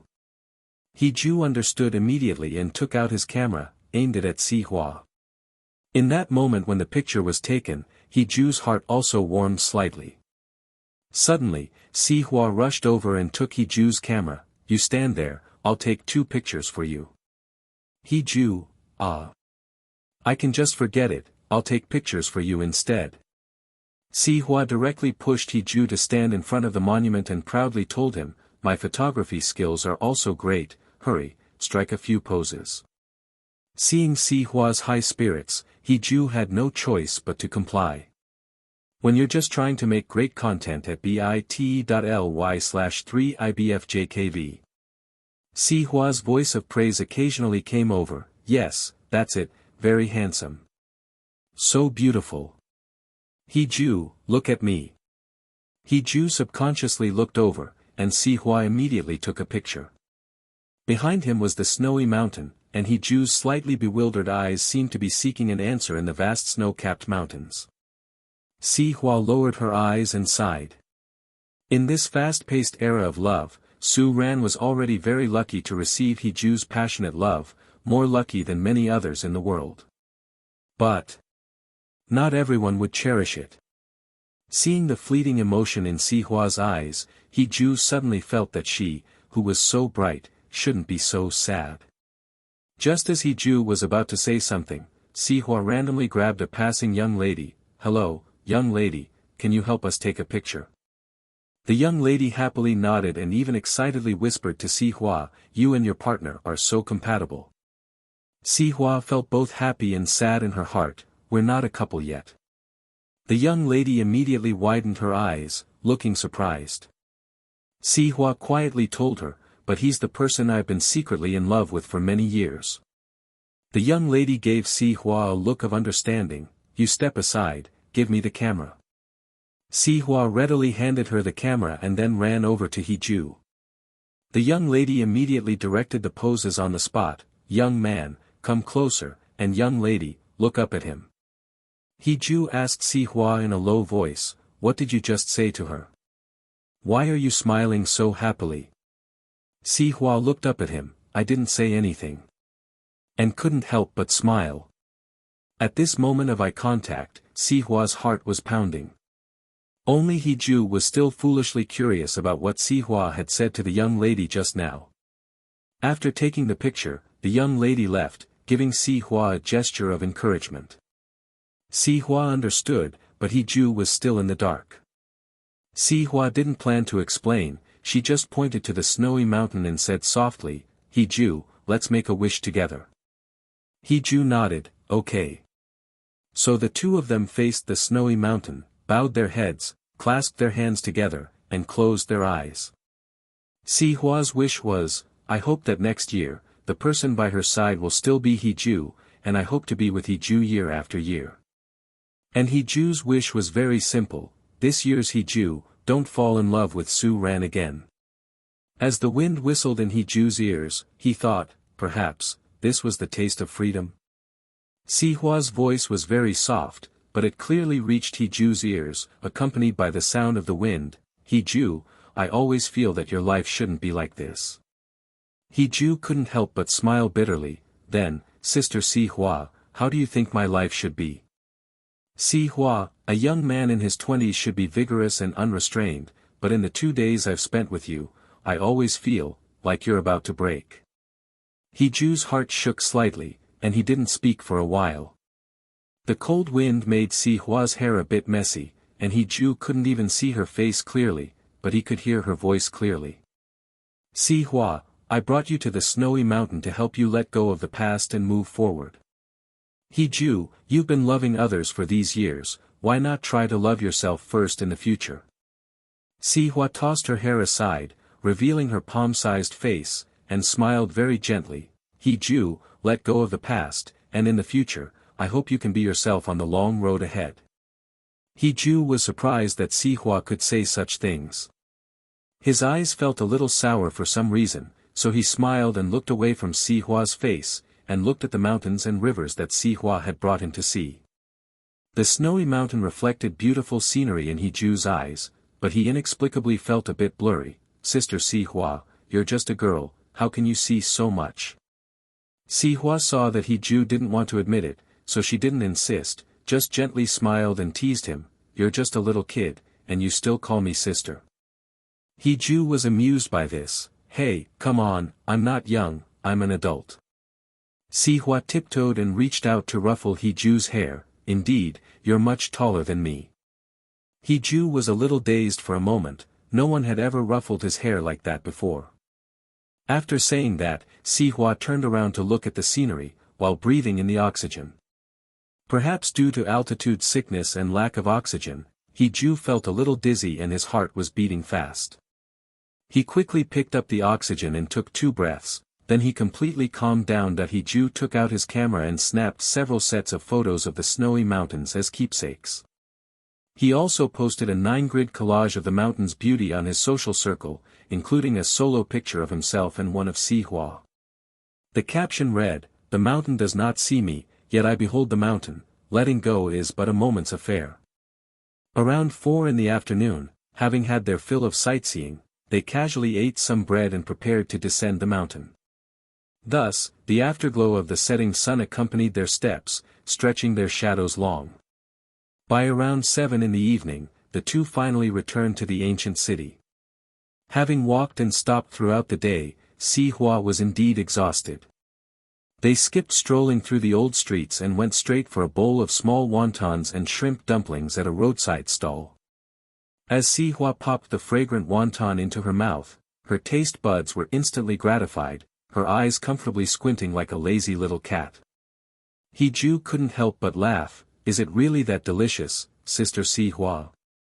Si Hua's voice softened, "It's delicious, you should try it." So, He hurriedly took a bite and gave his approval, "Indeed, it's very good." While eating wontons like a little hamster, Si Hua said to He, "You don't know what life was like for me abroad. It was either bread, salad, or pasta. I really missed the food from Hua country." He asked, "Then why not return to China to work?" Si Hua's hand holding the spoon paused briefly before returning to normal, and she simply said, "Because the company is overseas." He nodded thoughtfully, "Then why come back to China?" He was like a curious baby, amusing Si Hua to the point of laughter. Going abroad was because in China, she couldn't help but want to see He, whose attention was always on Su Ran. Every day for her was like being slowly tortured. Now, she had returned because after so many years, she wanted to fight for her own future. He, you are like a little sun, your love always so generous and bright, never hidden. That's why you'll never understand that unrequited love is a turmoil that Si Hua faces alone. Si Hua slowly spoke under Heju's gaze, "Because there are people I care about still in the country." "People you care about?" Heju didn't ask again, but he said, "The person Sister Si Hua remembers must be a very good person." Si Hua agreed very much, "Yes, he's a good person.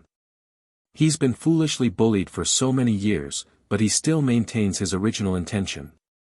Heju looked up, "Who's so foolish?" Si Hua smiled but didn't speak, "It's a secret." Heju didn't ask again, and after finishing the wontons, the two slowly made their way back to the inn. Both of them were quite tired, so they bid each other good night and went back to their rooms. Just as Si Hua finished showering, she received a call from the senior management of Starshine Group. "Miss C, Vice President Qin has been quite active recently. She has almost inserted several people into the company's operations department during the time you were away. There's a real estate project for cooperation with a foreign country tomorrow night at 7. It requires public bidding, and we need your decision on the Starshine side." Si Hua frowned slightly. She had already lost a major project overseas, and if she couldn't achieve something upon returning to China, her father would probably be furious. Once Si Hua's father got involved in domestic projects, how could Si Hua subtly pursue Heju? The old man was very shrewd, and she couldn't let him return to China. We are bit.ly/3ibfjkv, find us on Google. So Si Hua had to make a quick decision, "Send me the address. I'll be there on time tomorrow night." Si Hua was blow-drying her hair in the bathroom, thinking about how to tell Heju that she had to leave early. Meanwhile, Heju received a call from his mother, "Xiao, come back tomorrow. Your father has been feeling tightness in his chest, so I'm taking him to City A for a checkup." Heju's heart tightened, "Okay, Mom, I'll be back tomorrow morning." His mother chuckled, "No need to rush. Su Ran is with us. She's already checked into the hospital tonight, and we'll do the checkup tomorrow." Heju, "Mom, what are you saying? Who's with you?" His mother, Su ran, your classmate from elementary school to university. Have you forgotten? Hee-ju suddenly felt a headache. Mom, how did you end up together?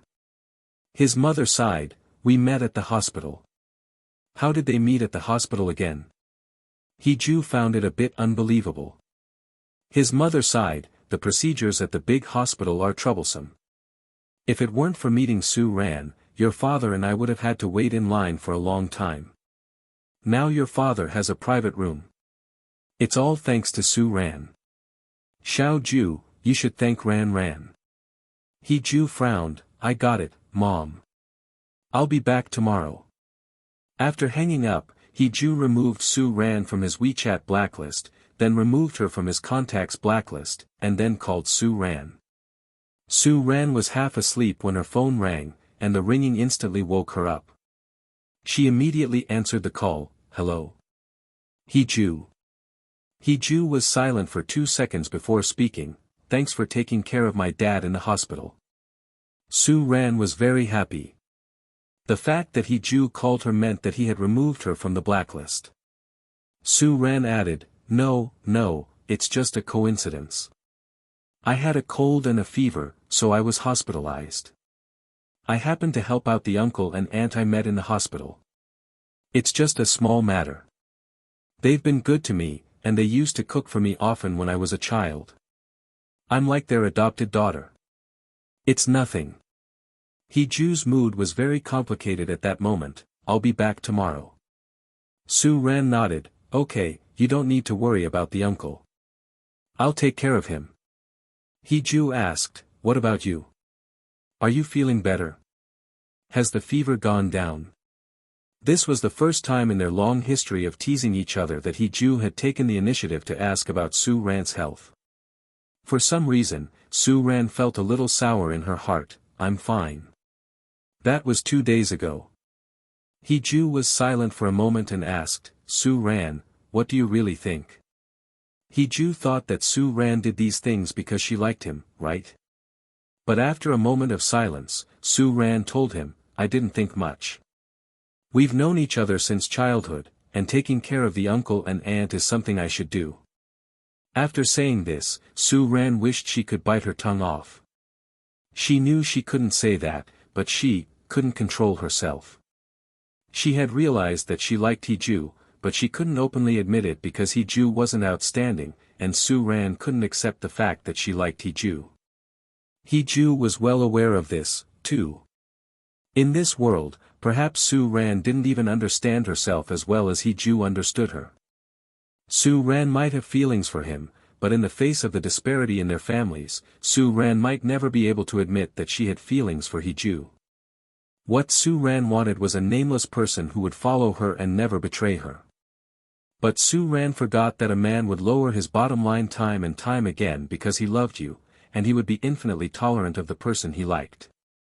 But when this man no longer liked you, you were just nothing. Realizing this, Hee-ju thought he would be heartbroken, but in fact, Hee-ju himself hadn't expected to be so calm. Hee-ju suddenly remembered the wish he had made on the snowy mountain. This year's Hee-ju will no longer like Su Ran. Yes, he wouldn't like Su Ran anymore. Hee-ju, love yourself, and let yourself go. Hee-ju's voice was very faint, I got it. Su Ran was anxious, brother Hee-ju, that's not what I meant. Can you please stop blacklisting me? Hee-ju responded, okay.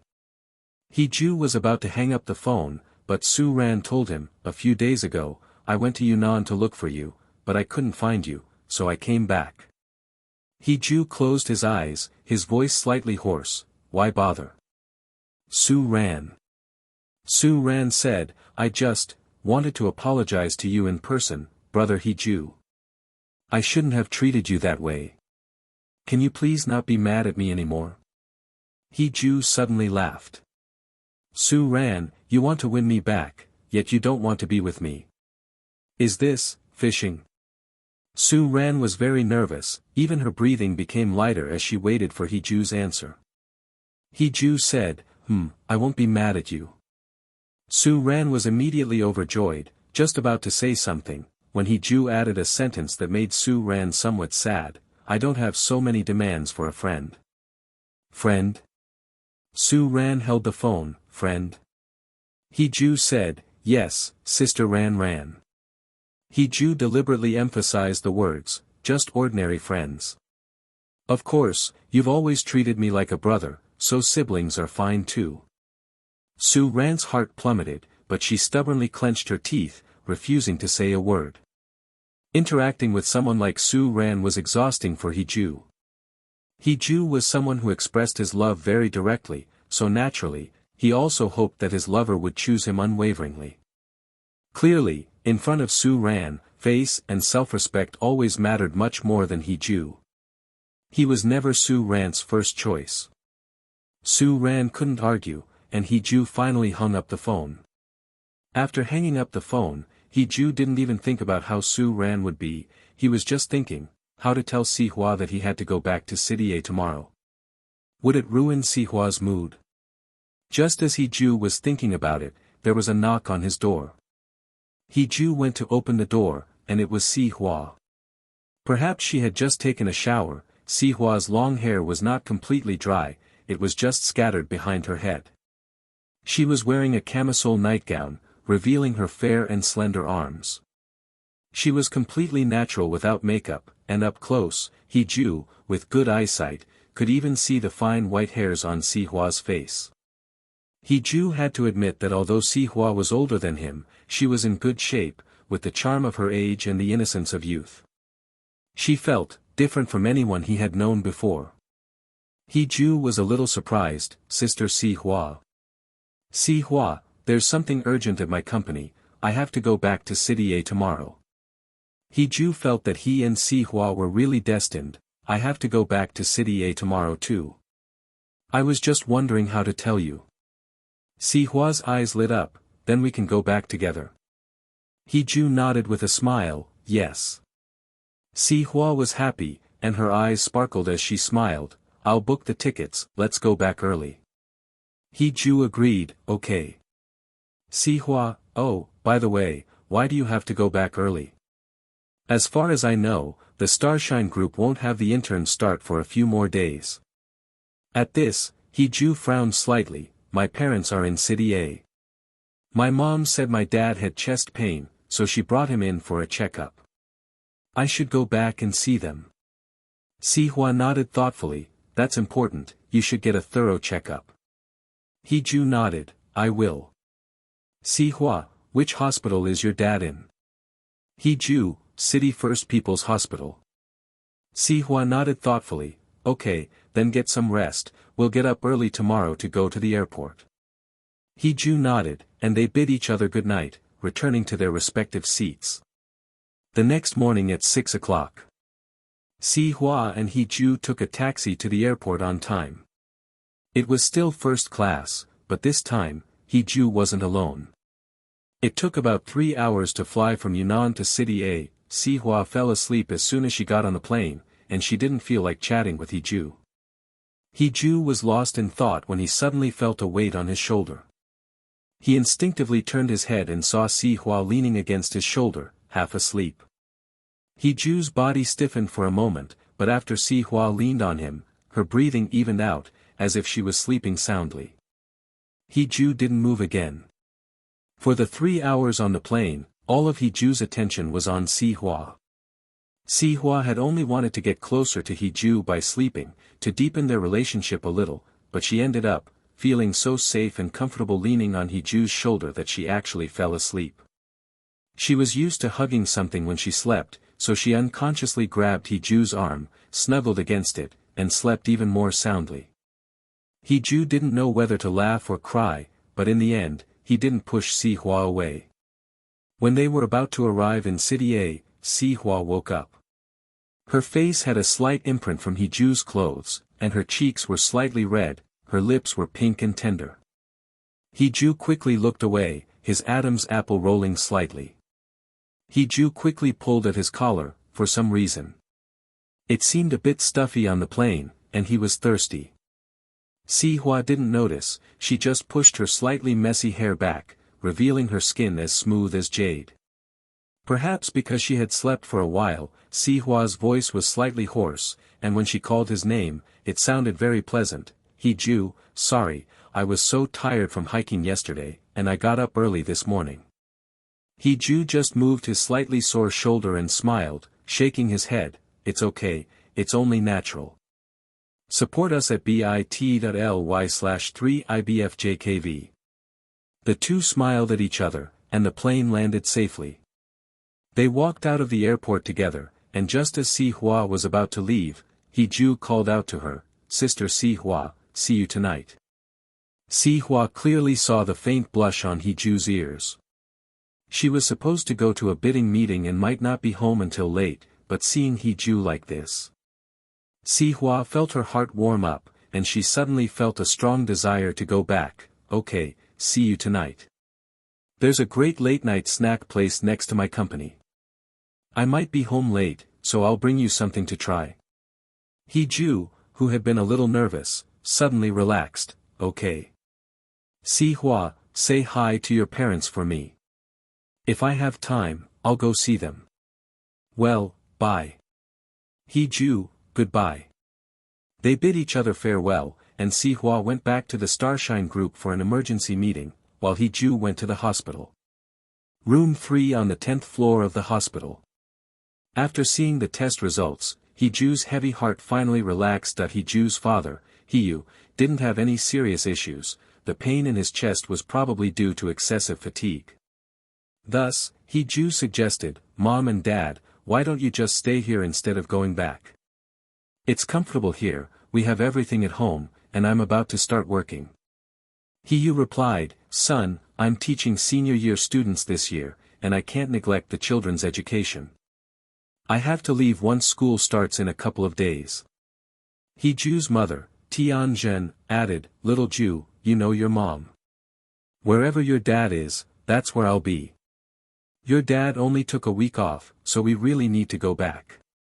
He-ju sighed. Both his parents were teachers, his father a high school math teacher and his mother an elementary school teacher. They had dedicated their entire lives to the field of education. He-ju was proud of his parents. He wouldn't allow anyone to look down on them. Just as He-ju was about to speak, there was a knock on the hospital room door. Turning around, he saw Su Ran standing at the entrance, dressed in a white dress, holding a basket of flowers and fruit, looking somewhat restrained. For a moment, He-ju didn't know what to say. In the past, he might have been overjoyed, right? But now, what He-ju was actually thinking was, he didn't want to owe anything to Su Ran. It was Tianzhen who reacted first, hurrying forward to greet her. Oh, Ran is here, come in, come in.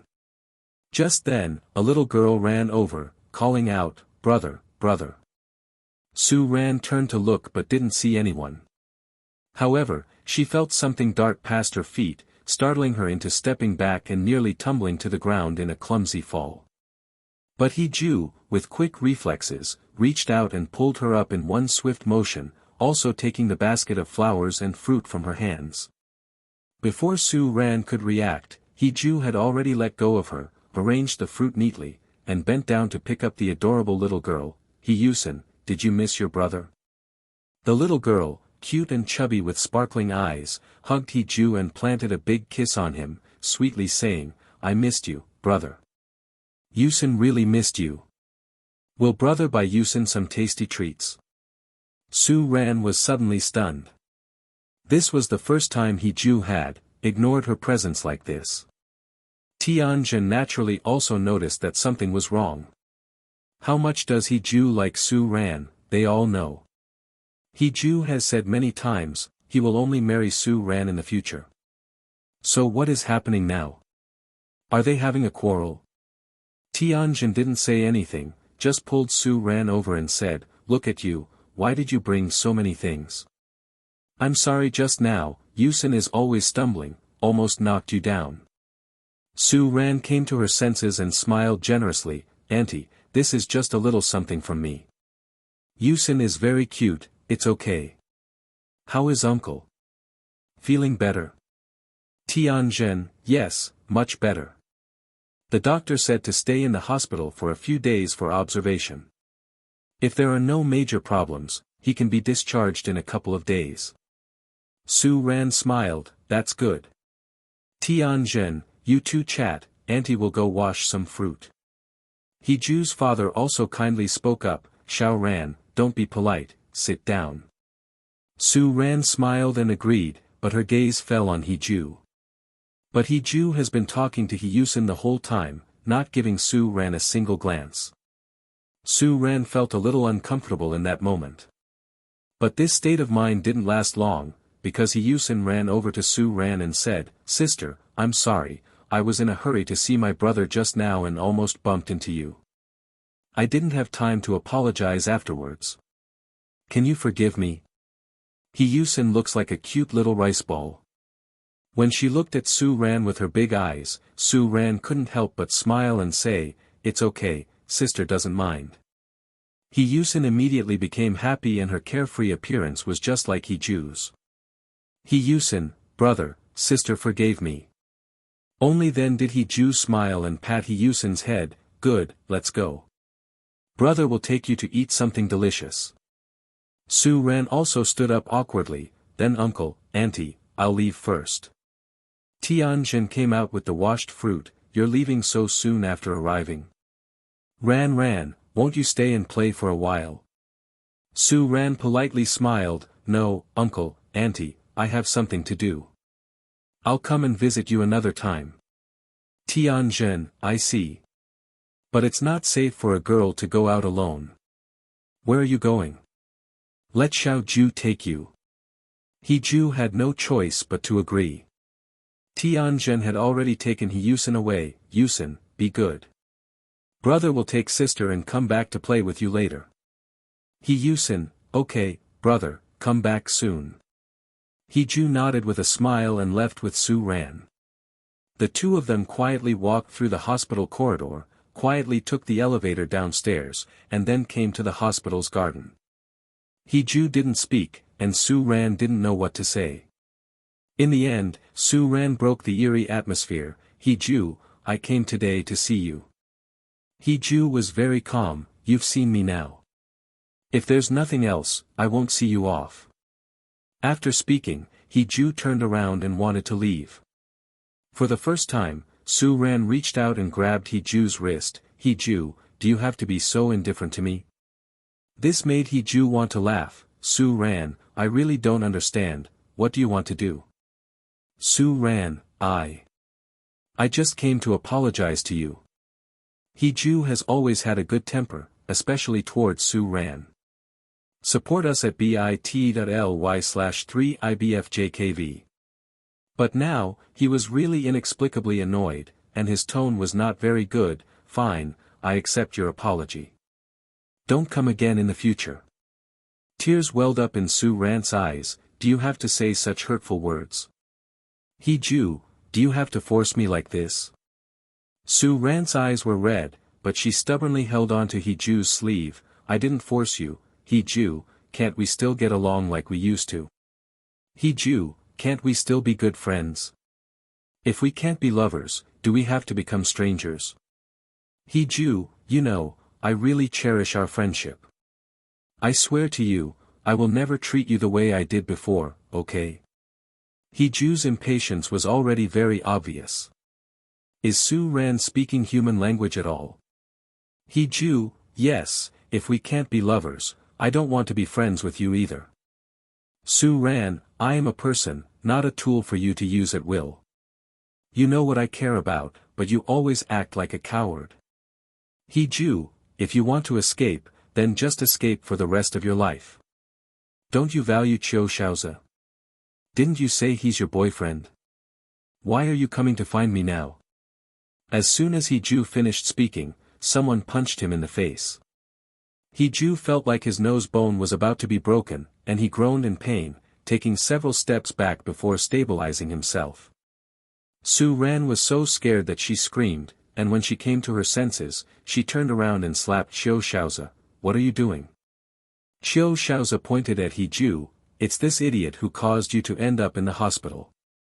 I'm here to help you get revenge. Why are you hitting me? Qiu Shaoza's face was full of contempt. Just look at this fool, a good-for-nothing, only capable of overestimating himself. Why do you care so much? Su Ran, you are, after all, the young lady of the Su family conglomerate. How can you stoop so low? One slap is not enough. This beast's mouth deserves to be smacked until he can't open it. He Ju's gaze suddenly turned dark. Does a tiger not show its might, only to be mistaken for a sick cat?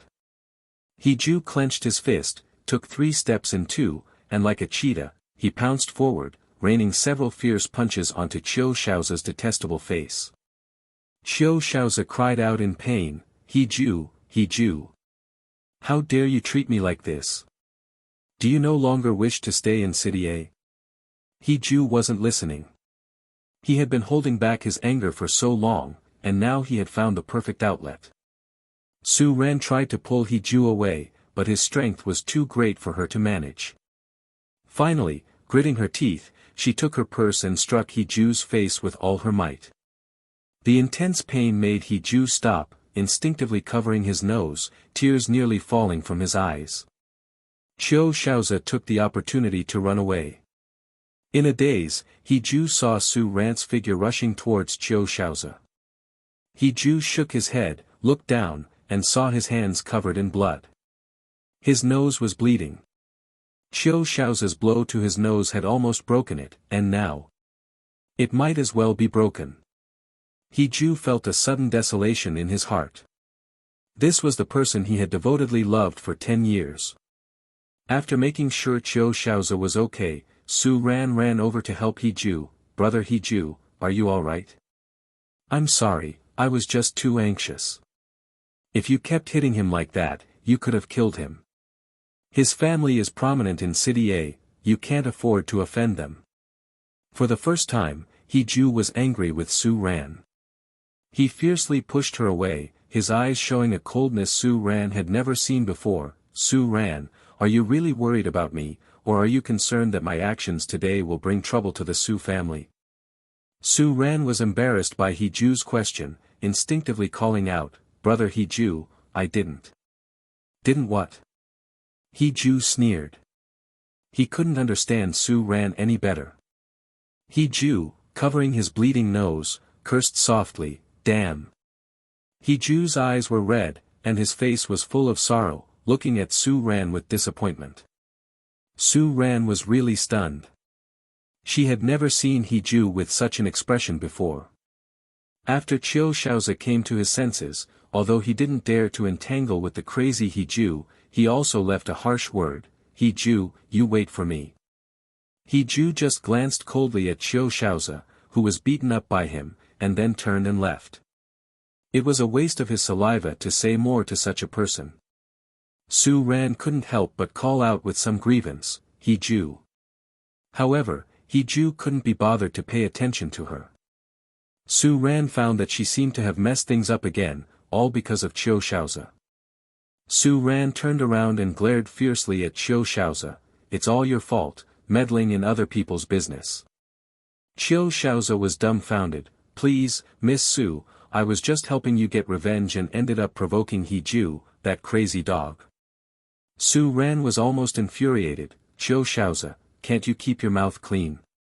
Just because the Qiu family and the Su family are close, you think I have no bottom line. If you provoke me, your Qiu family won't have it easy either. Qiu Shaoza smiled, just for a poor boy you don't even care about, are you willing to break everything off with me? Su Ran, you. Qiu Shaoza, Su Ran, admitted, you and I are the most compatible. Whether it's family background or temperament, you, like me, are selfish. Otherwise, why did you take action against He Ju? Just because you were afraid that He Ju would harm the relationship between the Qiu family and the Su family? Su Ran's hand holding the bag tightened slightly. He Ju could see what she was thinking. She was already very unhappy, and now there was Qiu Shaoza. Su Ran took a deep breath, Qiu Shaoza, don't try to guess my thoughts with your so-called logic. The matter between He Ju and me doesn't need your intervention. After speaking, Su Ran wanted to leave, and Qiu Shaozi quickly spoke up, "Marry me. You can do your thing, and I'll do mine. Even if you want to be with He Ju, I have no objection. How about it? Consider it." Su Ran stopped in her tracks, turned around, and stared at Qiu Shaozi in disbelief. "What nonsense are you talking?" Qiu Shaozi pointed to his bruised and swollen face from being beaten by He Ju. "Su Ran, if you agree, I'll consider today's incident as if it never happened. If you don't agree, I'll go get my injuries checked, and I'll make sure He Ju goes to jail for a few years. Do you believe me?" Su Ran laughed in exasperation. "Qiu Shaozi, are you the crazy dog here? Biting whoever you catch?" Qiu Shaozi smiled, but there was no hint of amusement in his eyes. "Su Ran, you know, the Qiu family and the Su family are the best match. I am infinitely tolerant of you, and I even allow you to have affairs. Why don't you know how to appreciate it?" Su Ran spat out a "pa," and turned around to quickly find He Ju. Only then did Qiu Shaozi reveal a painful and unbearable expression, grinning and showing his teeth. Two people quickly rushed over from a distance to support Qiu Shaozi. "Brother, why do you have to marry Su Ran? There are so many women in the world." Qiu Shaozi was extremely annoyed. "Do you think I want to?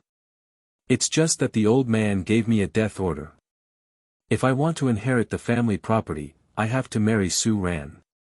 Besides, Su Ran also has someone she likes. After we get married, we'll go our separate ways, and no one will control me. Isn't that great? But I don't think Su Ran is that simple. Qiu Shaozi, what do you think Su Ran is? If she wanted to be with He Ju, she would have been with him a long time ago. What does that have to do with me? In this matter, as long as He Ju is willing, Su Ran will benefit. Then, boss, if you get married, will you touch Su Ran?" "Qiu Shaozi, I only touch my own woman. I wouldn't touch someone else's woman. I'm worried about getting infected." Qiu Shaozi's voice gradually faded away. Su Ran didn't hear any of these words. At this moment, she was standing at the door of the operating room, feeling guilty as she waited for He Ju to come out. It wasn't He Ju's fault for what happened just now. He really couldn't afford to offend Qiu Shaozi. People like He Ju, from a small family, should avoid trouble. Su Ran waited for an hour before she could finally go in. He Ju's nose was wrapped in gauze, and he looked very haggard. Su Ran couldn't help but feel a little sorry. "How are you? Feeling better?" The doctor said, "It was a minor surgery, just a few stitches. It's nothing serious. The injury is on the bridge of the nose, so it will hurt for a few days." After speaking, the doctor left, and He Ju couldn't be bothered to say a word to Su Ran. It was really hard for Su Ran. She actually had the perseverance to stay by his side. "We are Pori.co, find us on Google." Su Ran said, "Brother He Ju, I know you probably don't want to see me right now, but don't worry, I won't let Qiu Shaozi hurt you. You rest well first. I'll leave now, and I'll come to see you again tomorrow." He Ju ignored her. After a while, Su Ran came back with a food box. Inside is corn and pork rib soup. "I just bought it. Drink it while it's hot." He Ju thought Su Ran was about to leave, but she came back again. "He Ju, I know you probably have grievances against me right now, but you also know that I've hardly ever had any experience with love. When you confessed to me, I really didn't know how to handle it, and things got out of hand. I hope you can give me some time to think about our relationship." He Ju finally spoke. "Su Ran, what makes you think that I will stand still just because you ask?" Su Ran opened her mouth to say something, but in the end, she just sighed. "You went to Yunan, and you weren't alone, were you? Who is that girl? You spent such a long time alone with her, and you didn't explain it to me either. He Ju, in your eyes, am I just someone who, after a failed confession, looks for a woman to ease my loneliness? He Ju, you've not only insulted me, but you've also casually insulted a girl who you don't even know. He Ju, also, where I go, who I go with, why should I explain to you? Who are you to me? Am I obligated to report to you? Su Ran fell silent for 2 seconds. That's not what I meant. He Ju, with a splitting headache, but every word you say means that. Su Ran, all these years, I've really underestimated you. Who knew your inner world was so rich? He Ju had actually thought Su Ran was a naive young lady. Su Ran felt an uncontrollable sense of grievance, so much so that tears were swirling in her eyes. She went to Yunan to find him, fainted from standing in the rain at his doorstep, took care of his parents. Aren't all these things enough to prove her sincerity? Why does He Ju insist on hurting her with his words? Su Ran wanted to explain, He Ju closed his eyes, stop talking, I don't want to see you, leave. Su Ran stood still, tears falling like beads off a broken string. Aren't you also making random guesses about me? Are you so sure that what you think is right? Brother He Ju, why have we come to this point? He Ju seemed really tired, and couldn't be bothered to deal with Su Ran anymore. He just lay back on the bed, quietly closing his eyes. At this moment, He Ju finally realized that love was useless. No matter how much love there was, it was useless unless it was mutual. After crying for a while, Su Ran saw that He Ju had no reaction at all, so she had to tidy up her emotions and leave. After almost half an hour, He Ju received a call from his mother. Not wanting his parents to worry about him, He Ju said, Mom, there's an urgent document at the company where I'm interning. I'll drop off Su Ran and then head back. I'll come see you tomorrow. After dealing with his parents, He Ju removed the needle from his hand and left the hospital. Today was relatively lucky, wasn't it? At least. He Ju's father didn't have any major issues, just some heart pain caused by exhaustion. Resting well should resolve it. Thinking this, He Ju decided to tidy up the house so that his parents could have a comfortable place to stay once they were discharged. So, He Ju took a taxi to the old, run-down house. What He Ju didn't expect was that he would see an unexpected person here. It was Lu Jia. She was wearing a JK skirt today, carrying a black JK bag, showing off her straight and slender legs. Her petite face had a light makeup on it, and her fine bangs were blown by the evening breeze, revealing her white forehead.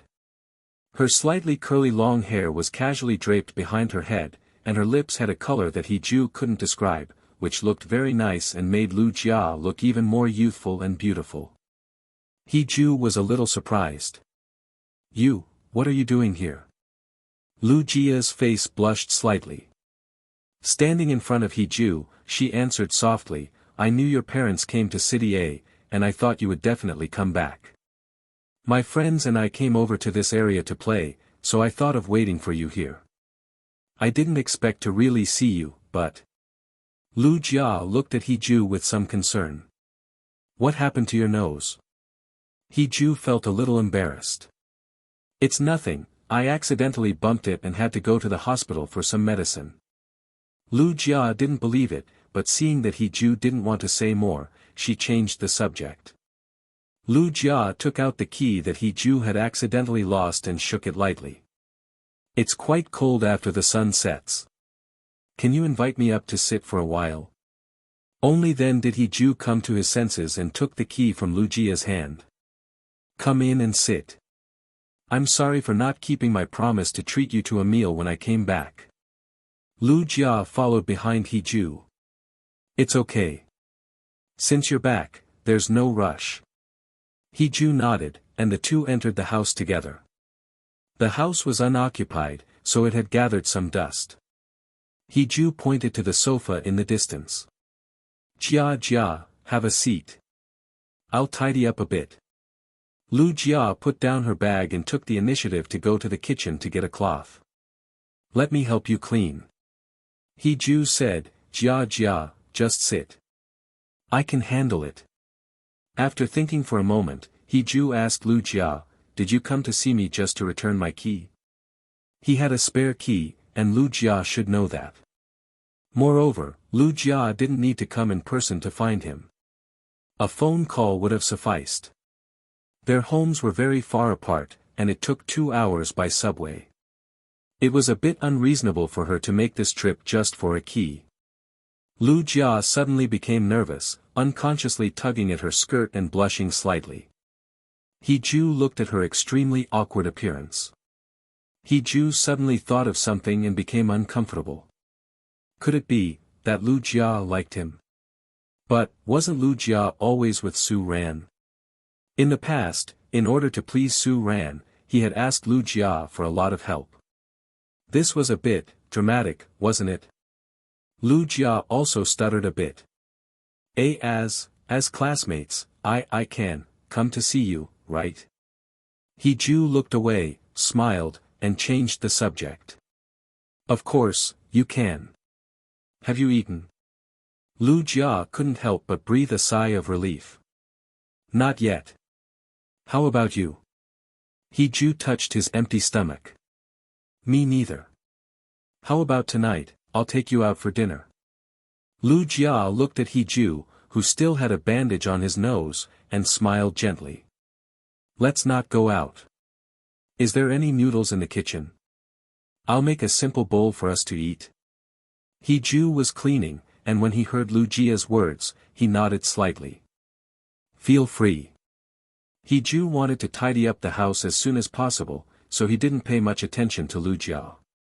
An hour later, He Ju had finished tidying up and wanted to go to the kitchen to check on Lu Jia. As he walked to the kitchen door, he saw Lu Jia using chopsticks to tie up her long hair, fixing it behind her head, revealing her slender neck. When she saw He Ju coming, she smiled softly at him. It's almost ready. Wash your hands and we'll eat the noodles. He Ju came back to his senses. Oh, okay. After washing his hands, He Ju saw that there was a steaming bowl of egg noodles on the table, with a few pieces of cured meat and vegetables on top.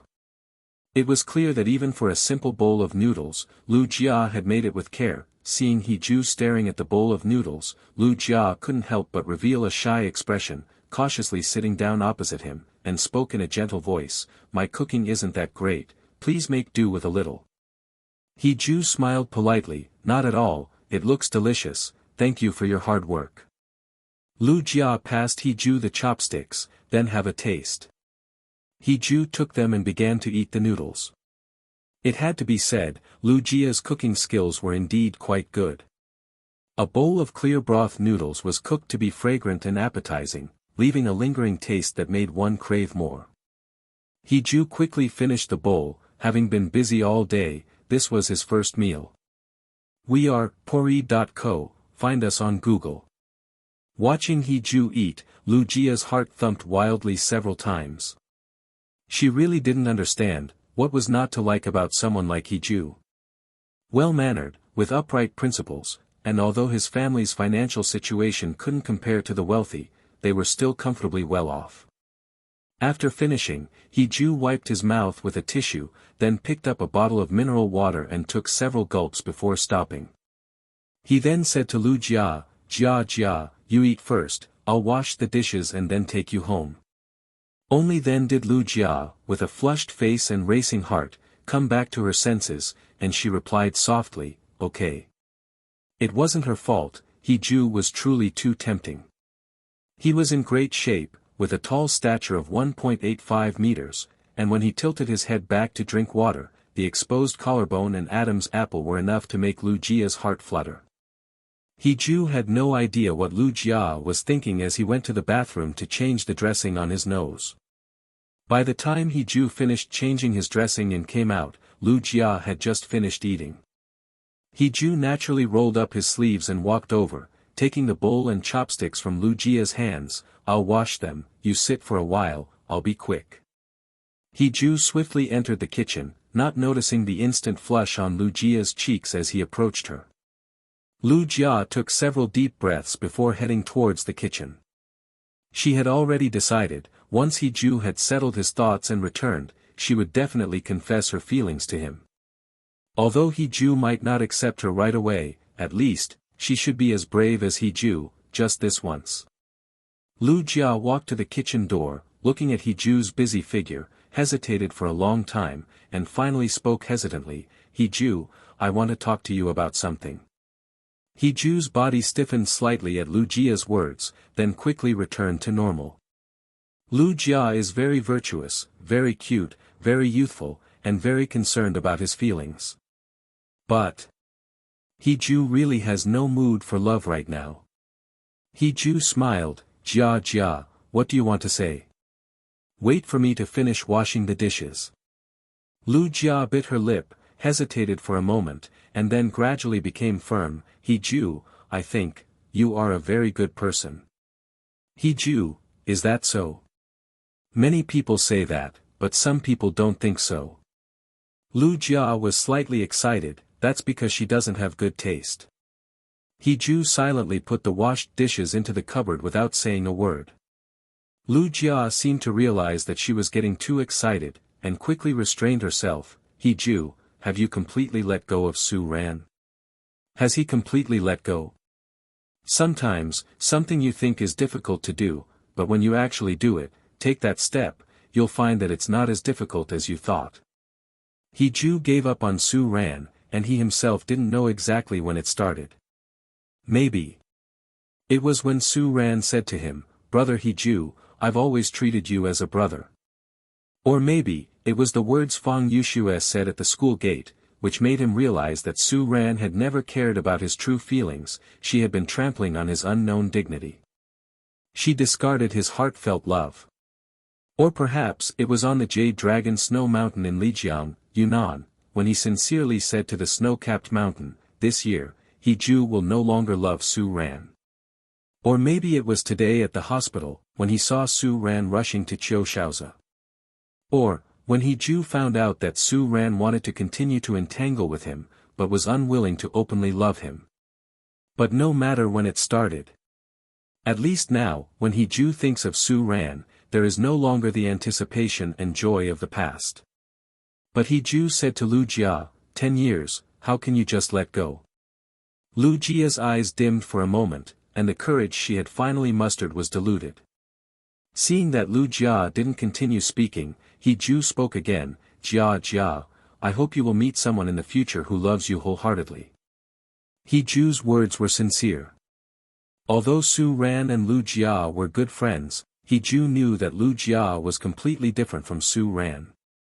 Lu Jia is introverted, and even somewhat self-deprecating, but she is also very beautiful, a top student, and comes from a well-off family. Although not as wealthy as the Su family, the Lu family in City A is also well known. Only He-ju, has nothing. What can He-ju, who has nothing, indulge in? He-ju didn't know if there was anyone in this world who could love him as passionately and generously as he desired. He longed for someone who would love him explosively until death, understanding that death and love are equally important. "Lu Jia, you have a bright future, don't love someone like me." Tears seemed to flash in Lu Jia's eyes, and she didn't continue the topic. "He-ju, you will definitely become better and better. You're only in your early 20s, you can become anyone you want to be." Lu Jia didn't dare to say one more thing, she would wait for him, just like the way He-ju waited for Su Ran in the beginning.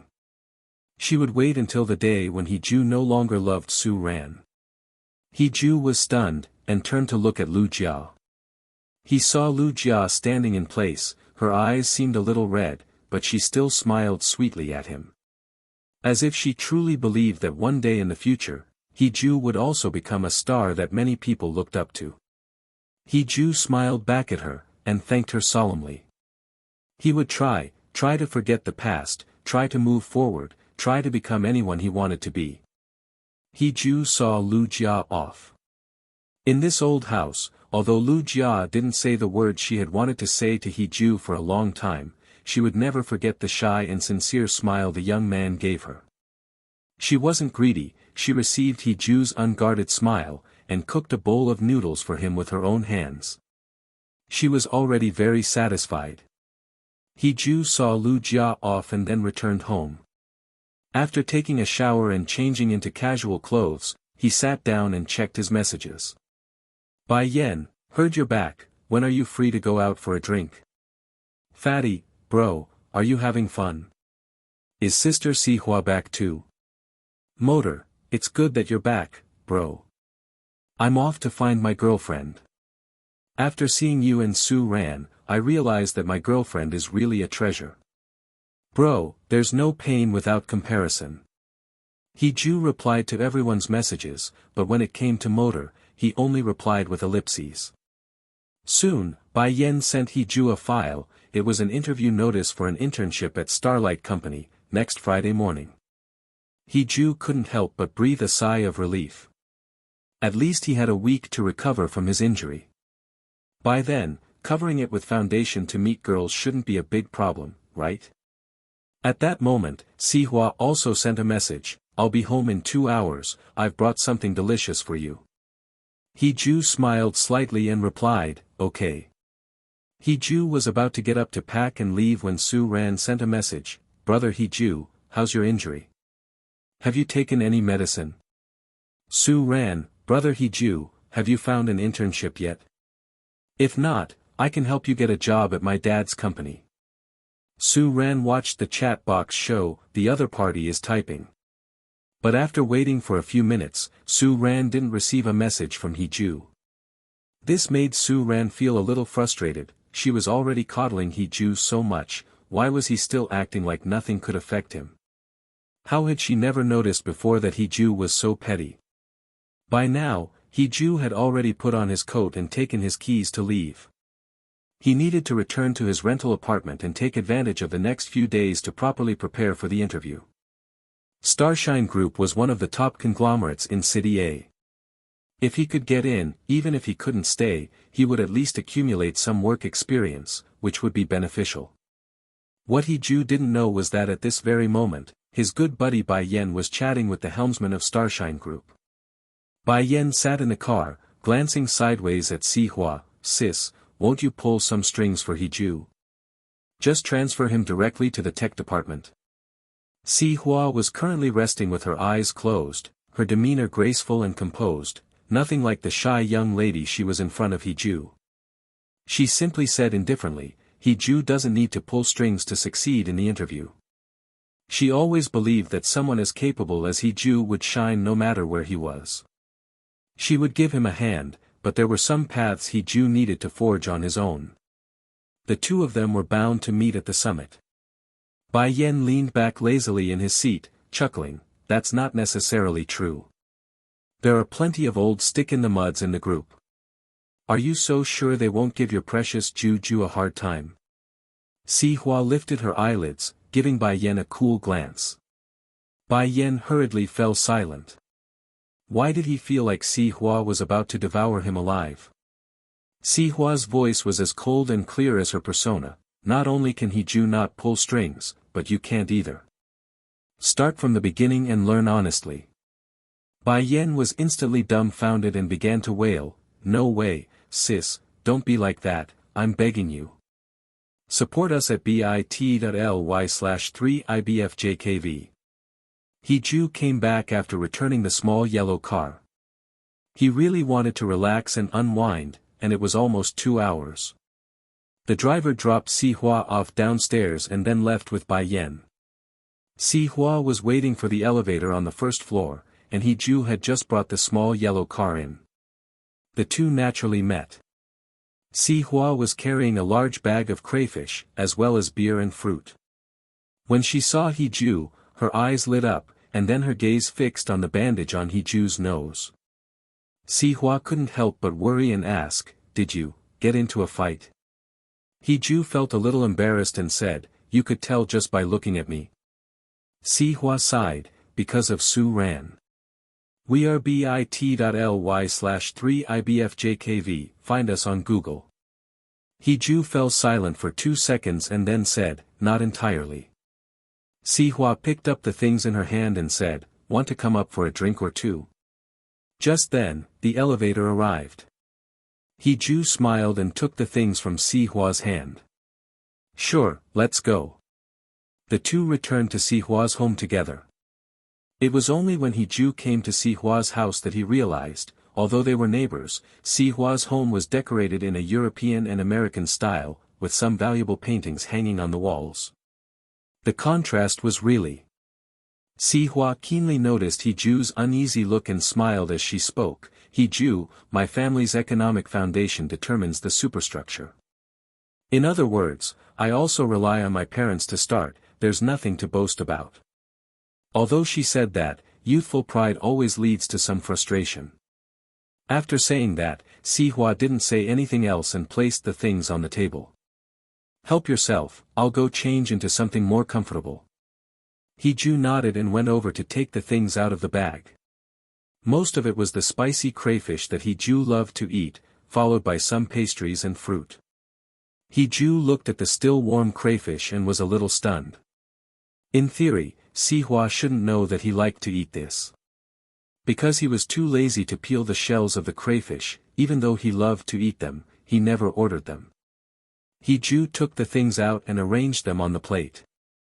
Just as he finished, Si Hua had already changed into a camisole nightgown and came out after removing her makeup. He Ju had to admit that Si Hua's looks and figure were really stunning. Even without makeup, she was still the beautiful and unattainable sister. The camisole dress outlined Si Hua's front protrusion and rear lift perfectly. He Ju just glanced at her and then looked away. It was too hot, and if he kept looking, he was afraid that Bai Yan would accuse him of harming his own sister. He Ju's gaze fell on the crayfish on the table. I never expected that Sister Si Hua would buy crayfish to eat. Si Hua sat opposite He Ju, looking at him very sincerely. I wouldn't buy it for myself, I have no appetite when I'm alone. It was little Yen who said you liked to eat it, so I bought it. He Ju was slightly surprised. When did Bai Yan go to see Si Hua? He hadn't heard Bai Yan say anything. Si Hua smiled and handed a can of beer to He Ju. Yes, little Yen hopes you can let go of the past and move forward. He Ju took it and couldn't help but smile. He can tell me these things himself, why bother sister to convey the message? Si Hua said, it's not a bother, sister is happy to do it. What? He Ju subconsciously looked at Si Hua. But Si Hua had already put on gloves and was ready to peel the crayfish. He Ju subconsciously felt that peeling the crayfish should be done by a boy, so he reached out to take over. Let me do it. Si Hua waved away He Ju's hand and said calmly, you're injured, let sister do it. He Ju wanted to struggle again, but Si Hua spoke, He Ju, peeling crayfish is not a boy's privilege. What? He Ju was shocked once again. In this day and age, isn't it assumed that peeling crayfish is something boys should do? Boys should earn money to support the family, should be courteous everywhere, and should give priority to ladies, right? But Si Hua told him with a smile, you young people have been educated too well, always taking everything upon yourselves. But in reality, in a relationship, boys don't have to peel crayfish, and boys can cry when they feel wronged. Like your relationship with Su Ran, if she doesn't cherish it, it's not your fault. A good relationship must be about mutual tolerance, mutual support, and mutual encouragement, making life better and better, rather than one side giving while the other remains indifferent. This isn't called love, it's called self-delusion. Si Hua was really insightful, hitting He Ju's sore spot. Si Hua said, He Ju, don't let the online inspirational quotes brainwash you into thinking that many things are what you should do. No one can define you. You have to learn to be yourself, love yourself first, and then love others. Si Hua's voice was sweet, making He Ju feel very comfortable. Si Hua said, hasn't someone said a phrase like this? Those who abandon me, yesterday's days cannot be retained. He Ju, sincere people are not wrong. It's those with distorted values who are wrong. Don't worry too much about them, and let it affect your originally peaceful and happy life. He Ju was completely amazed. He had been running after Su Ran for so many years, and no one had ever told him these things.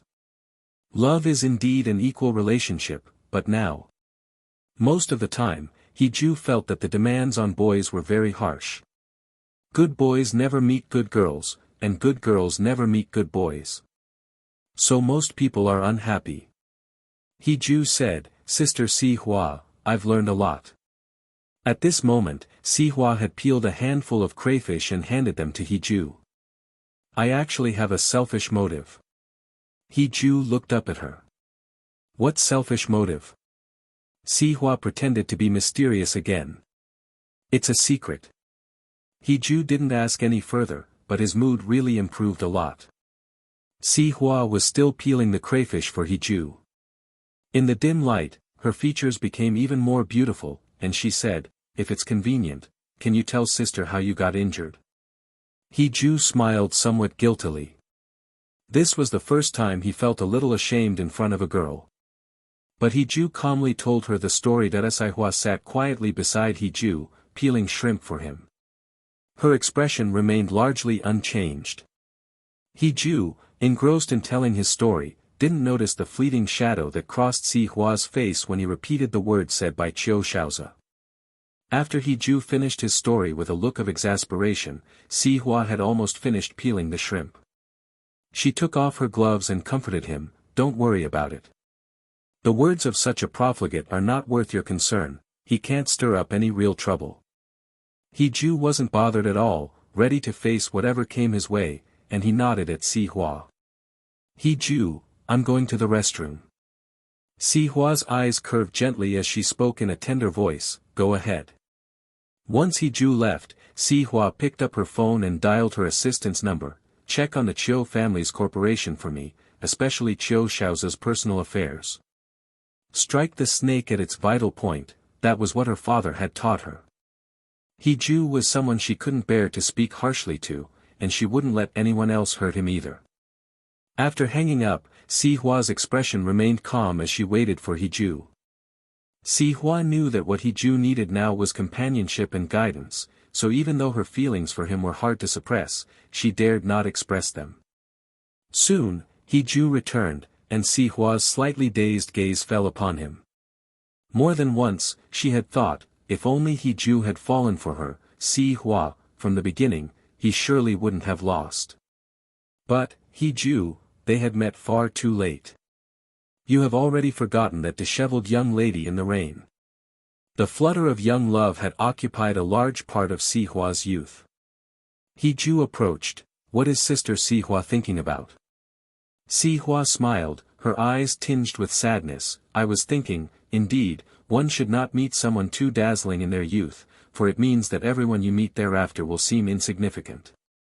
Hiju was curious when he heard this, and even wanted to hear Si Hua's love story. Does Sister Si Hua also have someone she likes? Tell me about it. Si Hua sighed and looked away. This kid, really as unyielding as Bai Yen said.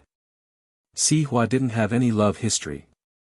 She was a pure love warrior, and the only person she had ever liked was Hiju. In her eyes, everyone else was just ordinary. She used to be the strategist for her sisters and never left the battlefield. But now things were different. If she couldn't have Hiju, she wouldn't give up. Si Hua poured wine and said to Hiju, sit down and have a drink. Hiju really couldn't handle alcohol very well and smiled awkwardly, Sister Si Hua, I have to go to the hospital to see my parents tomorrow. Si Hua raised her eyes, and there was a hint of expectation in her watery eyes, take me with you. Hiju, huh? Si Hua racked her brains and came up with a reason, don't you have a sister? Hiju, yes. Hiju didn't understand. What did his sister have to do with Si Hua going to see his parents? Si Hua looked at Hiju with eager eyes, doesn't your sister need a big sister to play with her? Hiju was originally going to say it wasn't necessary, but when he met Si Hua's expectant eyes, he softened, if sister doesn't mind the trouble, then come along. Si Hua's smile suddenly brightened like the sun, leaving Hiju momentarily stunned. Hiju, Sister Si Hua, don't you have to work tomorrow? Si Hua shook her head, there are people in the company, so I don't need to be there. If she needed to be there all the time, why did she hire so many employees? She didn't like working, but in the future, if Hiju went to work, maybe she would start to love working because of her love for Hiju. Being with the person she liked, even if they didn't do anything, Si Hua felt very happy. Hiju looked at the time and saw that it was already past 1 in the morning. He got up to clear the remnants on the table. Sister, we should probably call it a night, right? Si Hua also swayed to her feet. Yes, or else I won't be able to get up in the morning.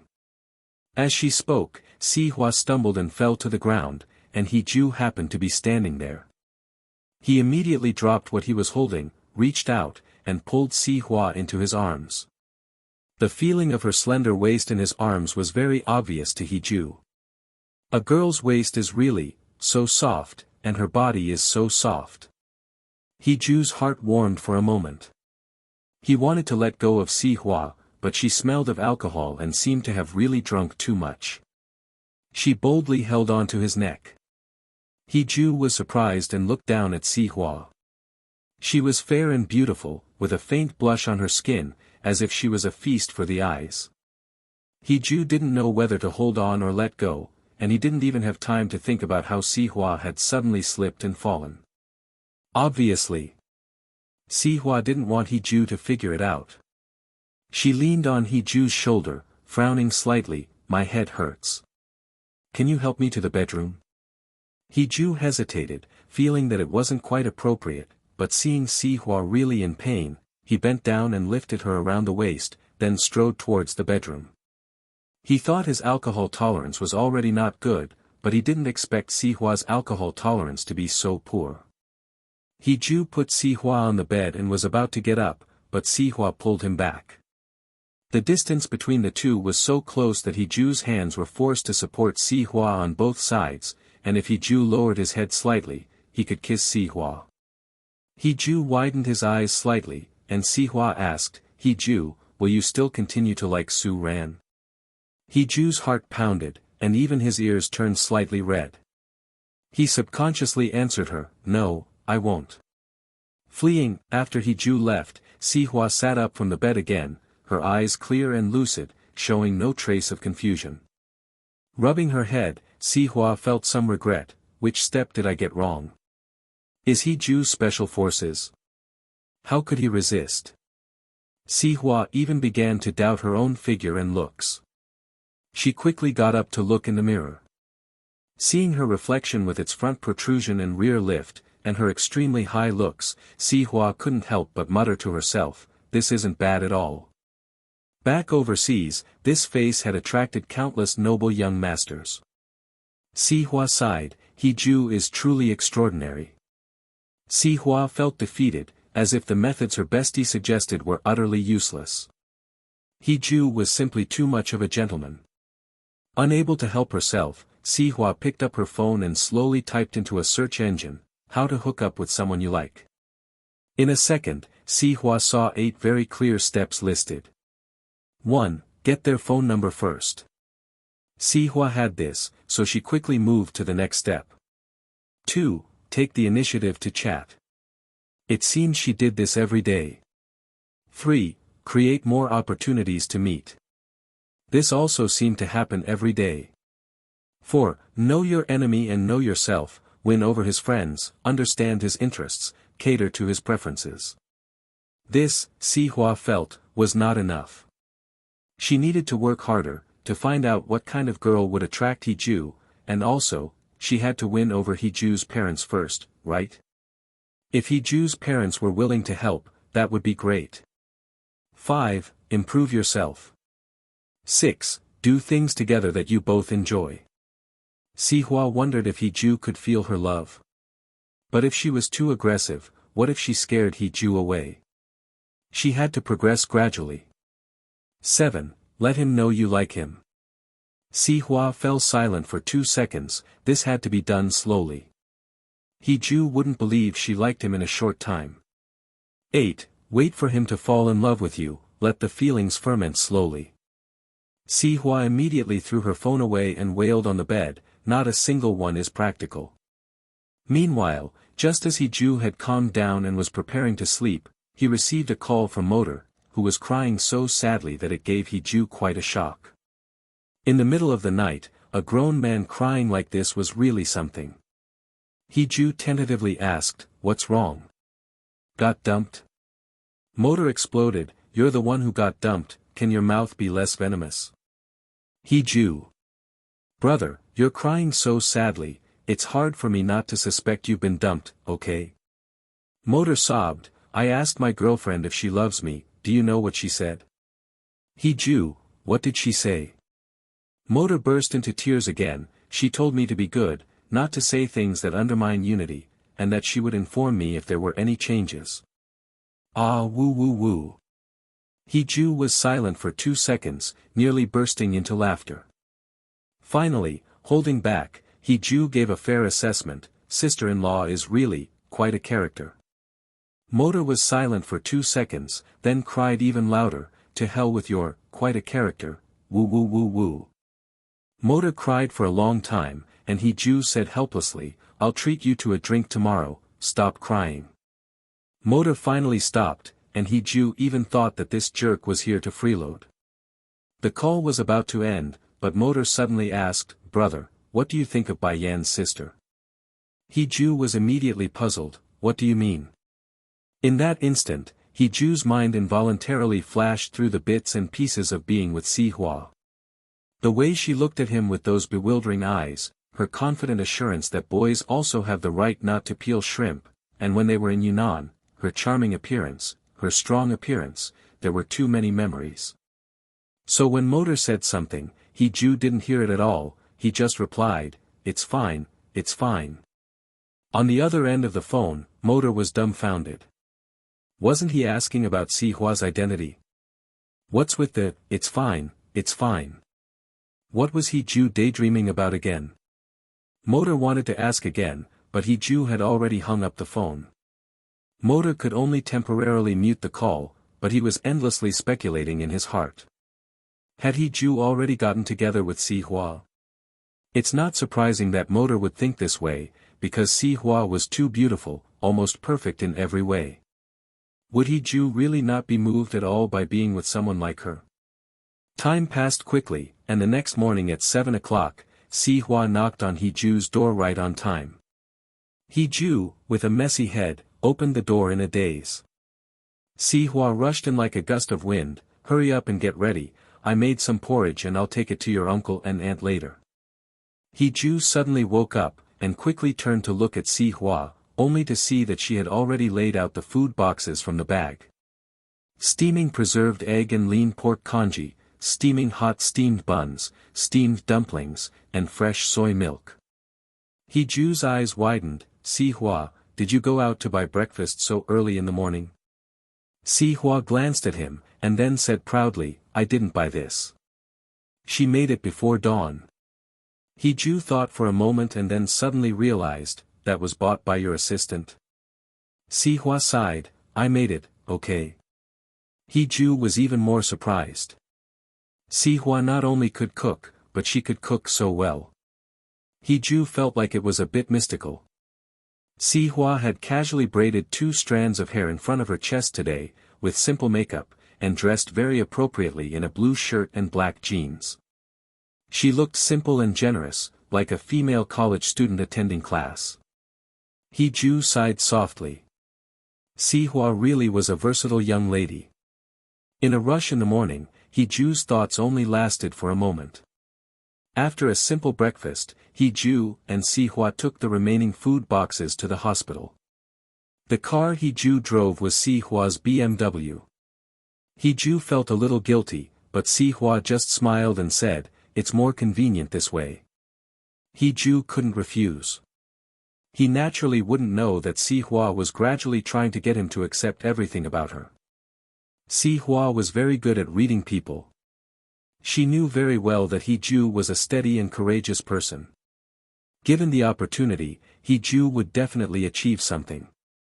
In City A, Starshine Group was already the highest height that many people could reach, but Si Hua believed that it was just the starting point for Hee-ju. Bai Yan had shown him the plans Hee-ju had written during the summer and winter vacations. Although they were very rough, there was almost no nonsense, and the comments were straightforward and to the point. If possible, Si Hua actually wanted Starshine to be just a stepping stone for Hee-ju to enter the international stage. In the business industry, Hee-ju would definitely excel. Most importantly, Si Hua could see from Hee-ju's eyes that he was not a person content with mediocrity. He-ju was an ambitious person. Si Hua liked this side of He-ju very much, so she was willing to silently provide him with all the resources he needed, without interfering too much in his decisions. She just wanted to accompany He-ju to create a world that belonged to him in City A. And in the future, she only hoped that He-ju would take her hand, raise a toast to the guests, and that was the only thing Si Hua wanted, to be called Mrs. He by everyone in a proper and dignified manner. The two of them soon arrived at the hospital, and it was just 8 o'clock that He-ju parked the car in the underground garage and was about to head upstairs when Si Hua ran to open the trunk of the car. He-ju, what are you doing? Si Hua smiled, playfully winking at him. I brought some tonics for uncle and auntie. He-ju was baffled again. When did you prepare these? Si Hua was busy carrying things, and He-ju saw birds' nests, ginseng, even a massager, and some things he couldn't even name, box after box. Of course, there were also fruit baskets, and 2 Barbie doll gift boxes, probably for Yunan, and a whole set of lipsticks and skincare products, as well as a bouquet of carnations. Of course, she had prepared them yesterday, with Bai Yen helping her choose. Seeing the trunk packed full, He-ju was completely numb. You. Anyone would think you're here to propose. Sister Si Hua. He-ju didn't actually say it out loud, because Si Hua was still fretting. He-ju, do you think this is enough for visiting uncle and auntie? How could it not be enough? This is simply too much, okay? He-ju nodded dumbly. It's more than enough. He-ju even felt that Si Hua was taking his parents too seriously, even beyond the level of concern of ordinary friends. Si Hua then beamed with joy, hurrying He-ju along. Then come on, let's go up. He-ju could only carry a food box in one hand and various nutritional products in the other, while Si Hua held the fresh flowers and Barbie dolls. Si Hua was even quite nervous, her expression much more serious. He-ju, are your parents easy to get along with? He-ju didn't see any problem, just nodded. They're easy to get along with, my parents are very reasonable people.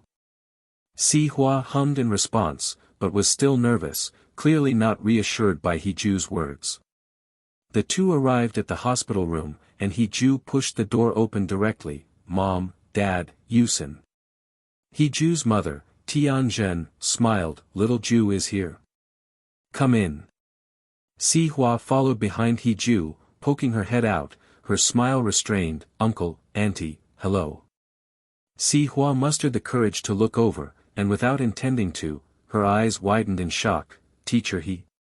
Master's wife. He-ju was taken aback. Little girl, who are you? He-ju was stunned too. Could it be such a coincidence? But Si Hua had gone abroad after junior high, hadn't she? Then He-ju suddenly remembered, due to various reasons, his father indeed had been transferred to teach in junior high for 2 years, only returning to the high school later. Could it really be such a coincidence? Find the original at. Was Si Hua actually his father's student? As it turned out, it really was such a coincidence. Si Hua was excited, quickly trotting over. Teacher He, it's me, Si Hua. From class 3, grade 9. He-ju instantly remembered, overjoyed. It's you, little Si Hua, where have you been all these years? How come you're here with little Ju? Si Hua was overjoyed. The school Si Hua attended was a combined junior and senior high school. Mr. He was originally a teacher in the senior high school department, but because the math teacher in Si Hua's class had some family issues and took a year off, Mr. He, who had limited experience at the time, taught the senior high school department while also filling in for the math teacher in Si Hua's class. Later, the original math teacher in Si Hua's class returned, but Si Hua's class had already become accustomed to Mr. He's teaching style. Moreover, under Mr. He's guidance, the math scores in Si Hua's class had reached the top ranking in the city for junior high school math. So, Mr. He continued to teach them part-time for that year. Si Hua used to be someone who couldn't even pass math, but during the high school entrance exam, she scored 95 in math. Si Hua was very grateful to Mr. He, but unfortunately, she didn't have the chance to come back after going abroad. Unexpectedly, He-ju turned out to be Mr. He's son. Si Hua was even more excited. It was no wonder that Ju was so attractive to her. Could the child brought up by her mentor be inferior? Si Hua presented the flowers to Master's wife, Tianzhen, and then sat by Ju's bed, reminiscing with him.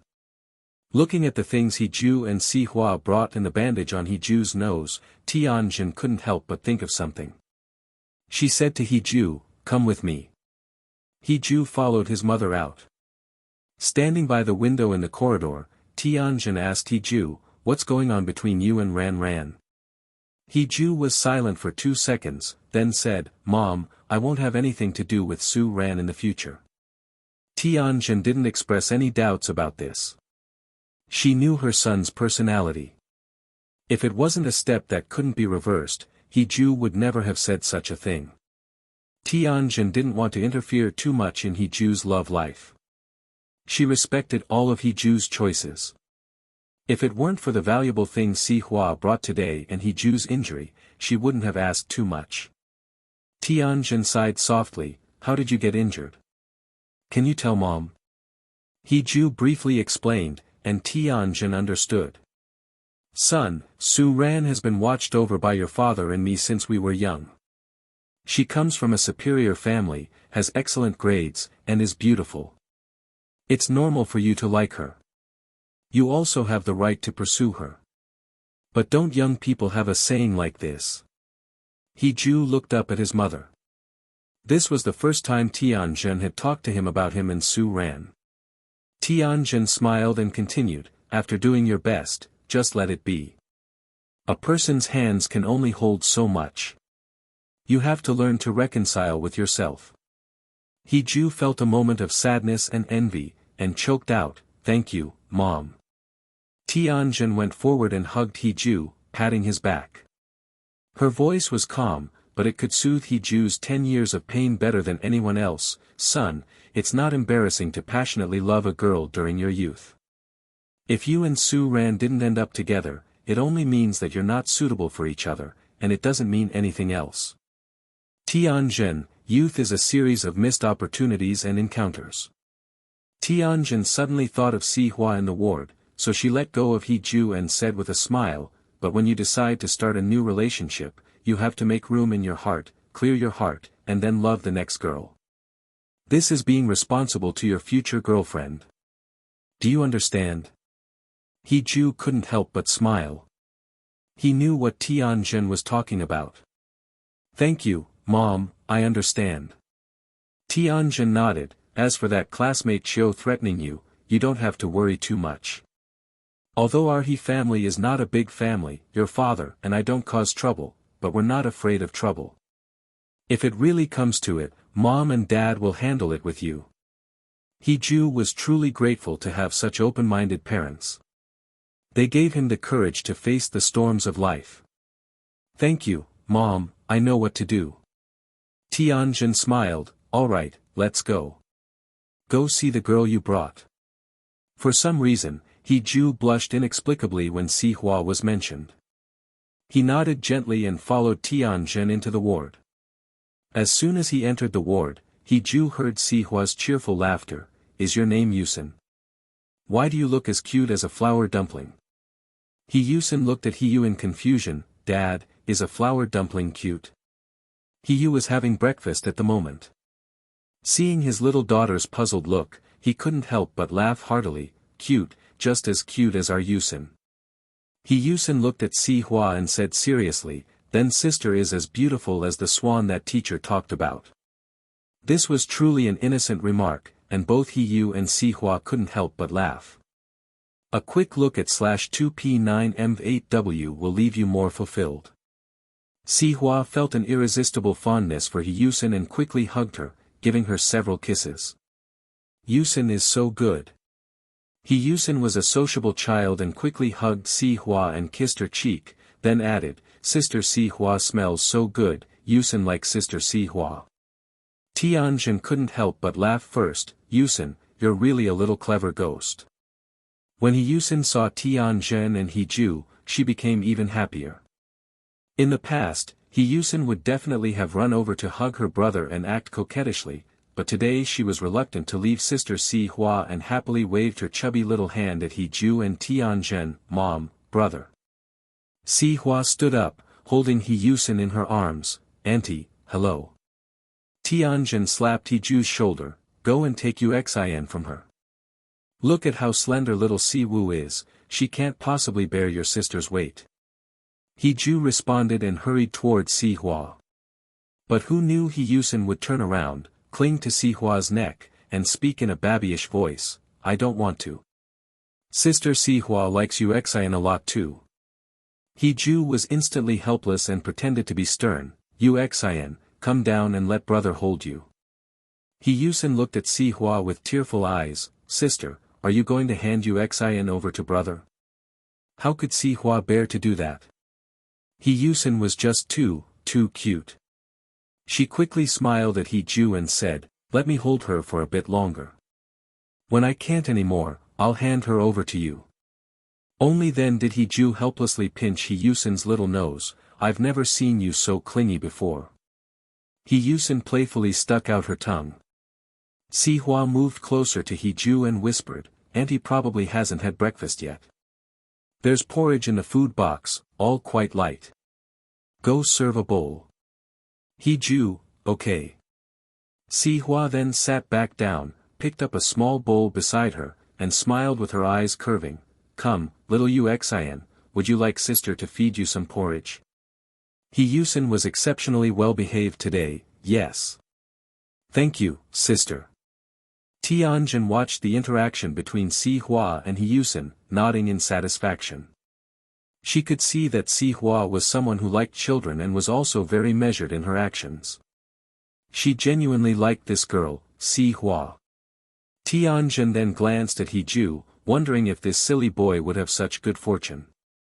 After breakfast, Si Hua received a work call and had to leave. Before leaving, she went to the bathroom. He Yusin was anxious and quickly pulled He Ju over, saying, brother, squat down, I need to tell you something. He Ju squatted down, confused, and He Yusin whispered in his ear, brother, sister Si Hua is so pretty, so gentle, and smells so nice. Can you make her my sister-in-law? He Ju widened his eyes and instinctively covered He Yusin's mouth. What did you say? He Yusin blinked, patted He Ju's hand, and said, brother, I'm serious. I don't want to be separated from sister. He Ju laughed, you don't want to be separated from sister, so you're sacrificing your brother? He Yusin pouted, it's obviously sacrificing sister. He Ju was at a loss for words, then said, are you trying to get snacks or not? He Yusin quickly ran to Tianjin's arms, made a face at He Ju, and added, it doesn't matter, sister will buy for me. He Ju was speechless, and before he could say anything, Si Hua had already come out. Tianjin called out to him, hurry up and see them off, don't keep them waiting. He Ju had no choice but to go, and Si Hua and the He family bid farewell and left. By the time He Ju and Si Hua left the hospital, it was already 10 in the morning. Si Hua said to He Ju, how about, you bring Yusin to stay with me for a while tonight? He Ju was stunned, huh? Si Hua said, I really like Yusin. I've always wanted a little sister to dress up every day, but... Si Hua's face darkened, I only have an unreliable younger brother. He Ju suddenly laughed, Bai Yan is also good, loyal and affectionate. Si Hua nodded, that's true, after all, he's been a great help. Si Hua stopped halfway and quickly retracted what she wanted to say. He Ju was puzzled, After all, what? Si Hua smoothly lied, after all, he's my younger brother, I can't dislike him too much. He Ju nodded thoughtfully, feeling that Si Hua didn't want to say what she originally intended, so he didn't ask. Si Hua said, I asked uncle just now, and the doctor said uncle can be discharged this afternoon. The car is left to you, so you can pick them up tonight. He Ju suddenly felt embarrassed. Si Hua had already helped him a lot. He was about to say something, but Si Hua said, the car isn't mine, it's Bai Yan's. If you don't believe me, call and ask him. He Ju's words were stuck in his throat. Well, he had to admit that his stingy brother seemed to be a rich second generation. Si Hua said, Si Hua, come to our house for dinner tonight, I'll cook. Si Hua blushed slightly, would it be appropriate for me to join your family? Si Hua smiled, Bai Yan will be there too. Si Hua instantly agreed, okay, I want sweet and sour spare ribs, is that okay? Si Hua and Si Hua walked out together, sure, what else do you want to eat? Si Hua said, let me think, but, is it okay to order too much? Si Hua shook his head, it's fine, order whatever you want. Si Hua giggled, okay, then braised eggplant, tomato and egg, and stir-fried pig kidneys. Si Hua agreed to each dish. Si Hua quickly left in a taxi, and Si Hua stood in place. For some reason, the smile on his lips was almost uncontrollable. Si Hua had to admit that when he was with Si Hua, he felt incredibly relaxed. Si Hua couldn't suppress this feeling. After today, if Si Hua still didn't realize that Si Hua had some feelings for him, then he would be foolish. After all, when he went to Su Ran's house before, he was just as nervous as Si Hua was today, and brought a lot of things. Si Hua had originally intended to avoid it, but the words of his mother and little Yunan woke him up. He didn't dislike Si Hua, and he could even say that he had some affection for her. So why not just let things go naturally and see where fate takes them? After realizing this, Si Hua picked up his phone and sent a message to Si Hua, be safe on the road, I'll come to pick you up tonight. Si Hua was originally coldly replying to work messages, but when she saw Si Hua's message, the frost on her face instantly melted away, and her smile became bright. Si Hua quickly picked up her phone and replied to Si Hua, okay. The driver, seeing Si Hua's strong aura, didn't dare to speak at first, but seeing Si Hua so happy, he couldn't help but joke, little girl, why are you so happy? Boyfriend? Si Hua politely replied, not yet. The driver was about to ask more, but Si Hua smiled and answered, my crush. The driver laughed, little girl, with your looks, your crush must be very handsome, right? Thinking of Si Hua, Si Hua's eyes sparkled, yes, but his character is even better. Si Hua chatted with the driver all the way. If her subordinates had seen Si Hua's infatuated look, they would have exclaimed, did the sun rise from the west today? Back at the company, Si Hua changed her expression again, with no hint of a smile on her face, and walked up the stairs in high heels. Si Hua's assistant, Zhang Xiaoxiao, greeted her, President Si, the meeting notice has been sent out, it will start in about half an hour. Si Hua softly responded, okay, and then asked, how are things with the Chiu family? Zhang Xiaoxiao said, I checked, the Chiu family has a project collaboration with Xinyao. Si Hua was interested. She knew that the Chiu family and Xinyao had a collaboration, but due to her recent appointment, she hadn't had a chance to look into it in detail.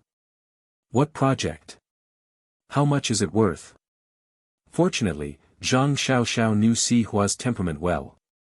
Anything that Si Hua personally inquired about was definitely not a small matter, and had to be handled with great attention to detail. Zhang Xiaoxiao, the majority of the furniture factory's products are handled by Xinyao for sales.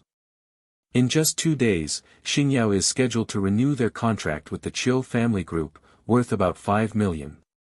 There are also other projects, big and small, that when added up, total around 10 million. Si Hua suddenly smiled, since the contract hasn't been renewed yet, let's not renew it. All other collaborations with the Chiu family will be halted. It's time for Xinyao to change its style. Notify the sales department to have a meeting together later. Zhang Xiaoxiao was stunned. How had the Chiu family offended Si Hua? Wasn't this blatantly blacklisting the Chiu family? A company that Xinyao refuses to work with will have a hard time surviving in a city. Zhang Xiaoxiao, but next month, Xinyao is about to launch new products, and the notices have already been sent out. Wouldn't it be too rushed to find new suppliers now? And there are also penalties for breaching other project contracts. Si Hua, don't worry about it, I have a sense of measure for the penalties. Go get ready. Zhang Xiaoxiao could only comply and leave, but as she turned around, she glanced at Si Hua, who was looking at her phone, a stark contrast to the cold and ruthless demeanor she had just displayed. Was this the gentle demeanor of a young lady? Then, Si Hua put down her phone and resumed working with an expressionless face. Zhang Xiaoxiao, frightened, quickly turned back and shook her head. I must be seeing things, my eyes are playing tricks on me. Bai Yan quickly received a call from He Ju. He had to temporarily put aside his girlfriend to make great sacrifices for his brother. Fortunately, because He Ju was Bai Yan's future brother-in-law, Bai Yan's girlfriend Yang Qian readily agreed. He Ju also called his good buddies, Motor and Fatty, but one was on a trip and the other was busy with club activities. So, the only ones coming tonight were Bai Yan and Si Hua. He Ju was preparing ingredients at home, while Si Hua had already come back from work and was choosing clothes at home. Of course, Si Hua wasn't alone, she had her bestie, He Yuyan, with her. Si Hua changed into a sexy short skirt, showing off her long and slender legs, but He Yuyan shook her head and said, it's okay to seduce He Ju, but it's too frivolous to wear this to his house. Change. Si Hua immediately changed into a princess-style dress. How about this? Will it look cute? He Yuyan shook her head and said, do you think you're going to Disneyland? Change. Si Hua changed into a black cocktail dress that perfectly accentuated her figure. It was beautiful, but He Yuyan commented, very high class, like a young lady from a wealthy family going to visit her deceased boyfriend's grave. Si Hua was at a loss and quickly changed into a JK-style dress. He Yuyan said, it looks too small and not stable enough. Change. Si Hua changed into a small suit with a Chanel style, and He Yuyan said, are you going to a meeting? It's too serious. Change. Si Hua was exasperated and looked at He Yuyan with a pained expression. Do we really have to be so particular about this? He Yuyan nodded. You've liked He Ju for so many years, and now that he's finally taking this step, you have to hold on tight. With that, He Yuyan personally went to Si Hua's closet to pick out clothes. Si Hua looked at the time, it was already 4 in the afternoon. She hadn't chosen her clothes or done her makeup, and she was getting anxious. He Yuyan handed Si Hua a light green shirt dress. Here, try this on. Si Hua immediately tried it on and came out. He Yuyan nodded in satisfaction. Fresh and beautiful. Tie up half of your green hair and leave the rest loose in front of your chest. It perfectly accentuates your waist. Pair it with a small handbag and white high heels, and that's enough. Oh, and earrings. You should wear small pearls to look elegant and show off your fair skin. Read this novel and other amazing translated novels from the original source at the. He Yuyan looked at the time and immediately took Si Hua to the dressing table. Close your eyes, I'll do your makeup. Si Hua obediently closed her eyes, and outside the room, Bai Yan was sitting in the living room playing games. Bai Yan had lost track of how many times he had looked at Si Hua's room. He had lost many games, but Si Hua still hadn't come out. On the coffee table in front of Bai Yan were many exquisite gift boxes. Bai Yan felt that if Si Hua came with these heavy gifts, it would be like showing her hand, everyone would know her intentions. But Bai Yan didn't plan to remind Si Hua. Although he sometimes felt itchy about this sister, he still wanted her to have a good future. He Ju was his brother, and no one understood He Ju better than Bai Yan. He Ju was a trustworthy person, and his family was very open-minded. If Si Hua married him, there would definitely be no unpleasant mother-in-law and daughter-in-law relationship or any conflicts of interest. Si Hua's temperament also needed someone like He Ju to stabilize her emotions. The more Bai Yan thought about it, the more he felt they were a perfect match. It's just that his sister's progress was too slow. He was so anxious that he wanted to drug them and lock them up together. Finally, Si Hua's bedroom door opened, and Bai Yan was shocked to see her with a simple and natural makeup look. He exclaimed, wow, a woman in love is really different. Sis, you finally have a bit of femininity. Si Hua immediately grabbed a pillow and threw it at Bai Yan, who quickly ducked. Yuyan laughed and teased Bai Yan, after not seeing each other for a few months, little Yan is still asking for trouble. Bai Yan smiled and looked at Yuyan. After not seeing each other for a few months, Sister Yuyan has been well nourished by love, becoming more and more beautiful. I just don't know when my sister will catch up. Si Hua looked at Bai Yan coldly. Are you asking for trouble?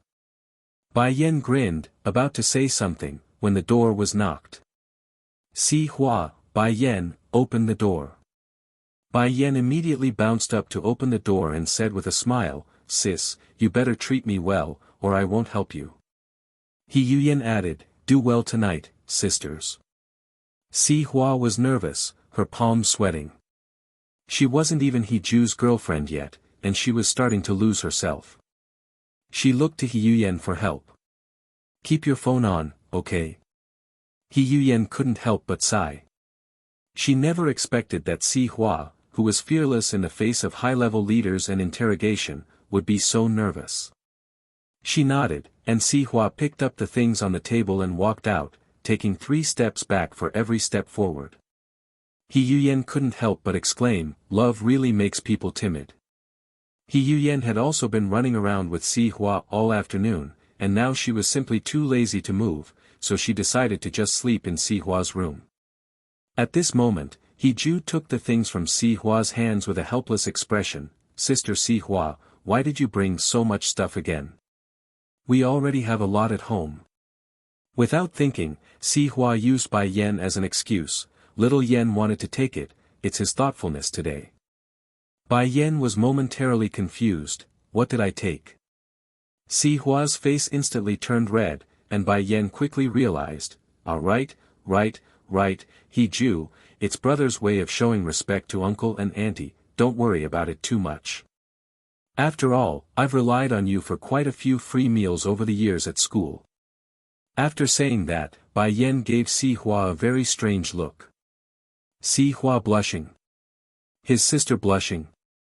My goodness. What kind of epic scene was this? After all, Bai Yan had only ever seen Si Hua scolding him with a stern face. Bai Yan felt bitter inside. Ju didn't believe it, but he had no choice but to accept it, and in his heart, he cared even more for Si Hua. He even personally opened the passenger door for Si Hua.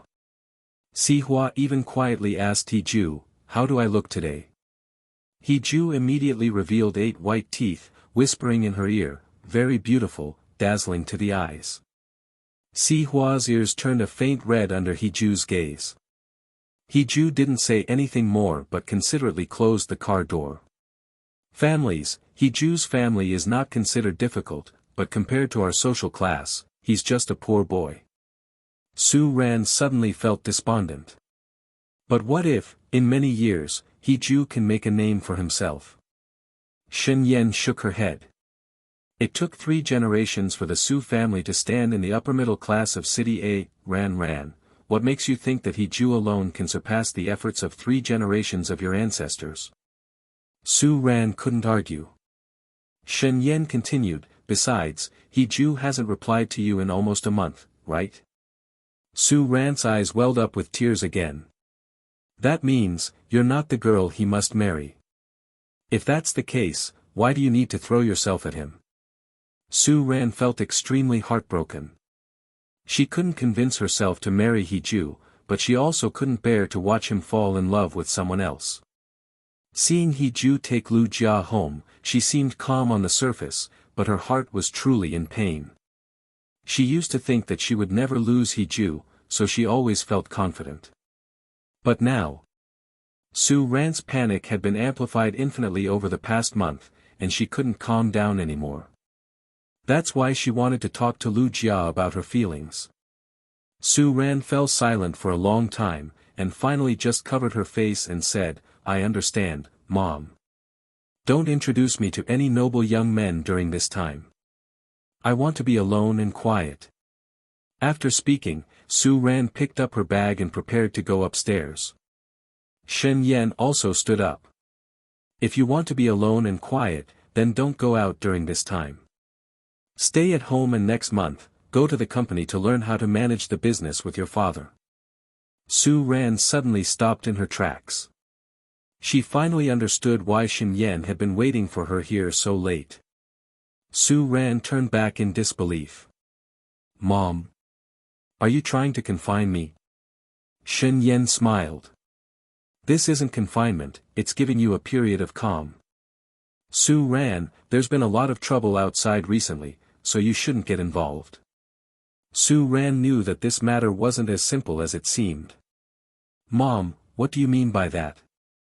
Shen Yan finally darkened her expression. The Chiu family, in less than a week's time, has seen a significant drop in stock prices, shareholders are withdrawing their shares en masse, and the enterprises they partnered with are terminating contracts one after another. It's hard not to wonder if the Chiu family has offended some important figure. Su Ran's heart skipped a beat. The Chiu family's power was on par with the Su family's. How could it be that in less than a week? But, what does this have to do with He Ju? He's just a college student with no connections. Even if he had a conflict with Chiu Shaozi last time, He Ju definitely doesn't have the power to take action against him. Su Ran was still worried that Chiu Shaozi might cause trouble for He Ju. Shen Yan frowned. Of course He Ju wouldn't have that kind of power. Your dad is still looking into the specifics, but you can't go looking for He Ju anymore. Su Ran wanted to say more, but Shen Yan couldn't be bothered to continue and simply turned and left. Su Ran could only suppress the doubts in her heart, yet she couldn't help but wonder. Could it be related to He Ju? Su Ran hoped it was related to He Ju. That would prove that He Ju wasn't a worthless person, and she could reassess him. Maybe then she wouldn't be so resistant to being with him. With a heart full of doubts, Su Ran could only return to her room. In the past, it was always He Ju who suffered through sleepless nights. Now, as fate would have it, the person struggling to sleep was Su Ran. She wanted to find something to remember He Ju by, but she hadn't taken home a single thing from the many gifts He Ju had given her. They had all been offered to the trash bins outside. As a result, she could only look at their past chat history for some comfort. The next day, He Ju got up early and felt refreshed. He Ju didn't even look at the red dot sent by Su Ran, he just deleted it. He Ju made breakfast for his family, went for a run, took a shower, and then started preparing for the interview at Starshine Group. He Ju's life is very fulfilling now. Tianjin came to visit twice and brought fruit and fried meat, which made He Ju very satisfied. He Yusan also came to visit, but seeing her brother busy, she didn't disturb him. The sunlight shone on the table, and the gentle breeze lifted the files on He Ju's desk. He felt very comfortable in this atmosphere. Just as he was enjoying this moment of tranquility, Si Hua called. He Ju didn't notice, but when he saw the caller ID, he smiled with joy. Answering the call, Si Hua's warm voice came through, "Busy man, have you eaten?" He Ju looked at the time, it was only 11 o'clock, "Not yet, what about you, Sister Si Hua?" Si Hua chuckled softly, "Not yet. In that case, do you want to have lunch together this afternoon?" He Ju wanted to agree, but then he remembered what Lu Jia said last night. He regretfully said, "Sorry, Sister Si Hua, I already have plans for tonight." Si Hua's heart sank. With who? Is it Su Ran? Not blaming Si Hua for being suspicious, the emotions from the past 10 years were too heavy, not just for He Ju, but for her as well. She wasn't afraid of anyone, just afraid that Su Ran would come back and He Ju would fall in love with her again without hesitation. In that case, Si Hua really didn't know how to go on living. People are always insatiable. If she hadn't spent time with He Ju, maybe she wouldn't have so many expectations. But she had spent time with He Ju, and she loved him even more. Si Hua was no longer satisfied with just being friends. If she wasn't afraid that He Ju hadn't let go of the past pain, she wouldn't have waited. So when He Ju said he had plans, Si Hua's heart was in her throat. It wasn't Su Ran. Si Hua's heart sank back down.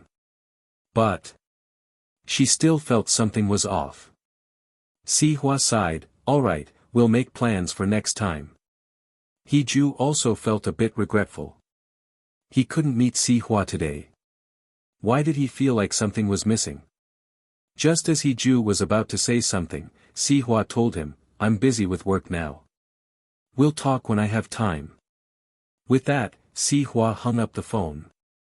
He Ju could only shake his head and put down his phone. Tianjin, Xiao Ju, come out for lunch. He Ju, coming. At this time, Si Hua was listening to her assistant report on the progress of the Chiu family. President Si, President Chiu, and young Master Chiu are here in person and want to see you. Si Hua got up and looked through the blinds at the Chiu father and son waiting outside. Her eyes were not so friendly, but she smiled in a way that was chilling. Send them away. I don't want to see them. Si Hua's response was within Assistant Zhang Xiaoxiao's expectations. Having worked with Si Hua from abroad to domestic, Zhang Xiaoxiao had some understanding of Si Hua's temperament. So, Zhang Xiaoxiao quickly agreed and asked, President Si, are we going to buy the Chiu family's shares? Si Hua frowned, looking disgusted. Those shares are not even worth mentioning. Let them struggle on their own. I want to see how the Chiu family will turn the tide this time. After speaking, Si Hua's interest seemed to be piqued. This made Zhang Xiaoxiao shiver and couldn't help but wonder, what kind of lioness would Si Hua be paired with in the future? Zhang Xiaoxiao agreed, all right, it's almost lunchtime. I'll have someone bring the food up. Si Hua, wait.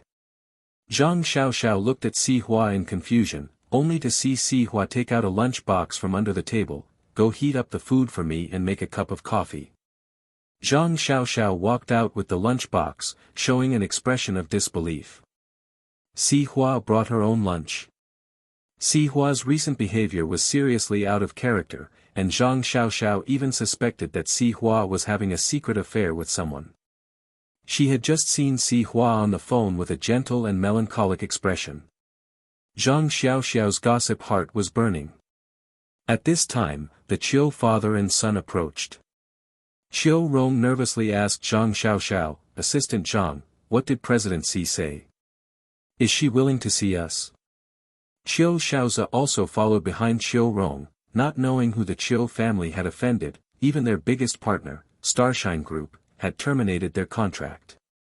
Zhang Xiaoxiao resumed her professional attitude, President Chiu, I'm very sorry. President Si is in a video conference and probably doesn't have time to see you. Please go back. After finishing her words, Zhang Xiaoxiao made a please gesture. After all, Si Hua did not like anyone lurking outside her office. Having finished lunch, He Ju also received a message from Lu Jia, asking to meet at a restaurant at 6 in the afternoon. He Ju replied to the message and continued to prepare his documents. It was 5 in the afternoon when He Ju was just about to leave. Lu Jia's call came through. As soon as he answered, Lu Jia said, He Ju, don't drive. The restaurant is only 5 kilometers away from here, not far. Let's cycle there. He Ju, cycle. Cycle on what? Lu Jia just mysteriously smiled, you'll know when you come out. He Ju went outside and as soon as he reached the downstairs, he saw a pink Kawasaki Ninja, H2 with a cute girl riding it. Who else could it be but Lu Jia? He Ju was instantly stunned, you.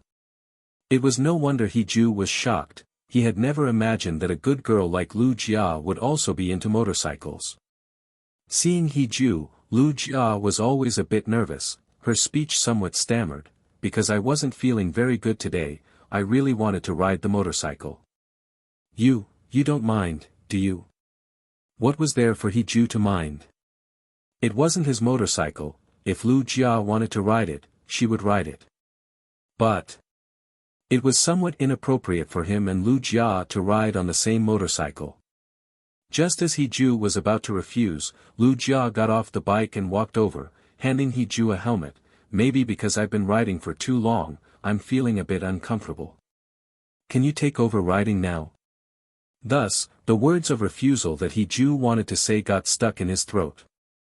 Lu Jia's eyes were always filled with a smile, don't worry, it's just a meal, I won't do anything to you, and I really am feeling unwell. What? Was He Ju afraid that Lu Jia would do something to him? He Ju silently sighed. If Lu Jia wasn't afraid, what was there for him to fear? He Ju took the helmet and put it on. Don't overthink it, I'm just worried you're not used to me riding, that's all. He Ju rode the bike with Lu Jia sitting behind him. The wind whistled past their ears, but Lu Jia only dared to hold on to He Ju's clothes, looking at his profile. Although Lu Jia couldn't see much due to He Ju wearing a helmet, her eyes were full of love for him. Lu Jia couldn't remember how long ago she fell in love with He Ju, but when she realized it, she was already deeply infatuated. Suddenly, a dog darted out from the side of the road, causing He Ju to quickly slow down. This made Lu Jia instinctively grab onto He Ju's slender waist. In that moment, Lu Jia was stunned, but she didn't let go. This was the first time in many years that she had been so close to He Ju, and she didn't want to let go. She even unconsciously tightened her arms. He Ju's eyes under the helmet widened slightly, and he felt the hairs on his body stand up. Finally, he couldn't help but speak, Lu Jia. Startled, Lu Jia subconsciously let go of her grip and leaned back.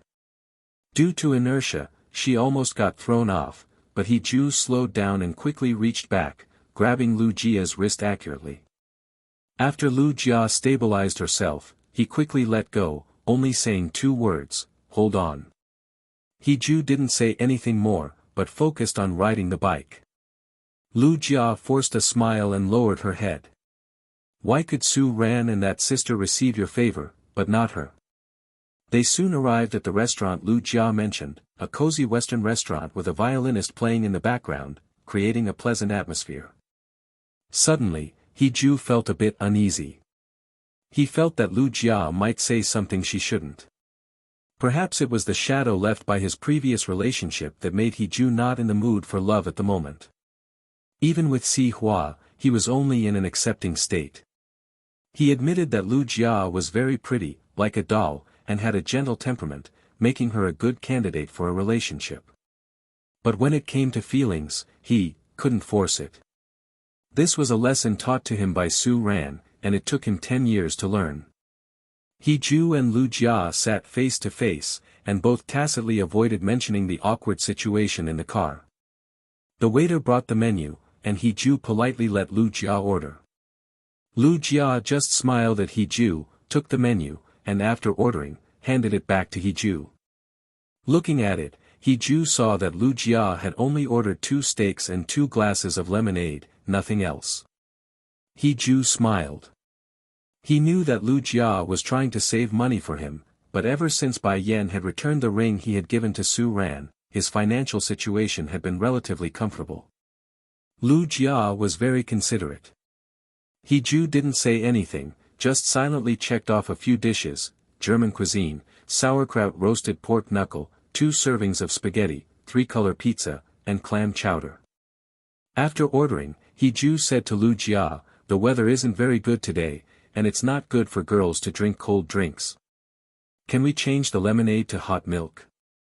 Lu Jia blushed and nodded, and He Ju turned to tell the waiter, please change the lemonade to 2 cups of hot milk. The waiter asked, how would you like the steaks cooked, sir? He Ju looked at Lu Jia, and she said softly, I like it well done. He Ju nodded in understanding, 1 well done, and 1 medium rare. The waiter nodded, all right, sir, please wait a moment. Lu Jia smiled shyly, actually, I've never had Western food before.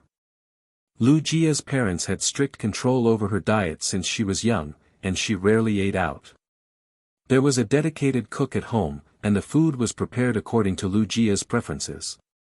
He Ju couldn't help but wonder, then why did you choose to come here? Lu Jia nodded slightly, I saw a video that said this place has a great atmosphere, so. He Ju understood, it's normal for girls to like romantic places. I quite like it too. We should go out more often in the future and see the world outside. It's nice. It was just a simple conversation, but Lu Jia suddenly said, is that so? I'm not the only one who likes romantic places, but I think it's even better to go to romantic places with someone who understands romance, don't you think so, Hee-ju? Hee-ju's guard that had just been lowered was instantly raised again. This was a fatal question. As Hee-ju was thinking about how to respond, he didn't realize that someone in the nearby booth was also listening intently. Just as Hee-ju was about to speak, the waiter pushed the food cart over, and Hee-ju breathed a sigh of relief, quickly raising his hand. Over here, our food. The table was soon filled with delicious food, and Lu Jia looked a bit surprised. I have a small appetite, you don't have to order so much. Hee-ju politely smiled, since I'm treating you to a meal, it can't be too shabby. Hee-ju raised his milk glass. Lu Jia, I really appreciate the encouragement you've given me recently. Today, let's toast with milk instead of wine, to you. Hee-ju tilted his head back, taking a large gulp of the hot milk.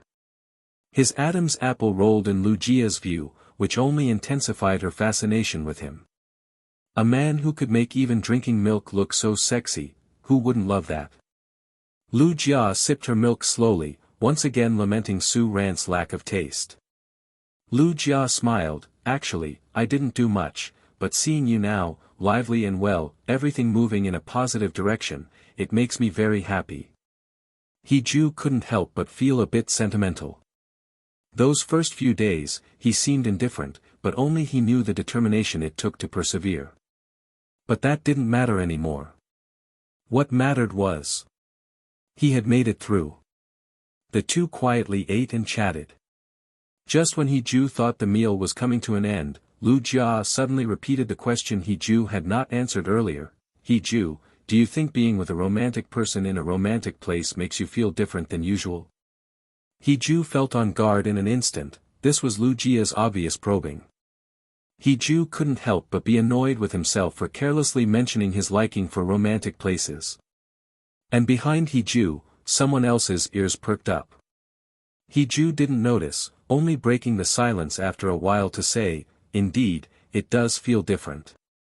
Lu Jia immediately smiled, but Hee-ju quickly added, I like romantic places, but I'm not a romantic person, otherwise I wouldn't have spent so many years unable to catch up with the girl I like. Hee-ju firmly didn't give Lu Jia any room to continue, even using Su Ran as a shield. Lu Jia was a good friend, but if she crossed the line, they couldn't even remain friends. Zhang De burst into laughter. Sitting across from him was a girl with a fresh and clean look, who immediately gave him a look of disgust. What are you doing? At that moment, Hee-ju also turned around, and Zhang De turned to look at Hee-ju. Their eyes met, and Hee-ju's widened in surprise. Motor, what are you doing here? So this guy had been behind him all along, enjoying the show. Hee-ju's face darkened. Zhang Da's laughter was exaggerated. Ha ha ha, I'm here for dinner with my girlfriend. Man, you really are, impervious to oil and salt, huh? What's the deal, preserving your chastity for someone? Hee-ju gave Motor a stern look before he finally shut his mouth. Hee-ju subconsciously turned to look at Lu Jia, only to see her face looking a bit pale. When she noticed Hee-ju looking at her, she smiled and said, what a coincidence, you and your brother can meet. But it wasn't a coincidence at all. It wasn't just him facing Lu Jia that was good. But Lu Jia was so upset, because Hee-ju's words and actions were all rejecting her, and also because Hee-ju's eyes lit up when he saw Zhang De. Hee-ju, oh Hee-ju, do you really not want to be alone with her? Zhang De laughed carelessly, come on, Hee-ju, Jia, you haven't met my girlfriend yet, let me introduce her to you. Hee-ju knew that Zhang De really liked his girlfriend and had said countless times that he wanted to introduce her to them, and even said that he wanted to bring her home to meet his parents after graduation. Since they had met, they might as well fulfill Zhang Da's wish. And when Zhang De said that, Lu Jia's unhappiness from earlier disappeared in an instant. Zhang De introduced his girlfriend to Hee-ju and her. Did that mean that Zhang De also approved of her and Hee-ju? Isn't it said that the first step in getting close to someone you like is to win over his brother first? Hee-ju suggested, since we've met, why don't we eat together? Zhang De clapped his hands, great. Let's do it together. Zhang De was overjoyed. He had long wanted to introduce his brother to his girlfriend, but she had been unwilling until now. Since they had finally met Hiju, it was a good opportunity to introduce them. Zhang De didn't notice that his girlfriend's face was already not very good, and now, when she heard Hiju's request, her face became even worse. Lu Jia quickly noticed this and couldn't help but press down on Hiju's hand, which was about to pick up a dish. Hiju looked puzzled. What's wrong? Don't you want to? Lu Jia shook her head. No, it's just, shouldn't you ask that girl for her opinion? Hiju suddenly realized. As a grown man, he wouldn't pay attention to this, but after seeing it. Hiju stopped and patted Zhang Da's busy shoulder. Brother, let's do it next time. At that moment, Zhang Da was busy serving their dishes and didn't even look up. What next time? It's better to choose a day than to wait for it. Hiju and Lu Jia watched as the girl picked up her bag, gave Zhang Da a cold look, and walked away. Hiju helplessly patted Zhang Da on the back of his head. Your girlfriend left. Zhang Da cried out in pain. Ah. What are you doing? Whose girlfriend left? Lu Jia said, your girlfriend left. Zhang De, you guys are talking nonsense. What's going on? Before Zhang De could finish speaking, he caught a glimpse of Li Xilan leaving, and quickly put down the dishes. Hiju, next time, next time. After that, Zhang De ran towards Li Xilan and finally caught up with her at the door. Xilan. Xilan. What are you doing? I just wanted to introduce you to my good buddy. I've told you that before, haven't I? Li Xilan's face was cold. Did I say I wanted to meet your brother? Zhang De was on the verge of tears, but this is a chance encounter. Don't you have to say hello to someone you meet by chance? Besides, that's my good friend. Li Xilan frowned, but I don't want to meet your brother, and I don't want to enter your social circle. After speaking, Li Xilan turned and walked away, leaving Zhang De to quickly follow and explain. The people in the Western restaurant all craned their necks to watch the show. Only Hiju and Lu Jia looked at each other for a while. Hiju asked Lu Jia, are you still hungry? Lu Jia was already full and shook her head. Hiju breathed a sigh of relief, then let's go. The two of them left the Western restaurant. Lu Jia's mood was a bit low. As a girl, she knew very well what those words from the other girl meant. It was just that she didn't like Zhang De, there was no other reason. A person who is willing to introduce you to their best friend, willing to make you public, and willing to take you home, that's what it means to like someone. Lu Jia really wanted Hiju to introduce her to his friends. But what Hiju said next gradually crushed Lu Jia's heart. Jia, you're a very nice girl, you can bring your boyfriend here next time, Hiju smiled, just friends, it's not suitable. Lu Jia clearly heard her heart stop beating in that moment. Her already pale face became even paler. She had mustered up the courage several times today, and it had exhausted her. Now, Lu Jia. She couldn't even speak, her eyes were completely red, and tears were welling up.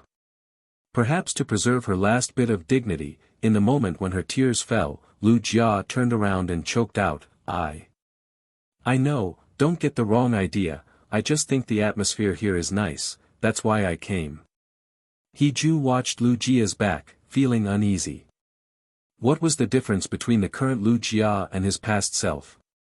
He didn't want it to be like this either. But it's better to end it than to let it drag on. The longer it dragged on, the more painful it would be. Seeing Lu Jia in this state, he couldn't let her ride her bike home alone, but he didn't want to take her either. Hiju, I'll call a car for you, you can take the car home first. As for your motorcycle, can I bring it back for you later? Lu Jia really wanted to refuse Hiju, but faced with him still considering her feelings at this time, she still couldn't bring herself to do it. She obediently got into the taxi Hiju had hailed for her, then sat silently with her head bowed.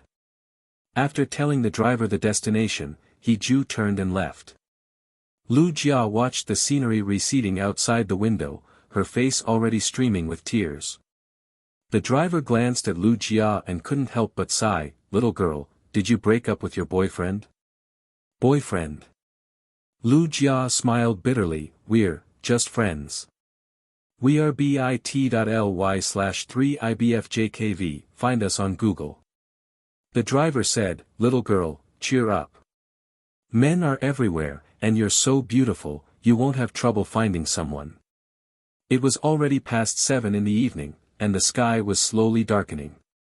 The moon hanging on the horizon was really bright. Suddenly, Lu Jia lost control of her emotions, covering her face and crying out loud, startling the driver. In the end, the driver simply kept quiet, slowed down the car, and let Lu Jia vent. The pressure of life on young people these days is just too much. Lu Jia looked at the full moon, and the more she looked, the sadder she became. The moon was bright, but its brightness was useless, and yet it shone regardless. She liked He Ju very much, but liking him was useless, and even though it was useless, she still liked him. It was an uncontrollable affection. He Ju, what exactly will it take, for you to take a liking to Lu Jia? Lu Jia cried bitterly. The man who held her youth captive, even without the one she liked, never once looked back at her. He Ju rode back home with a somewhat melancholic expression, only greeting his family before retreating to his room. Staring at the ceiling, He Ju felt a tightness in his chest, not for anyone else, but for himself. Little Yuxian didn't understand, and asked Tianjin in confusion, Mom, what's wrong with my brother?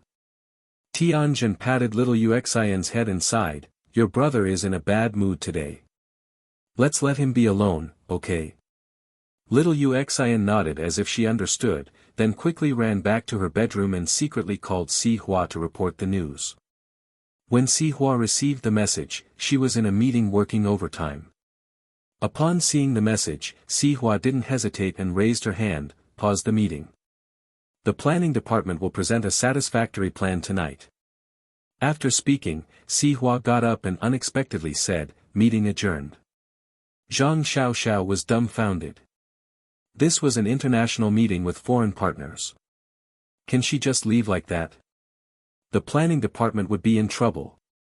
Just as Zhang Xiaoxiao was extremely worried and the staff of the planning department looked as if they had been struck by lightning, Si Hua said, those working overtime tonight will be paid 20 yuan per hour. After speaking, Si Hua's figure disappeared completely from everyone's sight. Zhang Xiaoxiao quickly grabbed the files and chased after her, leaving behind a parting remark, I'll treat everyone to a late-night snack at 12 o'clock. You've all worked hard tonight. As long as this project is confirmed, President Si won't mistreat anyone. After speaking, Zhang Xiaoxiao hurriedly followed Si Hua, wearing her high heels. Basement parking lot. The driver had taken the day off, so Zhang Xiaoxiao had to drive. She carefully asked Si Hua, boss, where are we going? Si Hua gave the location of He Ju's house. Zhang Xiaoxiao immediately opened the navigation system, looking serious on the surface but already lost in her thoughts. She had been with Si Hua for so many years, and Si Hua had never mentioned this place before. It seemed her doubts would be answered tonight. Si Hua sat in the car, her fingers flying across the keyboard of her phone. While Zhang Xiaoxiao was still puzzled, Si Hua said, find a flower shop on the way. Zhang Xiaoxiao replied, okay, boss. After speaking, Zhang Xiaoxiao quickly searched for a nearby flower shop while waiting at a red light. Before long, a bouquet of jasmine flowers appeared in the car. Sending jasmine flowers, hoping you won't leave. Zhang Xiaoxiao looked at the bouquet, feeling even more excited. She had been married for 2 years, but Si Hua was still single. If the boss got married, she wouldn't have time to exploit her anymore. Soon, Si Hua arrived at He Ju's house. Zhang Xiaoxiao watched as Si Hua straightened her clothes, touched up her makeup, and finally, holding the bouquet of flowers, turned into a dark alleyway. Zhang Xiaoxiao was dumbfounded. Wasn't the main entrance right in front of the stairs? What was she up to? Afraid that something might happen to Si Hua, Zhang Xiaoxiao grabbed the pepper spray and quickly unbuckled her seatbelt to follow Si Hua. At the same time, Bai Yan, Motor, and Fatty also arrived one after another. There was no other choice. Si Hua had given them too much. They had to admit that Si Hua had spent a lot of money to pursue He Ju. Each assist cost 500. Last time, when she blocked Su Ran from going to Lijiang, she paid 1,000 per day. This was much more enjoyable than working. Bai Yan went to find Si Hua, while Motor and Fatty each carried a large pile of fireworks and climbed the stairs. This was an old residential area, only 5 floors high. Motor was okay, but Fatty was panting heavily and had to hurry to catch up. At this moment, Zhang Xiaoxiao and Bai Yan stood behind Si Hua, their expressions, indescribable. He Ju's house was on the second floor of the old residential area, not very high, but still about 2 meters.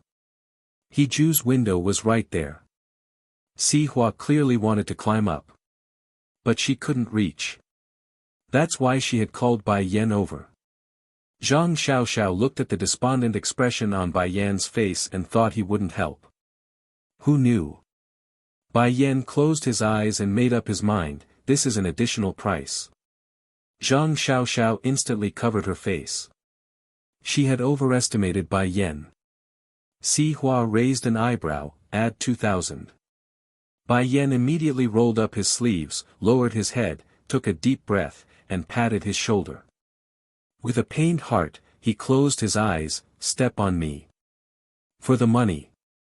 Endure it. After all, Si Hua was the one with authority in the family. Not only that, she also managed his pocket money. Si Hua took off her shoes without a word, rolled up her pants, held Zhang Xiaoxiao's hand, and stepped on Bai Yan's shoulder. Zhang Xiaoxiao was terrified, her face pale, afraid that Si Hua might fall. Why not use the front door? Why climb through the window? What was this, a flower thief? No, no. A grass thief. Bai Yan mustered all his strength to gradually stand up, thankful that his sister weighed just over 90 pounds. Otherwise, he would have met his end right there and then. Zhang Xiaoxiao stood on a nearby rock, steadying Si Hua's leg, her fear was palpable. Having followed Si Hua for so many years, she had never been involved in anything so outrageous. But you know what? It was kind of thrilling. Meanwhile, someone was knocking at He Ju's window. He Ju, utterly bewildered, peered at the silhouette reflected on the curtain, wondering if it was some kind of pervert. Then Si Hua's voice emerged, He Ju. He Ju. He Ju, incredulous, drew back the curtain and opened the window, only to find a bouquet of jasmine roses appeared before his eyes. In that instant, He Ju was stunned. He was always the one giving flowers to others, this was the first time someone had given flowers to him. He Ju accepted them, then quickly realized, this was the second floor. How did Si Hua climb up here? Anxious, He Ju grabbed Si Hua's arm, come in first, then we'll talk. Si Hua shook her head, a mysterious smile playing on her stunning face, and then pointed a finger at the dark night sky, He Ju, look up. What? He Ju, one hand holding the flowers, the other clutching Si Hua's arm, looked up to see nothing but the vast night sky and the lights of thousands of homes around him. But then, the next second. Boom, a beautiful arc traced across the sky. A large firework bloomed in the night, one after another, red apple-shaped fireworks exploded in succession, casting a radiant glow, as if a painter had brushed the sky with color, making the silent night seem less lonely. He Ju gradually heard the sound of many people opening their windows, including the cheerful voices of children, among them his sister He Yusin. He Yusin clapped her hands, laughing joyfully, wow. So beautiful. Mom, Dad, look. Such pretty fireworks. Other children giggled, come and see. Fireworks. Reflected in He Ju's eyes were the fireworks continuously bursting in the night sky, while reflected in Si Hua's eyes was only He Ju. She had seen his face countless times, longed for it in her midnight dreams, and now, even up close, she couldn't get enough. Si Hua thought to herself, when the fireworks bloom, it's when I want you to be happy. It might be cheesy, but that was the best idea Si Hua could come up with at the moment. At this time, Bai Yan's forehead was covered in dense beads of sweat, and his legs began to tremble. Zhang Xiaoxiao encouraged him in a low voice, "Hang in there. Young Master Bai Yan." Bai Yan gritted his teeth, "Ask those, two idiots, when will they be done? Can't they just light them all at once?" He was going insane. He Ju might be enjoying a romantic moment, but did he have any idea that his brother was down below, legs about to give out? Zhang Xiaoxiao really didn't know who the two idiots Bai Yan was talking about were, so she looked helpless and said, "I don't have their contact information." The veins on Bai Yan's neck bulged, and he couldn't help but gasp for breath as he patted Si Hua's leg. Si Hua smiled gently, but she kicked Bai Yan's hand away and continued to talk sweetly with He Ju under the moonlight. "Si Hua, He Ju, do I look good?" He Ju lowered his eyes, and Si Hua's face appeared in his eyes and heart. He Ju smiled and couldn't help but reach out to rub Si Hua's head. "You look extremely beautiful." He Ju's heart was warm. In this era of materialism, human emotions are indifferent, love is trampled, and family affection is forgotten. Everyone wears different masks and plays different roles every day, and sometimes people almost forget what their true selves are like. As many online jokes say, they are all teaching boys how to love and pursue girls, to the point that many people forget that boys also need to be cared for. It's just because he loves you that he is willing to give up his dignity, give up his bottom line, and be infinitely tolerant of you. When in love, you are the stars in the sky, and he will try his best to pick them for you. When not in love, even if you are lying naked in front of him, he won't even look at you. Seeing He Ju's gentle eyes and smile, Si Hua finally breathed a sigh of relief and playfully stuck out her tongue. "It's a good thing, it's a good thing." He Ju was puzzled. "A good thing about what?" Si Hua smiled and said, "It's a good thing that I arrived in time and didn't let you digest bad emotions alone." He Ju's heart was lightly touched by this. "How did you know?" Si Hua coughed lightly. "Well, I'm not the only one in your house, am I?" He Ju instantly understood and couldn't help but smile wryly, reaching out to poke Si Hua's forehead. You're in cahoots with little Yuxian." Si Hua's smile was so sweet that He Ju felt that the sparkling fireworks in the night sky were no match for the smile in Si Hua's eyes. Just as He Ju was about to say something, Si Hua suddenly fell backward. He Ju's face changed immediately, and he reached out to grab Si Hua's hand, but she slipped and fell onto Bai Yan, who was groaning, and gave him a thumbs-up gesture. He Ju's heart sank, and he quickly put down the flowers, turned and ran out of the room. Tianzhen and Hiyu had just finished watching the fireworks with little Yuxian. Seeing He Ju's urgent appearance, Tianzhen asked, "Xiao Ju, where are you going?" He Ju didn't look back. "Mom, I'll be back soon."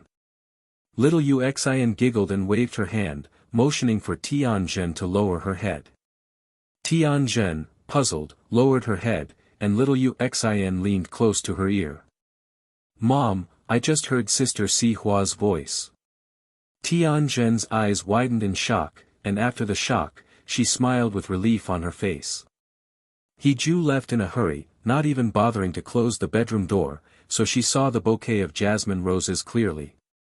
Tianzhen had watched He Ju chase after Su Ran for a long time. Su Ran didn't appreciate He Ju's efforts, but as a mother, how could she not appreciate her son's efforts? Although Si Hua had only known them for a short time, Tianzhen inexplicably liked Si Hua and even felt that if He Ju had Si Hua by his side in the future, he would be very happy. He Yu, seeing the mother and daughter acting mysteriously, also leaned over. "Wife, what secret are you whispering to our daughter?" Tianzhen couldn't help but roll her eyes at him. "This is a little secret between me and our daughter." "You can't listen." He Yu was even more curious. "I'm your husband and her father. What can't I listen to? Tell me." Tianzhen turned her head in a huff. "I won't tell you." "Let's go, daughter, go to your room and sleep. Little Yuan, okay. Sleep. To read the uncut version, go to. He quickly followed behind his wife and daughter. Wife, tell me, is our son in some kind of trouble? Just give me a hint. Little Yuan pouted and said in a childish voice, Daddy, you're so nosy. He glared. Daughter. How can you say that to Daddy? Go back to your room and sleep. Little Yuan immediately ran into Tianjin's bedroom. No, I want to sleep with Mom tonight. Tianjin smiled. Then, my dear, you go to your daughter's room for the night. Yu's face darkened. Without his wife, he couldn't sleep, and besides, his daughter's bed was too small for him, a rough man, to sleep in. No, no. They were an old married couple, and they didn't have many years left. He didn't want to give up his place to his daughter. Yu quickly ran into the room and picked up little Yuan. Be good, if you sleep well by yourself, Daddy will take you to the amusement park tomorrow. Little Yuan's eyes lit up. Really? Daddy, you can't lie to me. Yu coaxed his daughter while walking out. He had to take little Yuan back to her room. Yu, I won't lie to you, I won't lie to you. Who lies is a little dog, okay? And so, little Yuan was hoodwinked back. Tianjin could only shake her head helplessly and went to tidy up the bed. After so many years, Yu was still the same, like a child, never changing. However, both of them worked long hours and had very little time to spend together. Finally, when they had a chance to rest, they could lie down together and talk about their feelings. As she thought about it, Tianjin realized that she had to get up early the next day. Yu hadn't had new clothes in a long time, so she would buy him a few sets, and also buy some for her son and daughter, and for the future daughter-in-law. Thinking about it, Tianjin felt that all the hard work she and Yu had put in over the years was worth it. At this time, Ju had already run to the window, and Si Hua and Bai Yan had both gotten up.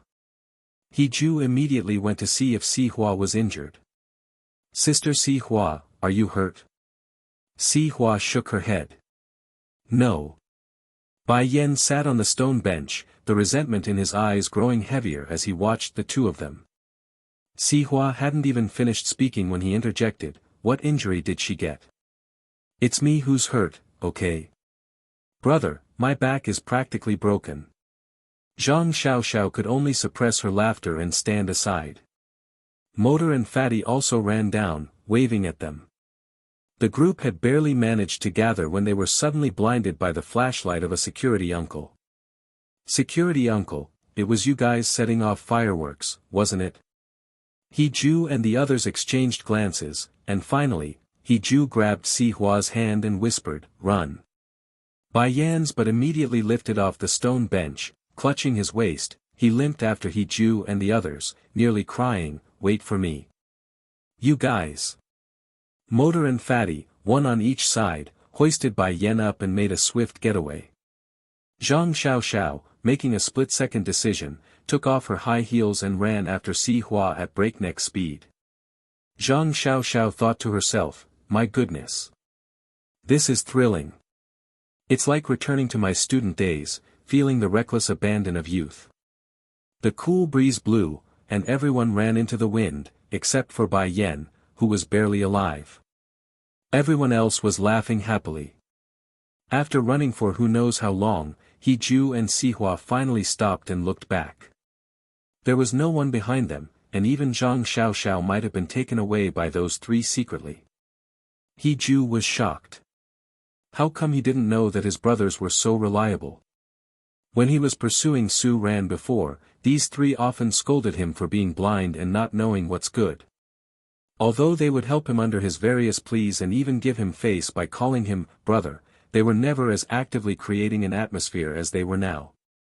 Si Hua seemed to have expected all of this, just smiling and letting go of Ju's hand.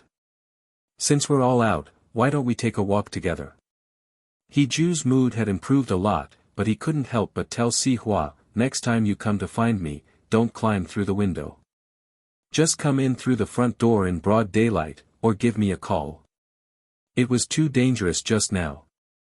Si Hua immediately laughed. That's because your parents were there, and I'm a little shy, so I thought of doing that. Speaking of this, Si Hua was a little embarrassed. She wasn't a child anymore, and she was imitating others by climbing through the window. It was really ruining her image as a cold and aloof sister. Hiju laughed, understanding Si Hua's mindset, but still pretended to be stern. If there's a next time, I'll be angry. Si Hua immediately looked up at him with a smile. Oh, worried about me? Hiju admitted frankly, yes, so next time, don't do anything dangerous. But Si Hua suddenly approached Hiju, and her nearly perfect face suddenly enlarged in front of Hiju's eyes. Do you like this bouquet of flowers? Hiju's heart inexplicably skipped a beat, and his gaze at Si Hua changed slightly. I like it. How could he not like it? Growing up, Hiju had never thought that one day he would receive a bouquet of flowers that belonged to him. How could he not like it? Si Hua's smile deepened. What about the fireworks?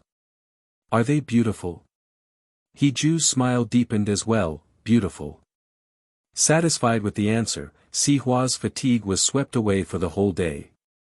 The more they interacted, the more she liked Hiju. As they continued walking, Si Hua suddenly remembered something and casually asked, I heard Bai Yan say that you used to do part-time work during the summer vacation, earning a few hundred in a day. How did you do that? Si Hua remembered Bai Yan mentioning Hiju's skills, but it was just a casual mention without specifics. Now that Hiju was about to report to the company in 3 days, as his immediate superior, it shouldn't be a problem to get to know him better, right? It can be hard to make great work when it's stolen from bit.ly/3ibfjkv. Hiju didn't hide it. Actually, I didn't earn much. Besides tutoring every day, delivering takeout, helping others write papers, and drawing design drafts, wedding dress design, and furniture decoration, I also wrote some planning proposals and occasionally did some furniture and appliance repairs. I did a lot of different things to make money. I could take on anything. Si Hua smiled. Do you do all these jobs every day? Hiju nodded. I go to tutor 2 high school seniors every night. One class is 200, so it's 400 for 2 people. I deliver takeout at meal times, and it usually takes me 2 or 3 days to write a paper, which can earn me 800 to 1,000. The design drafts didn't make money at first, but as I did more, it became possible, ranging from a few hundred to a few thousand. For planning proposals, I usually write them in the early morning, and the faster I finish, the higher the price I can ask for. Sometimes I help people with coding. Hiju continued, when I didn't have classes at school, I would occasionally take on comic drafts. In the end, I could save up some money. Si Hua was shocked. This was not a small amount of money for a male college student. Although Bai Yan had mentioned that Hiju often did part-time work, he didn't mention it in such detail. No wonder Bai Yan couldn't stop praising Hiju. Si Hua was actually quite grateful to Hiju. After all, before high school, Bai Yan was seen by many as a playboy, but after going to college, perhaps influenced by the people around him, he gradually became more reliable. When Si Hua was in college, she didn't earn a penny and relied purely on her family's support. Hiju was young, but he was involved in various industries. A person like this would shine wherever he went in the future. Si Hua sighed. Hiju, you are truly an amazing person. Hiju smiled. There are many people better than me. These things of mine are nothing. I'm just glad that Sister Si Hua is no longer teased because of me. Si Hua said, everyone has their own shining point. I've always thought that earning money with your own hands is great. Hiju, if I were in your environment, I might not be as motivated as you. And I believe that most people can't be as clear about their direction of effort as you are. Hiju didn't know how he had endured it. At that time, he had very little sleep, and in his life, besides studying and working, there was only Su Ran. He always felt that if he worked a little harder, Su Ran would like him a little more. So the money he earned, besides occasionally showing filial piety to his parents, was all for Su Ran. Perhaps in youth, he Ju was fearless. At that time, he was not afraid of anything, except that Su Ran might not want him. Now it was different. He was doing well. He no longer had to be busy just to please Su Ran. He no longer thought about Su Ran, but about his own future. A man cannot fall in the same place twice. He would make money, work hard, and make all those who had looked down on him in the past look at him in the future with respect, not disdain. If 1 year didn't work, then 2 years, and if 2 years didn't work, 3 years, 5 years, 10 years. One day, he would get what he wanted. Wherever he fell, he had to get up from there. This was the principle that he Ju had always followed. Fortunately, he had sensible parents who unconditionally supported whatever he wanted to do. He once told he Ju, as a man, when you're young, you should have the courage to take bold risks, whether in love or in your career. You don't have to ensure everything is perfect, but strive to have a clear conscience and no regrets after the fact. Tianjin also said, little Ju, one must always look forward and keep moving. Don't fear if there's no one behind you. If you're tired, just come home. Mom and Dad can also be your support. He was indeed fortunate. He Ju would recall, during every silent midnight, whenever he couldn't persist, he would always think of his mom and dad. He had a very good and happy family. That's why, when facing the future, he Ju could be fearless. He Ju smiled and turned his head to look at Si Hua. Now, it seemed he had not only his mom and dad but also a group of brothers who would share their deepest thoughts with him, and also someone who understood him. He Ju looked at Si Hua, 1,000 words were expressed in silence, and he sincerely said, thank you. Si Hua sweetly laughed, don't be polite, as long as you don't find me annoying, I'll be very happy. He Ju smiled, no, I won't. Si Hua didn't look at He Ju again, but walked ahead, and He Ju quickly caught up. The night was too dark, He Ju couldn't see Si Hua's expression clearly, but he could hear what she was saying. Si Hua, I know that the past 10 years have been very painful for you. Perhaps it's presumptuous of me to say this. He Ju listened quietly, waiting for Si Hua to finish speaking. Si Hua did say, He Ju, I know you must have doubts and confusion about our meeting and getting to know each other. I won't say it now, but I will wait for you. I will wait for the day when you can completely let go of the obsession of the past 10 years. I will tell you our story in full detail. Si Hua suddenly stopped in her tracks and repeated, it's your own obsession, not anyone else's, okay? He Ju was very surprised that Si Hua could say such words. He felt a faint joy in his heart and answered softly, okay. Si Hua turned around, and this time He Ju saw the blush on Si Hua's face and the slightly evasive look in her eyes.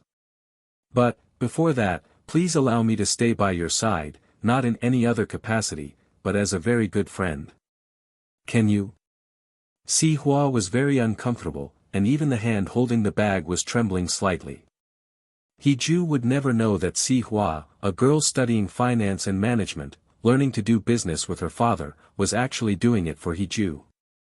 If He Ju wanted a comfortable life, she wanted to be He Ju's sunshade forever. If He Ju wanted to make a name for himself, she was willing to walk side by side with He Ju. She did so much, all just to be worthy of He Ju. No matter how outstanding a person is, they are always inferior in front of the person they like. He Ju would never know that Si Hua had also learned Su Ran's style of dressing, trying hard to become the person in He Ju's heart. All of this was Si Hua's unspoken feelings for He Ju. For He Ju, she, Si Hua, was not afraid of anything. How could He Ju not understand Si Hua's implied meaning? She asked for time, space, and a chance to stay by his side, not to refuse, not to avoid, to face their future feelings and give each other a chance. On the day when the water reaches, she will tell him the way she came. He Ju thought, perhaps Si Hua's journey here was also very difficult.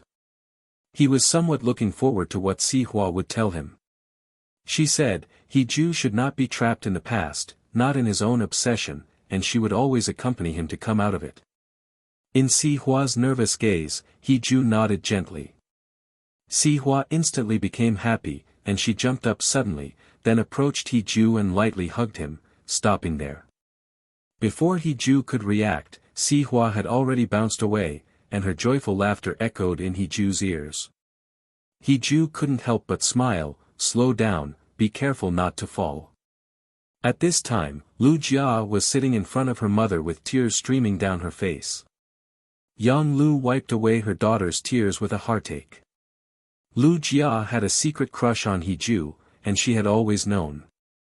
She had never stopped it, and even secretly sent someone to investigate He Ju's background. Yang Lu actually liked He Ju very much. He came from a good family, his parents were reasonable, and he was a well-bred young man. If Lu Jia could marry He Ju, she would definitely be happy. Yang Lu didn't have any big wishes, she just hoped that her daughter would live a safe and happy life. The Lu family didn't need to sacrifice their daughter to maintain the family business. However, love is about mutual feelings, and forcing it never ends well. Yang Lu carefully wiped away her daughter's tears. Cry, and then you have to pull yourself together. Upon hearing this, Lu Jia immediately hugged Yang Lu and burst into tears. Mom. Why? Why doesn't he like me? Did I do something wrong? Am I not pretty enough? Yang Lu touched her daughter's head. Jia is very good, and He Ju is also very good. It's just that you two are not meant to be. Jia, it's okay to bravely pursue what you want, but when that person clearly rejects you, it's impolite to keep pestering them. Lu Jia cried even harder at these words. Yang Lu patted Lu Jia's back. Be good, in life, when things don't go as planned, most of the time, keeping a distance from the person you like is also a way. Lu Jia choked. What kind of way is that? Yang Lu, it's the way to let go of him. Lu Jia understood, but she was still in pain. Yang Lu didn't try to persuade any further, knowing that time is the best healer. Not being able to let go simply meant that the time hadn't come yet. When it did, letting go would happen naturally. Lu Jia, Mom, should I still intern at Starshine Group? Yang Lu, Mom respects your decision. Lu Jia could only bury her head in her mother's embrace, feeling aggrieved. Meanwhile, Zhang De was sitting on a bench by the roadside, crying earth-shatteringly. Accompanying him were Bai Yan, who was clutching his waist in pain, Fatty with a helpless expression, and a bewildered Zhang Xiaoxiao. Seeing that the other two had no intention of comforting him, Zhang Xiaoxiao had no choice but to squat down in her high heels and pat Zhang Da's shoulder. Classmate, what's wrong? Zhang De continued to cry, shaking and unable to utter a word. Zhang Xiaoxiao could only look to Bai Yan. Bai Yan sighed. What else could it be? The thing my sister did tonight, it must have hit him hard.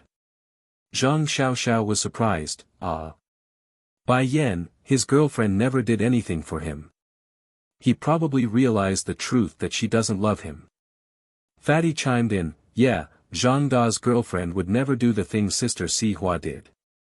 He's in a bad way. Zhang De immediately retorted through his tears, roaring, You're talking nonsense.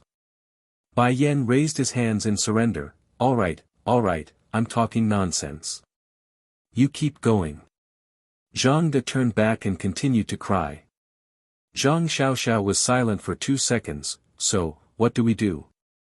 Read the most updated version of this novel and other amazing translated novels from the original source at. Fatty, helping Bai Yan who had hurt his back, also sat down. Miss Xiaoxiao, just leave him be.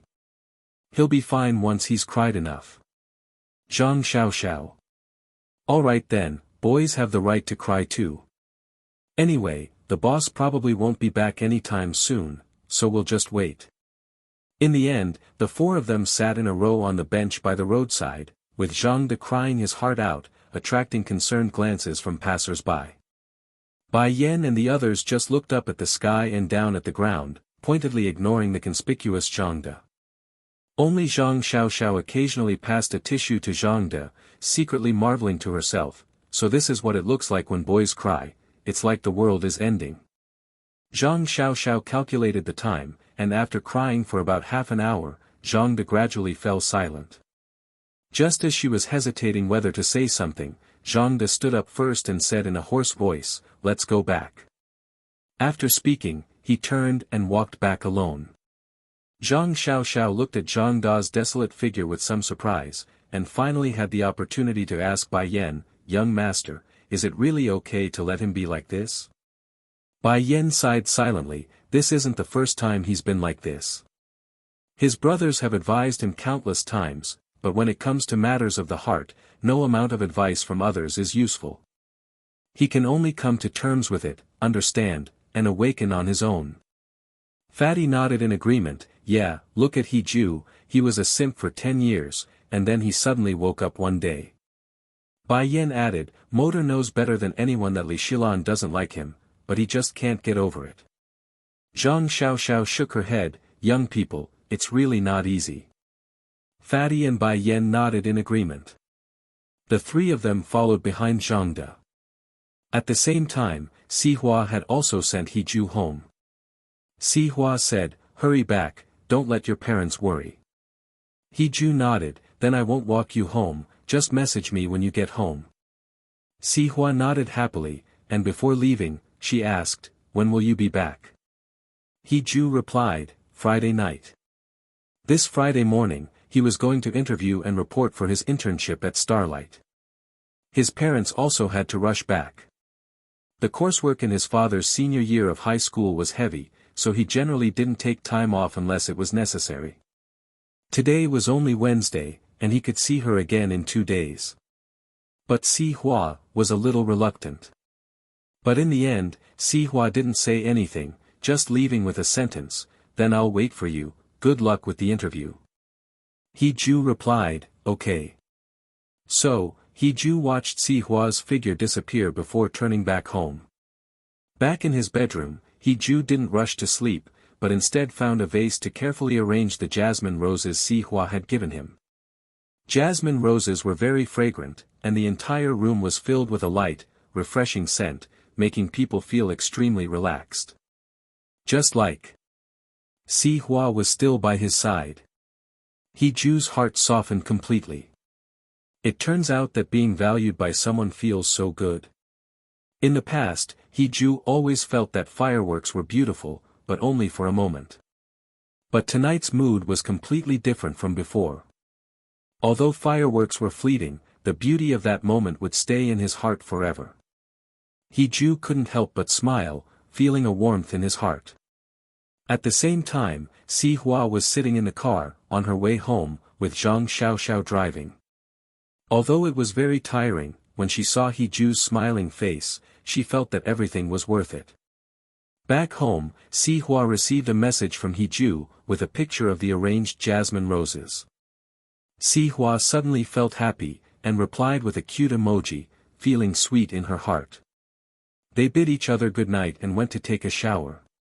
He Ju was going to intern at Starlight with Bai Yan on Friday, so Si Hua didn't disturb He Ju's preparations. Every day, they shared their daily lives and greeted each other. Si Hua could feel that in these ordinary days, He Ju's attitude towards her had clearly changed from the beginning. Finally, it was Friday, and Si Hua was still in a high-level meeting, but throughout the meeting, she frowned slightly, making the board members report with trepidation, afraid of saying something wrong and upsetting Si Hua. Although Si Hua was young, no one in the room dared to question her abilities. After all, she had made a strong start, held the largest share of Starlight, and brought in this wave of people, who had now gradually infiltrated the core departments of Starlight. Even if someone wanted to cause trouble, they had to consider their own weight. Soon, Si Hua received a message. It was the news that He Ju had passed the interview. Si Hua's slightly furrowed brows relaxed, and there was a hint of a smile in her eyes as she replied to He Ju's message, I'll treat you to dinner tonight to celebrate for you.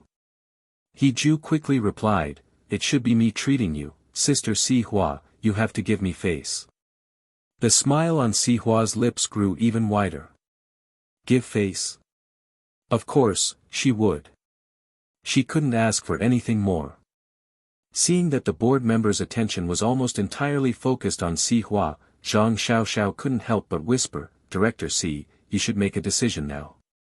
In that instant, Si Hua restrained her smile, and with a serious expression, she carefully read through the proposal. Just as everyone was worried that they would have to revise it, Si Hua spoke up, "Okay, let's implement it this way." Meeting adjourned. After speaking, Si Hua got up, stepped out in her high heels, clearly in a very good mood, and Zhang Xiaoxiao quickly followed. The crowd couldn't help but breathe a sigh of relief. Once Si Hua was out of sight, the meeting room immediately erupted into a buzz. Could President Si be in love? It seems like it. She didn't even scold anyone. Yeah, how did the project get approved so easily? That's really rare. Indeed, I was so nervous just now, afraid that our proposal would be rejected. I wonder who the saint is that won over President Si, truly our savior. What a pity, President Si is such a beauty, hope she doesn't end up with some loser. What nonsense are you spouting? Whoever President Si fancies can't be worse than you, right? I think you're the loser. The young employees were all abuzz, but no one noticed Deputy Director Wang sitting opposite Si Hua, his eyes momentarily darkening. Si Hua returned to her office in a good mood and said, "Today is a good day. I'll treat everyone to lunch. Xiao, go order the meals and coffee, and remember not to leave out the new intern that just joined the company today." Zhang Xiaoxiao was shocked. The whole company? She wasn't joking, right? That's thousands of people. Si Hua nodded, "Yes, if there's not enough money, transfer it from my personal account." Zhang Xiaoxiao acknowledged and hurriedly got someone to prepare everything. Although Si Hua was generous, this was the first time she had been this extravagant. What was going on? Zhang Xiaoxiao, who had been with Si Hua for many years, suddenly remembered Si Hua's last words, "Don't leave out the new intern." A flash of realization crossed Zhang Xiaoxiao's eyes, and she quickly made a call to HR for a list. Sure enough, she saw Bai Yan and He Ju. It definitely wasn't Bai Yan who warranted such treatment, so it had to be He Ju. Zhang Xiaoxiao shook her head. Indeed, love could make people envious. Such extravagance. Zhang Xiaoxiao sighed. It was like at graduation, embracing the whole class just to hug one person. Zhang Xiaoxiao felt envious. Although she knew He Ju had arrived, without Si Hua's instructions, Zhang Xiaoxiao wouldn't dare to give He Ju any special treatment. Eventually, she closed the list and hurried off to her tasks. Fortunately, she only needed to instruct the logistics team, and today, Zhang Xiaoxiao even unusually told them, make sure to choose a place with generous portions. The logistics team was delighted, feeling that the boss was truly benevolent. Bai Yan couldn't help but feel a pang of jealousy when he saw everyone with their meals and coffee. When you're just trying to make great content at bit.ly/3ibfjkv. Si Hua is here again. She's so extravagant. With so much money, couldn't she spare some for this poor guy? Why does she have to treat everyone? Bai Yan felt a pang of pain, but He Ju was enjoying the meal. This company is pretty good, they even provide meals for interns. Bai Yan felt even more anxious when he saw He Ju eating carefreely. It must be because of He Ju that Si Hua is willing to spend money. Bai Yan was about to tell He Ju, "Bro, why don't you sacrifice a bit and ask my sister for some money to help a brother out?" But thinking about it, if Si Hua found out, she would definitely make things difficult for him. Bai Yan didn't have the courage, so he could only sigh repeatedly. He Ju didn't understand why Bai Yan was sighing, but Bai Yan's brain wasn't very sharp, so he didn't bother to care. While eating, He Ju remembered the list of interns and saw a familiar name, Lu Jia. He Ju had his interview later, so he didn't meet her. He wanted to convince himself that it might be someone with the same name, but when he saw the name of a university, he confirmed that it was the Lu Jia he knew. He Ju wanted to tell himself that it was just a coincidence, but he couldn't convince himself. While He Ju was lost in thought, Bai Yen suddenly asked, "What do you think of Lu Jia?" He Ju sighed, "What can I think? Just treat her like an ordinary classmate, a friend." Bai Yen said, "But I don't think she sees you as just an ordinary classmate. She even came to Starshine for you, and Motor said she confessed to you." He Ju didn't try to hide it. "Yes, but I rejected her." Bai Yen said, "You, without Su Ran, all the beautiful women outside are fighting for you." Bai Yen thought for a moment and said, "Jia Jia is completely different from Su Ran. She's a good girl. Be careful and put an end to her feelings as soon as possible." When this was mentioned, He Ju felt a headache. Last time, he rode Lu Jia's motorcycle back and had to call a driver to return the bike, just to avoid suspicion. But He Ju smiled, "Enough about me, what about you and your online dating girlfriend?" Bai Yen, with food in his mouth, mumbled unclearly, "Saving money, preparing to fly to see her, and take her to Disneyland." He Ju raised an eyebrow, "Oh. Taking it seriously? Be careful not to lose money and people like you did before." Bai Yen said, "Don't worry about it. This time it's true love." He Ju said. "Why does this sound so familiar?" He Ju said, "Didn't you say the same thing 2 years ago? Weren't you dumped?" Bai Yen gave He Ju 2 punches. "Why are you bringing that up? I haven't even called you a simp yet, don't you understand?"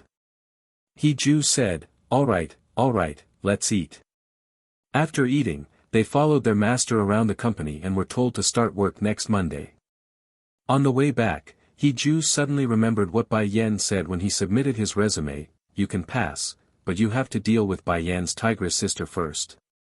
He always knew that Si Hua was very wealthy, definitely a rich young lady raised in a wealthy family.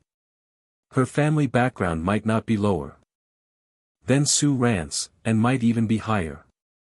But even with Su Ran's background in a big company like Starshine, Si Hua wouldn't have any connection with Starshine, right? He Ju asked Bai Yen what he meant by that. Bai Yen looked around and said, "At first, I wanted my sister to use her money to help us get in through the back door." He Ju's eyebrows twitched. "Did she do it?" Bai Yen rolled his eyes. "No, if she did, would we still need to interview?" Bai Yen started to complain, "Let me tell you, other people's sisters would open as many doors as possible for their own brothers. Si Hua, on the other hand, really doesn't help. I'm starting to doubt if she's really my sister." Bai Yen kept talking, but He Ju didn't listen. It's good that she didn't help. He Ju wanted to make a name for himself with his own hands, not relying on Si Hua's connections and money. Soon it was evening, and Bai Yen, being considerate, left the celebration early, leaving He Ju and Si Hua alone. Si Hua said she wanted to celebrate at home, so He Ju went to buy food and waited for Si Hua to finish work. As Si Hua's car was leaving the parking lot, it was stopped by 2 people. The driver braked, and Si Hua was almost hit, feeling a bit angry. "What's going on?" The driver said, "Boss, it seems to be Mr. Chiu Rong." Si Hua looked carefully and indeed, it was only Chiu Rong. Chiu Shaoza was not there this time. Chiu Rong, with his butler, walked up to Si Hua with a look of panic and difficulty on his face, and knocked on Si Hua's car window. The driver said, "Boss." Si Hua put on a mask, rolled down the window. The window slowly came down, and Chiu Rong's face, which bore some resemblance to Chiu Shaoza, appeared in front of Si Hua, with a hint of apology and embarrassment. "I'm really sorry, Miss Si, I'm at my wit's end, that's why I resorted to this." Si Hua didn't say anything, but her beautiful eyes stared coldly at him. Even though she didn't show any expression, Chiu Rong felt a chill down his spine. Chiu Rong had investigated Si Hua. In City A, he had put in a lot of effort, but could only find out that Si Hua was currently the CEO of Starshine Group, and nothing else. The former president of Starshine, resigned without any complaints. After Si Hua took over, it was said that her methods were swift and decisive, and she had a temperament that brooked no opposition. In less than 3 months, she had managed to make the Starshine executives too scared to even fart. You should know. In City A, Starshine Group is a top-notch enterprise. The Chill family has been entrenched in City A for many years, and even he couldn't find out anything, which is enough to prove that although Si Hua is young, she is definitely someone they can't afford to provoke. Otherwise, Chill Rong wouldn't have hesitated to make a move. Chill Rong's posture was even lower, his tone more respectful. Miss C, I really don't know where the Chill family has offended you. Could you please point out the right path for us? We will definitely not make the same mistake twice, is that okay? Si Hua chuckled lightly. Old man Chiu, why don't you go back and ask your most beloved son? After Si Hua finished speaking, she no longer looked at Chiu Rong's pale face, but said calmly, Old man Chiu, if there is a next time, the Chiu family may truly be beyond redemption. Her calm tone made it seem as if Si Hua was just catching up with an old friend. It wasn't until Si Hua's car drove away that Chiu Rong finally came back to his senses. After the panic, came the fear. Chiu Rong's face turned green, and he cursed twice, unfilial son. No matter how Chiu Shaozi had angered Si Hua, not only had he provoked her, but he had also caused the Chiu family to pay such a heavy price. Now, Chiu Rong had to seriously consider the choice of the Chiu family's future heir. After all, Chiu Shaozi was not his only son. The butler asked Chiu Rong cautiously from behind, Old man, where shall we go now? Chiu Rong's face was as dark as the bottom of a pot, with a sense of an impending storm, to the young master's place. He Ju had just finished cooking when the doorbell rang. He Ju hurried to open the door, and Si Hua came in with 2 bottles of red wine. When He Ju saw Si Hua's smiling face, his mood improved a lot. He Ju, how was work today? Si Hua suddenly remembered seeing He Ju at the company today, and her smile became even sweeter. It was great. Although she had a lot of worries, and her subordinates were not honest lately, as long as she saw He Ju, she was happy and could handle anything. Seeing this, He Ju didn't say much, just smiled and said, It looks like we're both doing well today. We should celebrate. I'll go get the food. Si Hua smiled and quickly got up, running ahead of He Ju. I'll go. You sit and rest. He Ju didn't argue with Si Hua, just smiled helplessly and went to get glasses to pour the wine. Si Hua went into the kitchen and saw a table full of her favorite dishes, tomato and egg stir-fry, fried mushrooms, braised pig's trotters, sweet and sour spare ribs, and spicy fish. Si Hua's eyes seemed to be filled with tears, as if her feelings had been answered. Although it wasn't very obvious, she believed that as long as she stayed by He Ju's side tirelessly, she would definitely become Mrs. He one day. Si Hua calmed herself and quickly brought the food out. The two of them quickly sat face to face, and Si Hua's gaze was always on He Ju, making him a little embarrassed. He Ju cleared his throat. Sister Si Hua, why are you staring at me like that? Si Hua, I can't help it. Oops. He Ju subconsciously looked up and met a pair of watery eyes. A little bit of a flutter. He Ju composed himself and said quickly, let's eat first. Si Hua obediently nodded, but the smile on her lips never faded. As Si Hua lowered her head, He Ju's heart was completely in chaos, and not only that, but there was also a hint of a smile in his eyes. Unable to resist, He Ju stole a glance at Si Hua and saw her eating the rice and tomato and egg stir-fry with great relish, as if she really liked it. Her mouth was like a cute little hamster, very adorable. Unconsciously, He Ju's smile deepened, and he felt very satisfied. In fact, such plain and ordinary days were what every man pursued in his lifetime. So, they chatted and drank and ate. Si Hua was often in the business world and easily got flushed from drinking, but almost no one knew except her family. She could hold her liquor no matter how much she drank. She knew that He Ju was not ready to accept her yet, but Si Hua couldn't help it. Even if she couldn't confirm their relationship, she wanted to be a little unrestrained. So, He Ju watched Si Hua show off her drinking skills, feeling a little worried. He tried to take Si Hua's glass, but she dodged it accurately, leaving He Ju's hand empty. Ju couldn't help but furrow his brow slightly. Sister Si Hua, you can't drink anymore. Eat more food. Si Hua wouldn't listen. Her face was red, making her eyes and eyebrows even more charming, and her smile added a few more charming qualities. Si Hua, I'm so happy today. Let's celebrate your finding an internship. We definitely won't leave until we're drunk. After speaking, Si Hua poured another glass of wine and drank it. Ju was a little confused. She had been fine just now, so why did the atmosphere suddenly change? But Si Hua really couldn't drink anymore. Ju got up and went around the dining table to go after Si Hua, who was already heading for the sofa. Ju thought Si Hua still wanted to avoid him and drink, so he walked a little faster to grab her glass, but Si Hua walked faster and seemed to have twisted her foot, falling forward. There was a coffee table in front of her, and Ju was really startled. He took 3 quick steps and reached out to catch Si Hua's waist. Just as he was about to pull her up, he suddenly felt dizzy and unsteady, and before he could steady himself, Si Hua pushed him onto the sofa.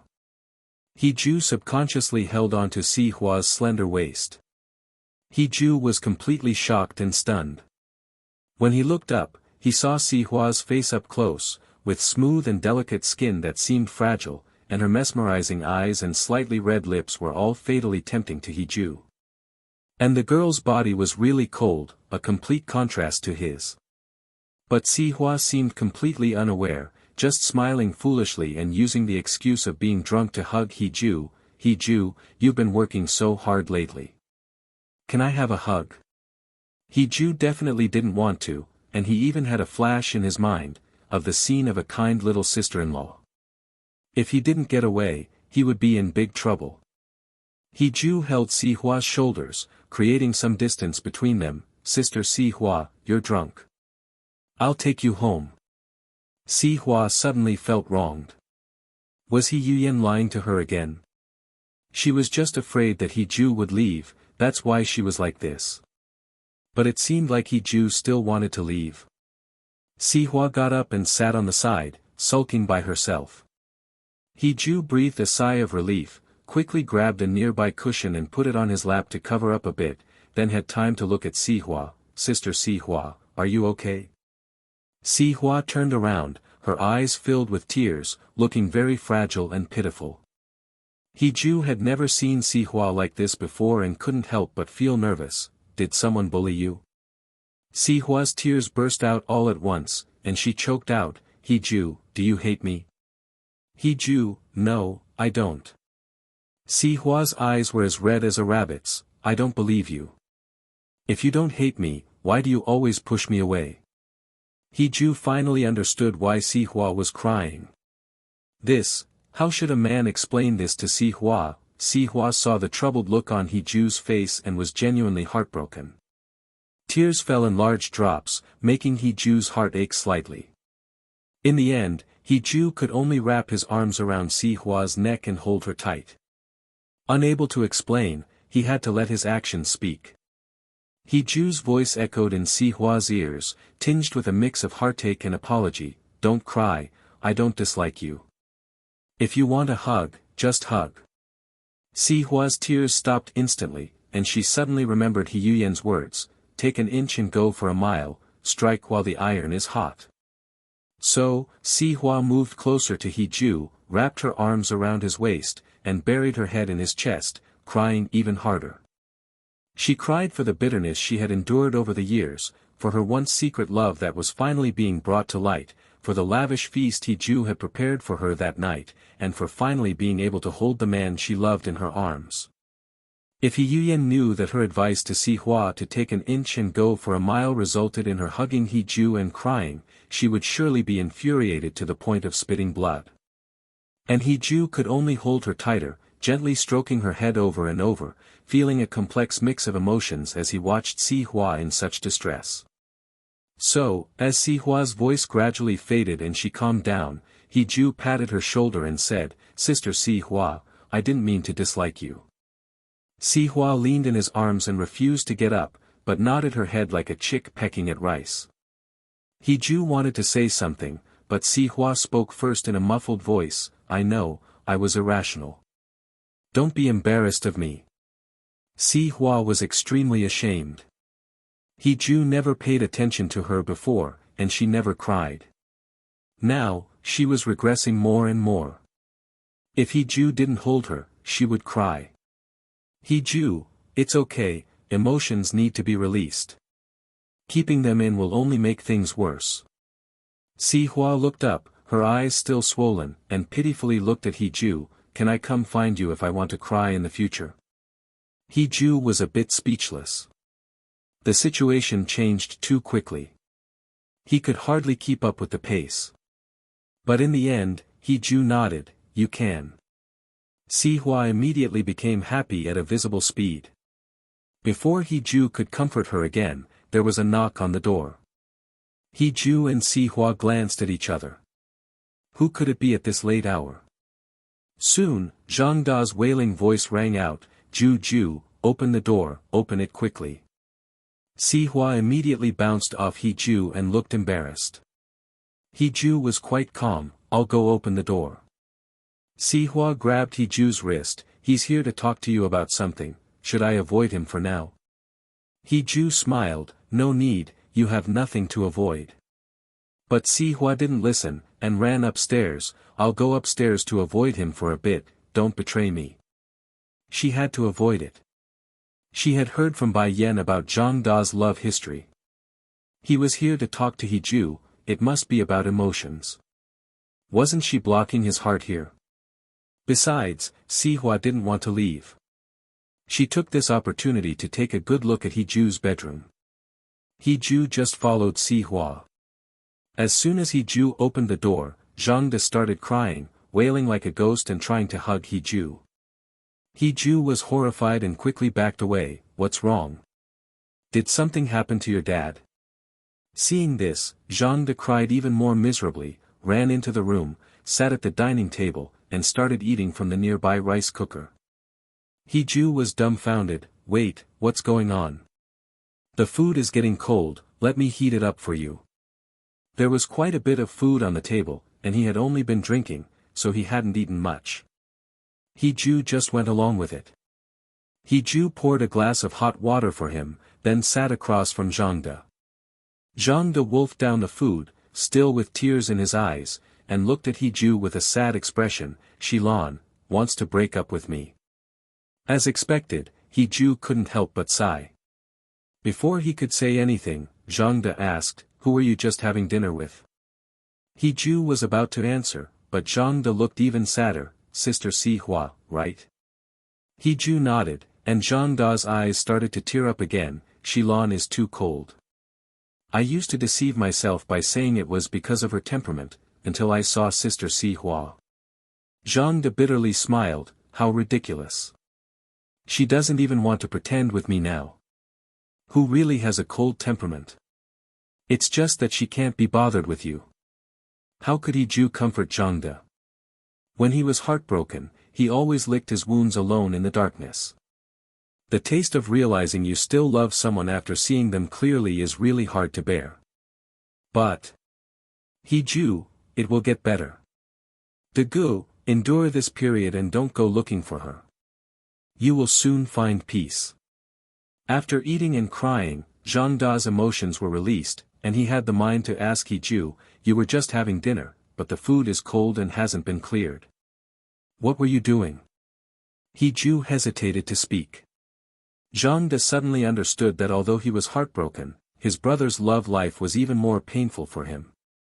Zhang Da, it seems like I've interrupted something good between you two. Is Sister Si Hua still here? Hiju really wanted to lie, but before he could deny it, Zhang Da asked in shock, so soon? You've already won her over. Hiju, Zhang Da stood up, don't say anything, don't say anything. Tonight, I'm just a joke, brother. So Zhang Da left, and as he left, he said, brother, you are a lucky man. The door closed again, and Zhang Da was like a gust of wind, coming and going quickly. Si Hua also came downstairs, you better go check on him, he doesn't seem to be in a good state, and it's not safe for him to be alone outside. He Ju nodded, as he had the same intention. Then Sister Si Hua, you should go back and get some rest, good night. Si Hua nodded, and He Ju grabbed his coat and left. Love, as absurd as it sounds to those who listen, is often most profoundly understood by those who have experienced it. Both He Ju and Si Hua were people who had loved and lost, knowing all too well the pain that comes with it. This was no small matter. After He Ju left, Si Hua sighed, love, such a deadly game. Si Hua silently cleaned up the dishes and put them back in the kitchen. While they were in chaos and disorder, a drama was about to unfold in a villa on the outskirts of the city. Qiu Shaozi was drowning in a sea of tenderness when the door to the villa was pried open. Before he could react, he was dragged from his bed all the way to the living room, the glaring lights so bright he could hardly open his eyes. The woman in the bed screamed in terror, only daring to shrink under the covers. Qiu Shaozi, terrified, looked up to see his father, Qiu Rong, sitting in front of him with a face as dark as iron, flanked by 2 bodyguards. It was these 2 brutes who had rudely dragged him out, and he would remember that. Qiu Shaozi didn't understand what he had done wrong and cautiously called out, Dad. Qiu Rong stood up, grabbed a stick nearby, and started beating Qiu Shaozi. Don't call me Dad, you are my dad. You are my ancestor. The Qiu family is on the brink of bankruptcy, and you're still living it up. Qiu Shaozi dodged while crying out in pain, Dad, why are you being so unreasonable? Even if you want to hit me, shouldn't you at least tell me why? Qiu Rong, fuming with rage, barked, oh, you don't know why. Don't you know who you've offended? Qiu Shaozi was utterly baffled. Who have I offended? I've been as meek as can be recently, pampering shareholders and clients like a grandson. Who could I have possibly provoked? Qiu Rong, the president of Starshine Group, President Si. What? Qiu Shaozi's eyes widened in shock. When had he ever provoked her? The day that woman arrived in City A, the news had already spread in the circles, and Qiu Rong had repeatedly warned everyone that this woman was influential and not to be offended. Qiu Rong's gaze at Qiu Shaozi was as cold as ice. Qiu Shaozi, I don't know how you managed to offend her, but if because of you, the Qiu family can't turn things around in City A, then you can get as far away from me as possible, you fool.